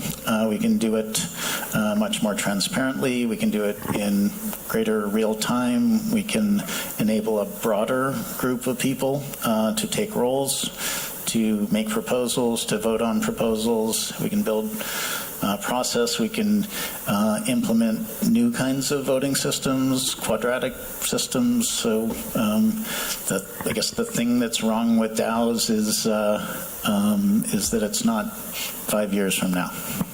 Actually, when you think about it, open source is a really good form of inclusion and some sort of DAO. The only thing that crypto could add to it is basically the incentive for people to really maintain and help and include their contribution. Yeah, absolutely. Not many people know, but aside from the fact that we're privileged to have Joe here, there's a person we need to thank who's Joel Avieli. This is our top Israel consensus. Clap, show your appreciation. Stand up, Joel. Stand up. Joel Avieli has been part of consensus for probably 4 or 5 years now. Yeah. And he's advocating for the Israeli builder community since the first day he joined. And thanks to him, a lot of this happened here. Joel, I don't know if you have a question to Joe because you probably see him every day, but is there a question to anyone? A tough question, though. A tough question to Joe? That we do in private. No, I mean, keep building, guys, and show that we can convert. I mean, I live in the Boston area, so sometimes people will tell me, but what about Zionism? And then my Jewish guilt will start working. And I think this is how we kind of started to do some stuff here, but I think part of the vision is to convert this startup nation to Web3. And personally, I see a major change compared to what we saw here in 2017, 2018. So much more technology, much more real building. So keep doing it. That's all. Thank you, Dror. I'm gonna. If you live in Boston, how come you're always in Tel Aviv when we're on Zoom? Nice. It's a Zoom background. Sorry, Eliana. All right, you know what? If I'm already here, Eliana, you run two successful communities, one for tech, one specifically for women in Web3. What is most interesting in those communities with regard to Ethereum that you think you can ask Joe? Surprise question thing. Yeah, totally surprise question. Oops. Sure. How do you feel like, when building the Ethereum community, how do you feel like you've solved for coordination among groups who might not have anything else in common other than the technology you're all building together and other than the vision you're all building together? Thank you. Decentralization, chaos, freedom, respect, events. So, I mean, I think the project came along at the right time and had an incredibly powerful vision and an incredibly powerful statement of what the platform could be in the near term, and so we knew that we were building a fairly simple version of Ethereum early on, but in the first days we talked about how we scale it via sharding and many other mechanisms, and I think it was about the vision and intellectual honesty. So I believe, forgive me, people from other ecosystems, but I believe that the talent in the Ethereum ecosystem is a very large magnet, and it's probably the most talented technologically of the blockchain spaces. The scope is very big, so we weren't trying to build a money. In fact, we explicitly indicated that we were building a platform for decentralized applications, and that there would be a token, but the token was more like a fuel. And I think by focusing on decentralization as both a philosophy and a design principle, also a marketing principle. Some projects in sort of the greater ecosystem focus on design as a marketing principle and less as a design principle.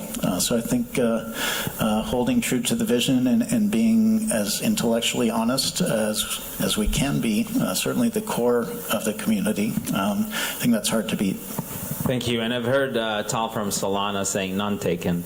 So we're at the Abrams Hotel, and there's nothing more fitting than to have a question from Abraham himself, the father of the Jewish nation. Please. Wow, I didn't think I'd get that. Thank you.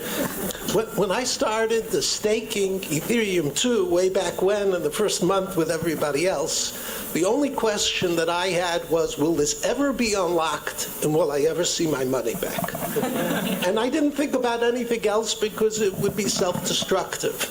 Well, it looks like we're getting to March, and it looks like it is going to be. What thoughts do you have for somebody who got into Ethereum 2 as an investor?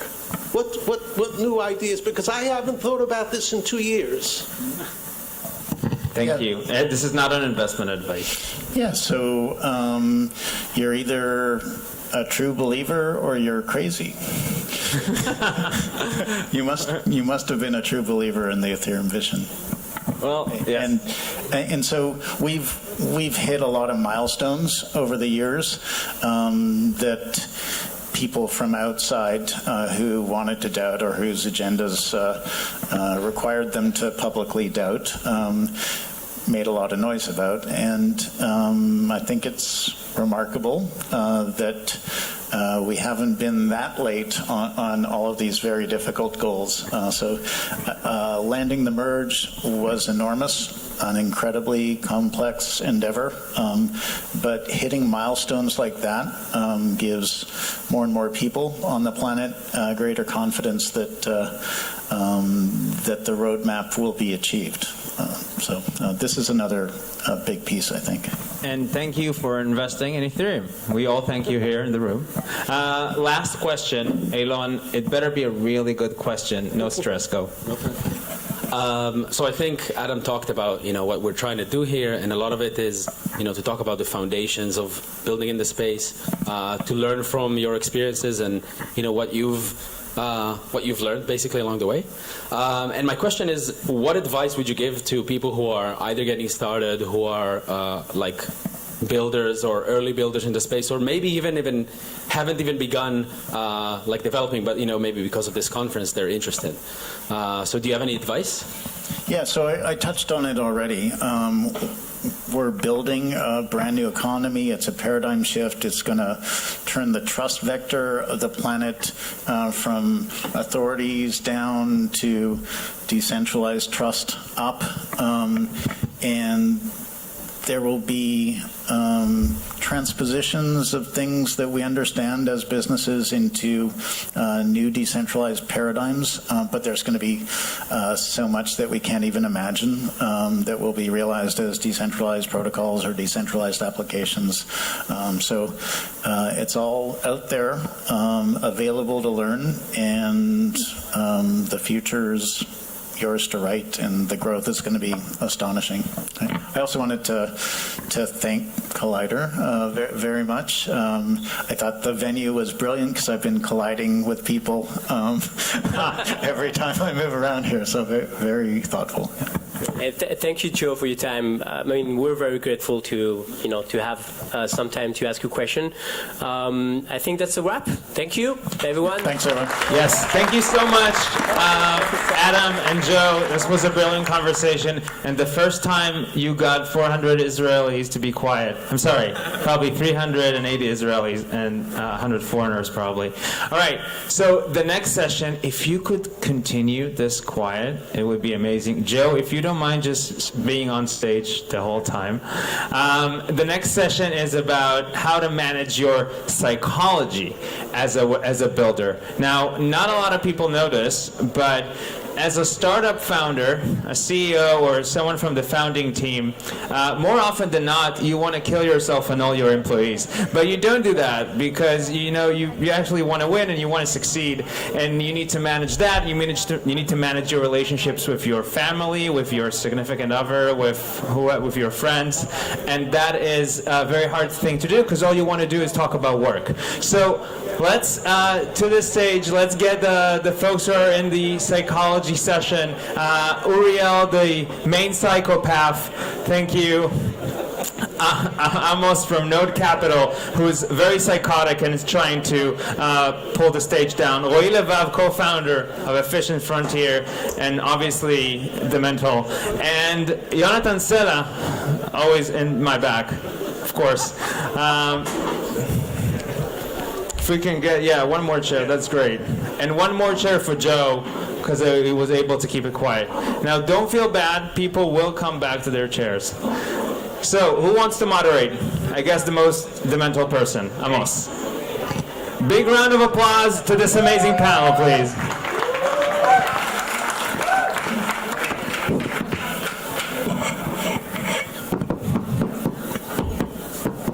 We made everyone go away. No, it's okay. They will come back. Right about they are going to hear.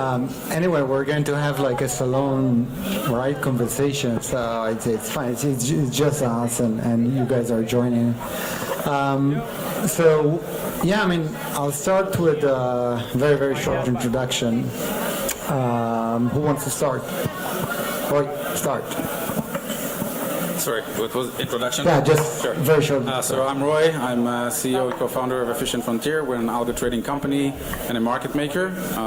We're trading a significant amount of volume in the ecosystem across many assets, many markets, and many exchanges. We've worked with over 150 projects by now, some of the largest ones that everybody knows and some smaller ones that are up and coming. We've developed one of the most advanced trading systems in the world and representing about close to 0.5% of the entire volume across the ecosystem. Our mission was always to set up a high standard and allow projects, exchanges, and entrepreneurs within this space to use the best technology available. Yeah. Awesome. Jonathan, I'm a VC at SquarePeg. We're largest VC in Australia, manage about $3 billion in funds, invest not only in blockchain, mostly not in blockchain, companies like Canva, Stripe, Fiverr, and others. But last couple of years, we started investing in blockchain as well, and I've been in the space since 2014, mostly initially as an investor at Venrock in New York.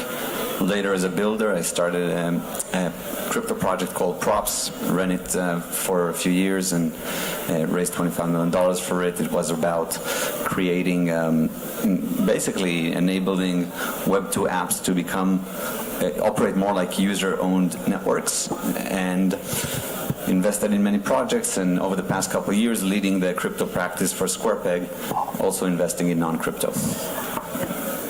Hello, my name is Auriel, I'm French, sorry about that. And I've lost my way in Israel 18 years ago, and my way in crypto 5 years ago. I love it, even in that period. And I'm the CEO of a company called Zango. Zango is a fast-growing crypto wallet that you cannot lose. And so if you don't want to lose your crypto, this is the wallet to use. And this is why we're growing, especially now. And we've been building and keep on building great stuff in matters of security in particular. It's been a great ride. The wallet has over 800,000 registered users on a sure way to 1 million very soon, which is a significant size in crypto. And more things to come. All right. Myself, I'm Amos. I started Colored Coins, which was the first protocol for digital assets on Bitcoin, maybe 2012, something like that. And since then, built a lot of different companies, protocols, etc. Today, I'm the founder of Node Capital, which is a venture capital investing in decentralized protocols. But I mean, this panel is basically not on our companies, etc. It's mostly about what does it mean to be a founder in Web3 and what are the challenges. And I think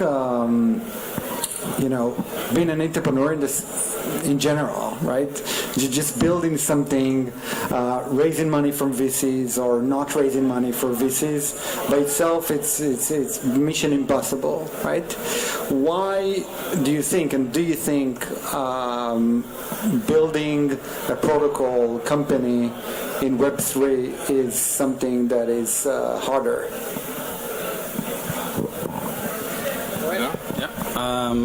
Well, every startup is really chaotic, right? It's a big task, and you generally shouldn't do it. But in crypto, it's actually more complicated because it's the interjection between not just technology and disruptions and innovation. It's also a lot of finance, a lot of money, a lot of regulation, a lot of politics involved. On top of it, you have the standard stuff like competition and funding and the other stuff.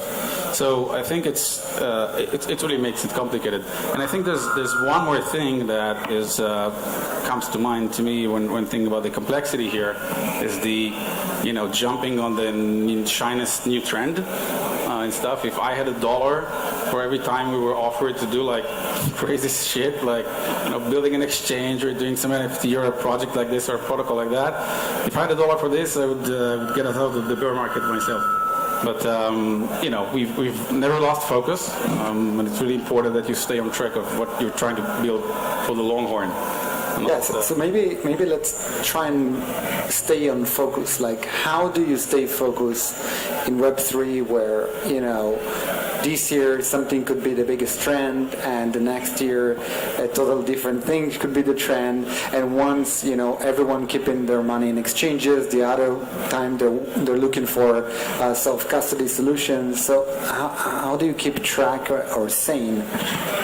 I think one way to look at it is just to remember that whether it's crypto or not, your startup should generate actual value, should have basic common sense value behind it. And sometimes during a bull market, that can be a hard thing to remember because the tide gets all boats to rise. And I think the key for focus is to remember what it is that, like any startup, by the way, I don't think that's unique to crypto, is understanding what is your vision, and then you can navigate and tweak and change the product offering as you learn and as reality evolves. But generally speaking, you need to have a vision. And I think in crypto it gets more confusing because the infrastructure itself over the past decade has just been built. We just saw that one of the founders of what many of us are building on top of. It didn't exist just a decade ago. So because for example, you could be betting on a layer 1 network that seems shiny and really suitable for your use case. And I've spoken to many founders who've been building on Luna, for example.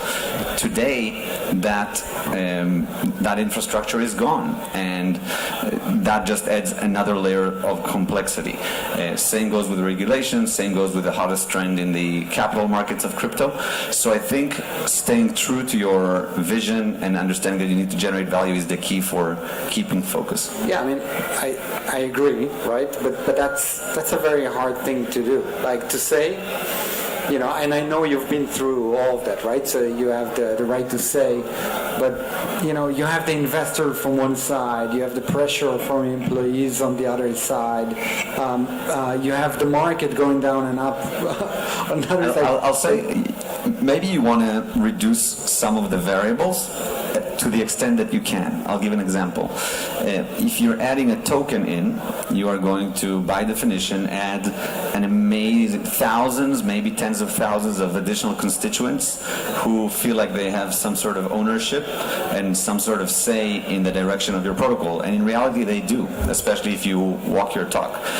But if you are still searching for how it is you want to bring that vision to life, if you're still searching for product market fit, you're still just a very early startup trying to navigate, it's extremely difficult to do it when there's thousands of people that feel like they have the right to tell you what to do and to come with demands. That's a big difference between users and token owners. So one example, one little tip is if you cannot launch your token early, as tempting as that may be in order to get funding, that will save you a lot of both regulatory trouble, but also help you keep focus because you're going to have less voices around the table. It's easier to manage 2 or 3 VCs and a couple of angel investors and not 10,000 angry people who feel like you own their money. Uriel, hi. Hi. So I know you for a long time, right? To me, you're one of these very different CEOs, right? Specifically when we're talking about focus. This is why, how do you manage, and I know what it means to be this hot wallet or hot exchange, right? How do you manage to kind of push all of the opportunities that are coming to you? And I think working with a lot of CEOs, you're one of the extremists, right? When it goes to focus. Well, look at that. No, we have this now. This is what we focus on. I don't care about that. How do you do that? And do you think sometimes, it might be too much to the extreme? And you missed opportunities? What do you think about that? So, good observation. We say no a lot, and I've been trained in a good school to say that. I was a VC before, where you spend most of your time to say no. And if there are VCs on this panel, do you know what I mean? And the problem with saying the problem with saying no is that sometimes you're indeed going to ignore important opportunities that could be even extremely lucrative, that could be sometimes even shortcuts. Can you give one example for an opportunity that you meet? Look, there is not a single day that people say, hey, you have this amazing technology, sell it to us as a white label, and we'll build a platform upon that. And we don't want to do that. Like, we can do it, we don't want to do it. And we could make maybe 10 times more money about it, and the reason is simple. We woke up with this project to achieve one simple proposition. We wanted to build a global trusted brand that is laser focused on one proposition, to make a wallet that you cannot lose. And to do that, you have to ignore every other possibilities, because otherwise you cannot build at the same time Amazon.com and AWS. And by the way, AWS was not built at the same time of Amazon.com. It was built 7 years later. So it's not that it's not a bad idea. It's not a bad idea at the time where we consider it. And to me, the important element that we use to create this sense of, let's call that peace of mind when we say no, is the ability to create feedback loops with what you're building that informs you that you're on the right direction. And so for us, I mean, we're obviously looking at the metrics and all of those things, but there is one thing that matters more than anything else, is do we make customers happy? But how do you manage your own, stress and everything, right? There will always be this investor who sends you this article about your competitor, right? Saying like, why are we not there? Like, how do you manage? This is like, I remember that, right? I had those investors sending me, I'm like, do you know how much things I'm dealing with? Like, I don't even know how to deal. How do you mentally, deal with all of that stress? Yeah, there's no good answer. Like, sometimes I just ignore them. So because it's just too much. And second, sometimes I just send them some customer reviews, what people write about us, and I say, right, we make those people happy. Why on earth would we do anything else? If we can do that at scale, we win. That's it. And why do we need another story? And so the problem with this industry is there is so many things that can be built, but there is only one thing you can do great. Only one thing. And it has to be simple, and it has to be really deep and meaningful. So we chose our way. There could be other ways, and that's okay, but you have to be at peace with the direction that you choose, and you have to have the ability to say no to many, many ideas. It's not easy, I admit, but that's life. And if you try to do too many things, you will lose yourself in that industry. All right, so if we're in the subject of investors, okay, investors could be a pain in the ass, right? There are many type of investors that want to invest in crypto, right? I even hate this word Web3, right? Because it's very confusing. But a lot of investors wants to invest in crypto. Most of them don't really understand, what does it mean? They maybe can invest in a company that they can understand and have revenues, etc. But then you have all of those decentralized network, things that are, fully decentralized. The structure is different. The talent is different. Like, everything in it is very different from what they know so far. What are your thoughts? I don't know, and where you have, very interesting investors in your business, right? Like, how do you feel about that? And then, Jonathan, I would love to hear about your experience with the token and everything, right? But you can start. Yeah, I think we were fortunate to find and partner with great investors. Don't worry, they're not here, I think. Some of them are here, actually. Okay. So I have to be very PC and polite. No kidding. Most of our investors came from the space. We have very few that came out of the space, and they are actually shutting up most of the time because they understand they don't understand, and we are in a position to teach them a lot about this. So whenever we get these articles about like, why are we doing this, look at that, this is a threat, I think we're in a good position to explain what we're doing and why we're doing it, because communication is really key. So if you communicated it in front, and this is what we're going to do, and you're keeping the momentum, which really, to me, is the secret key for any startup, especially in crypto. If you keep a good momentum and you're making progress, I mean, you have to sacrifice perfection for progress. Okay, that's like an absolute, true to my opinion. Sometimes you are losing business and you are giving up on deals that could make you some money, but you are making progress on your main avenue. So, and this is what I think investors want to see. It doesn't matter if you get there within. Might not matter. Sometimes it matters, but it maybe not be crucial if you get there within 1 year or 2 years, as long as you are on the right path. Yeah, but how do you choose the right investor for your specific business? I'll give you one example just from a couple of weeks ago, right? Like one investor invested in decentralized protocol, basically was asking, and I understand his position, like why they don't have an audit on the company. And and they try to explain to him, listen, there is no company. The whole purpose of what we're doing is that there won't be any company if we're doing some kind of an audit. That means that we're centralized, and like this is against everything, right? So what type of business, let's say in crypto, you think traditional investors could join? What type of business, you need crypto investors?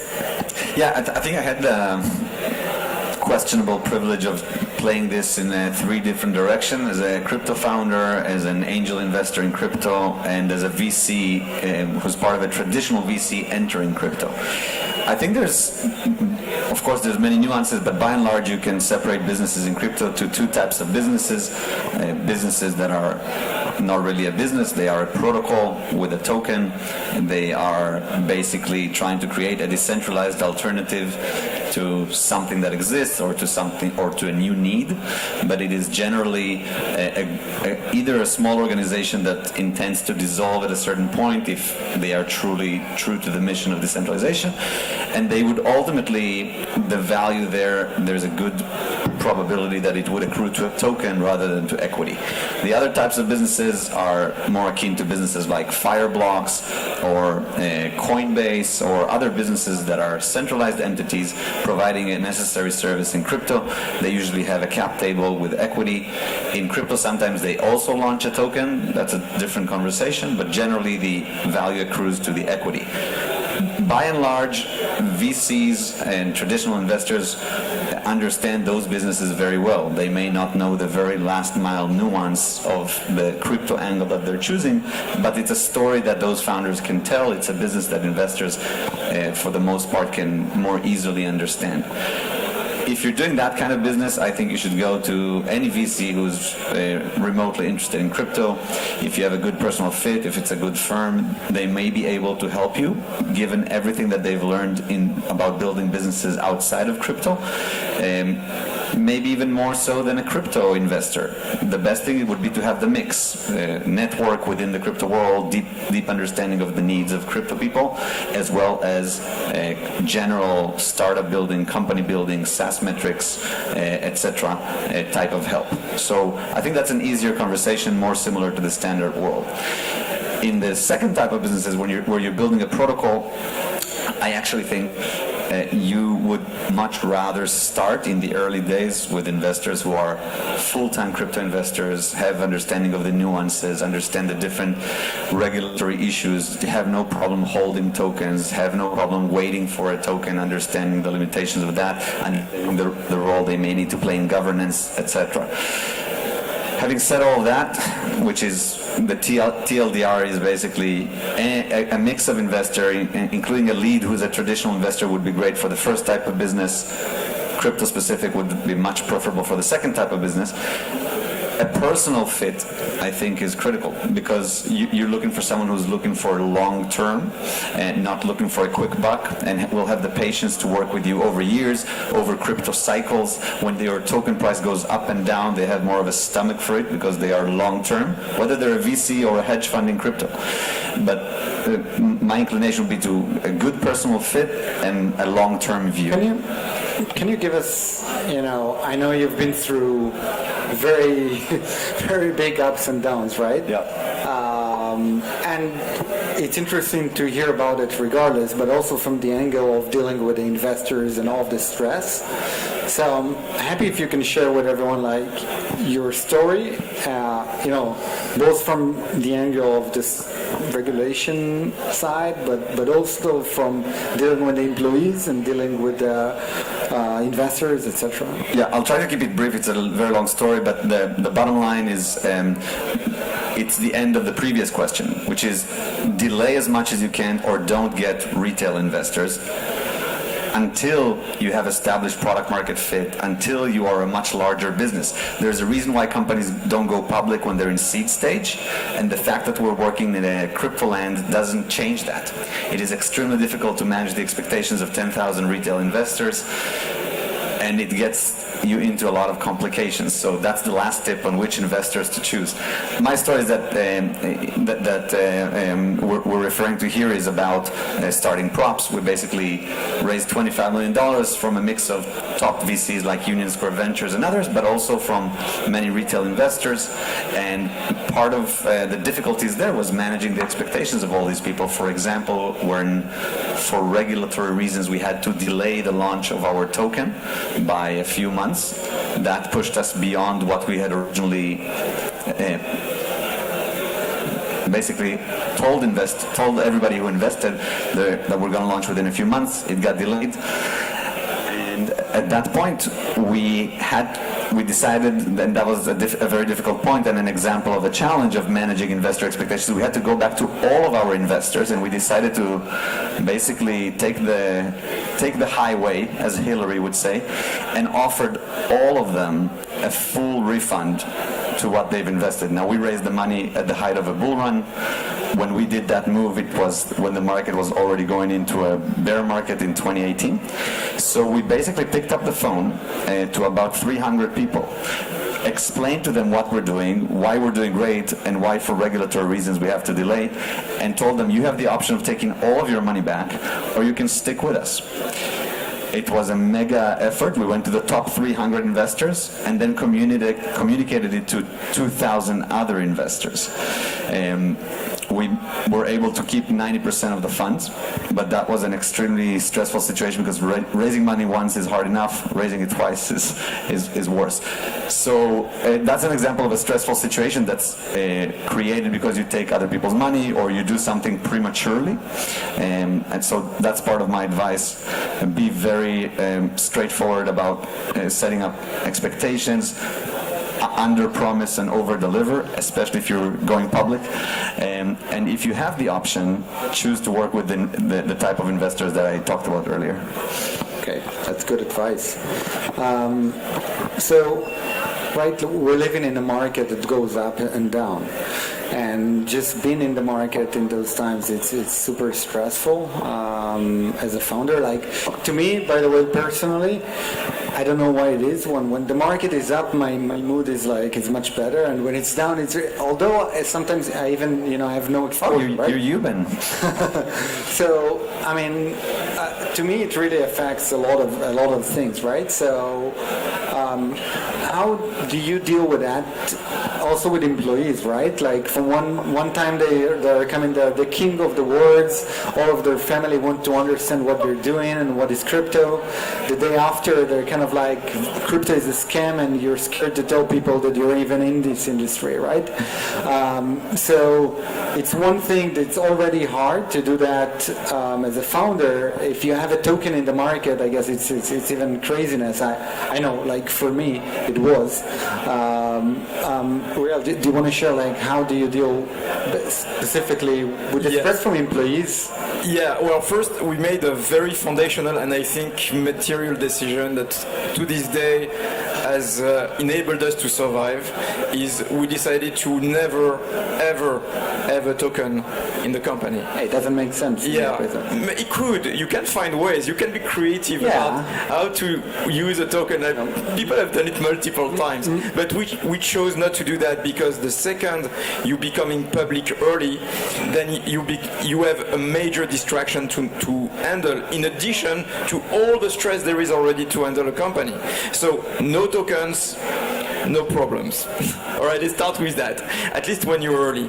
The second thing is when the market is down, it is going to affect you. I agree, you are a normal person. I feel like that too.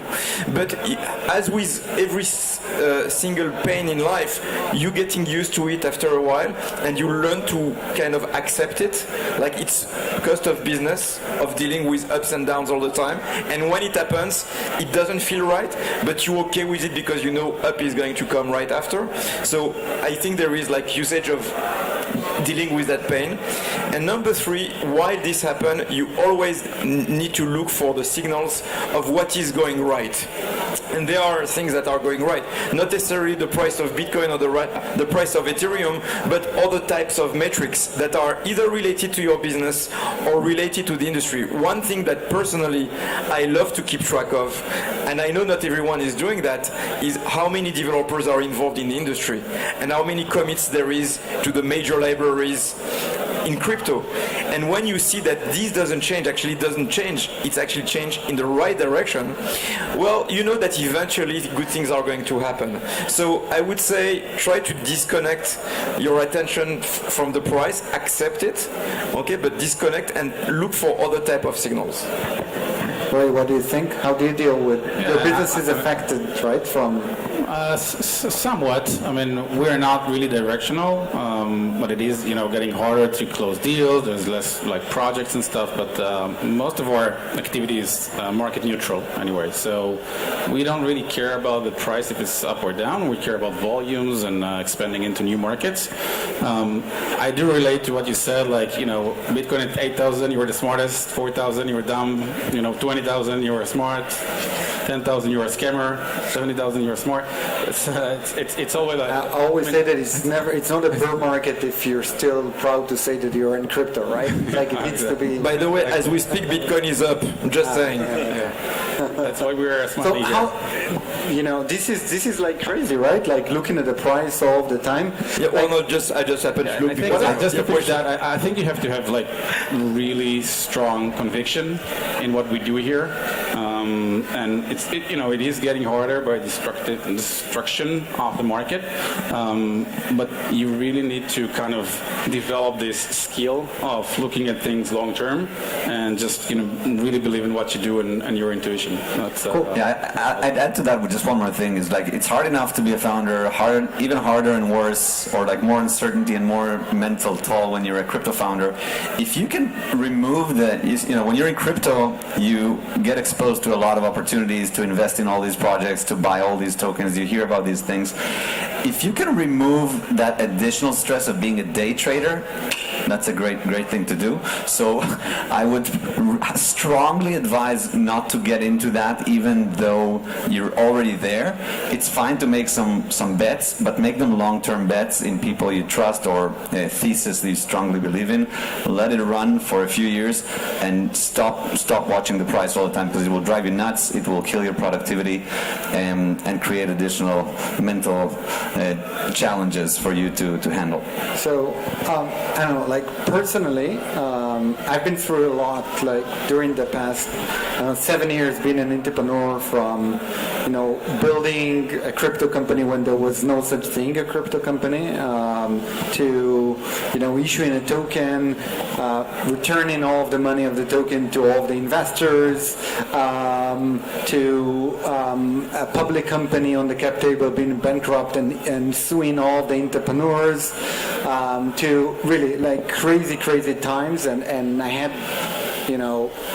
really ups and downs in terms of my mental health. Like I've been sick. I was really a totally different person, right? How many people talk about life, work balance. I'm not sure it's possible, right? But because when you want to succeed, you just really need to work. But there is social media, Twitter, all the time. You're connected to everything that's happening on the market, because it's not AI even that is very hot right now. But things are happening, right? But it's not like with crypto. With crypto, it could be, you need to stay up to date because everything changes so fast. What are your tricks to deal with all that stress? Right, I get started then. So the problem with crypto is 24/7, all day long, all night long, all year long. Like it never stops. So the problem is we have to stop because we're human beings. We need to sleep, we need to eat, all these kind of things. So for me, the useful two principles is as long first as you do what you love and you truly love your work, the concept of work-life balance matters a little less, because who needs balance if you do what you love? So let's start with that. Second, you need to have obviously a good sanity in your life. I personally have a certain number of activities that make me even happier than work, so I try to perform them from time to time, doing some running, playing the piano, things like that. And finally is also you need to find moments of real total disconnection, like complete disconnection. I'm not talking about when you sleep, I'm talking when you're up, right? When you sleep, you're obviously disconnected in theory, but when you're up, you need to be really disconnected from time to time, spending time with family, with friends, and with yourself. Taking care of yourself is super important. Now, that's easier said than done. When you're an entrepreneur, all you want to do is like work all the time, and I do work a lot. Like I'm really working really many long hours, but you need to also find this kind of moment where your body tells you now you have to stop. So you need to learn to listen to your body and discover the limits. So I have some white hair and some experience. I went through the ups and downs that you went through, and so I know how to do that a bit better than a few years ago. Say one more thing is what I call the skateboard method. Like imagine like you have a collection of skateboards, and every time you as a founder want to build something new, you start doing it yourself or with your co-founder or with your core trusted team. But once the thing starts to get in motion, think about the right person to put on that skateboard and gently push it and let it run. So you are not the one who need to continue spinning the wheel. And if you find yourself doing something in a repetitive way, you must either automate it or find someone else who will run with it. And the advanced course tells you how to get people involved in that from the beginning of the project, so you can start getting ideas that you have or energy that you have, move that to other people earlier in the process, so you can scale. And that's also key for reducing some of the load. It's called proof of skate. Yeah, I think I would give us a little bit of slack. I mean, it's okay to work hard. This thing about working smart versus working hard, I get it, but you actually need to work smart and hard to be able to have a chance to succeed.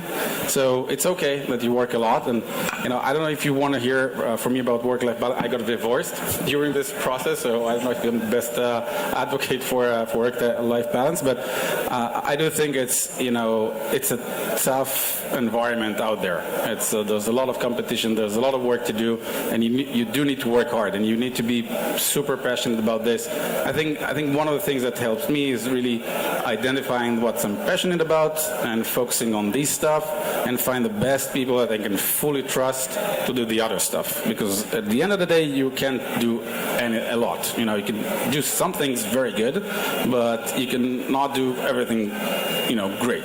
So you have to have people that you can fully trust and sleep good at night when they are handling stuff, and just let them do their work. All right, so we're about to finish. Do you have any recommendation for a good therapy or something like that? Therapy. Don't work in crypto. Meditation. No, I think find the right people to start with, people that you absolutely love having fun with and spending time with, and then even when the going gets tough, you have an opportunity to view it like a game. At the end of the day, we're not talking about people's lives. We're not talking about life and death situations. We're talking about trying to build something that will do good for you and your household, and maybe create some value and make some money on the way. But to do that with the right people means that you have to be attached to the process, to who you do it with, to how you do it. And you have to, at a certain point, at one point, disassociate from the results of what you're building, because you don't always have control over those. So that would be my one tip for crypto and for life. All right. Thank you very much. Thank you. Wants to ask a question. Yes, I'm here. I'm sorry for taking your. Okay, but give them some, you know. Can you charge psychologist payments to the company bill? That's a good question. In a bull market, you can. I would sign up for that. Anyone else wants to ask about psychology? Did you raise your hand? What? You want an answer? Oh, I think the answer is yes, by the way. Yes, in a bull market. Yes, but in crypto. Yeah, I will say that some crypto companies actually have a therapist. Not on premise. Yeah, not on premise, but like they have these programs. By the way, don't be surprised by that. Any other question? All right, let me pick someone up. This is like the fourth question part. Daniel, you're now starting your way in crypto, right? And these are people who, as you see, they're like, that's it. They've been run down, right? They maybe have like 2 more years. What do you want to ask? I don't have any question. Okay, Daniel, thank you. Inspiring. All right, I will ask the question then. Amos, you moved to Barcelona a few years ago. Did that help your mental state? 100% yes. Okay, immigrant away out of Israel, it will help you. Okay, thank you, great panelists. Thank you. We're going to have a 10-minute break, and we're going to come back with another great session by a keynote by Alon Moruch. Please come be here in 10 minutes.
gentlemen, we will start in 2 minutes. Please take your seats.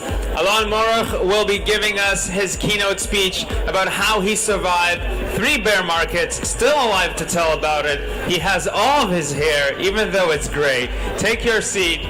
We're going to start in about 1.5 minutes.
All right, ladies and gentlemen, I know you are having an amazing day, and you're probably, all of you are exhausted, but remember that you're here to learn and to build and not to rest and drink coffee and smoke weed on the 3rd floor. You can do that in your own country. So, I want to make sure that before I invite our amazing keynote speaker to the stage, I want to make sure everyone gets their seat properly. If the production people can help me to take those of you who are not sitting and put you in a different floor, that would be great.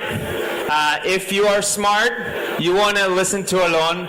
If you are not smart, you have to listen to Alon. So please come and grab your seat. We're going to start in a minute, maybe even less. Alon, I see you standing.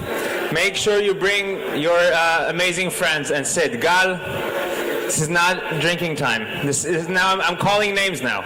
This is where we got to again. All right, everyone.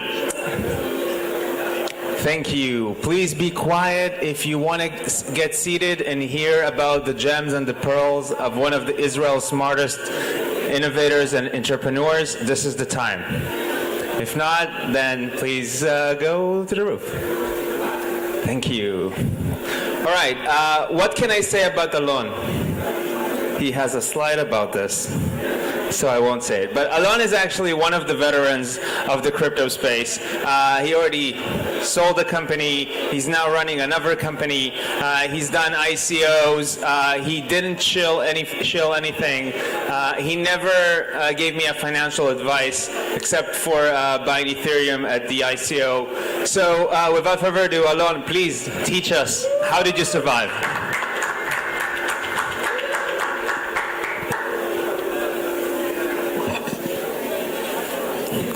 Hello everyone. I was just approved by the organizers to offer 1,000 ETH for everyone who's coming.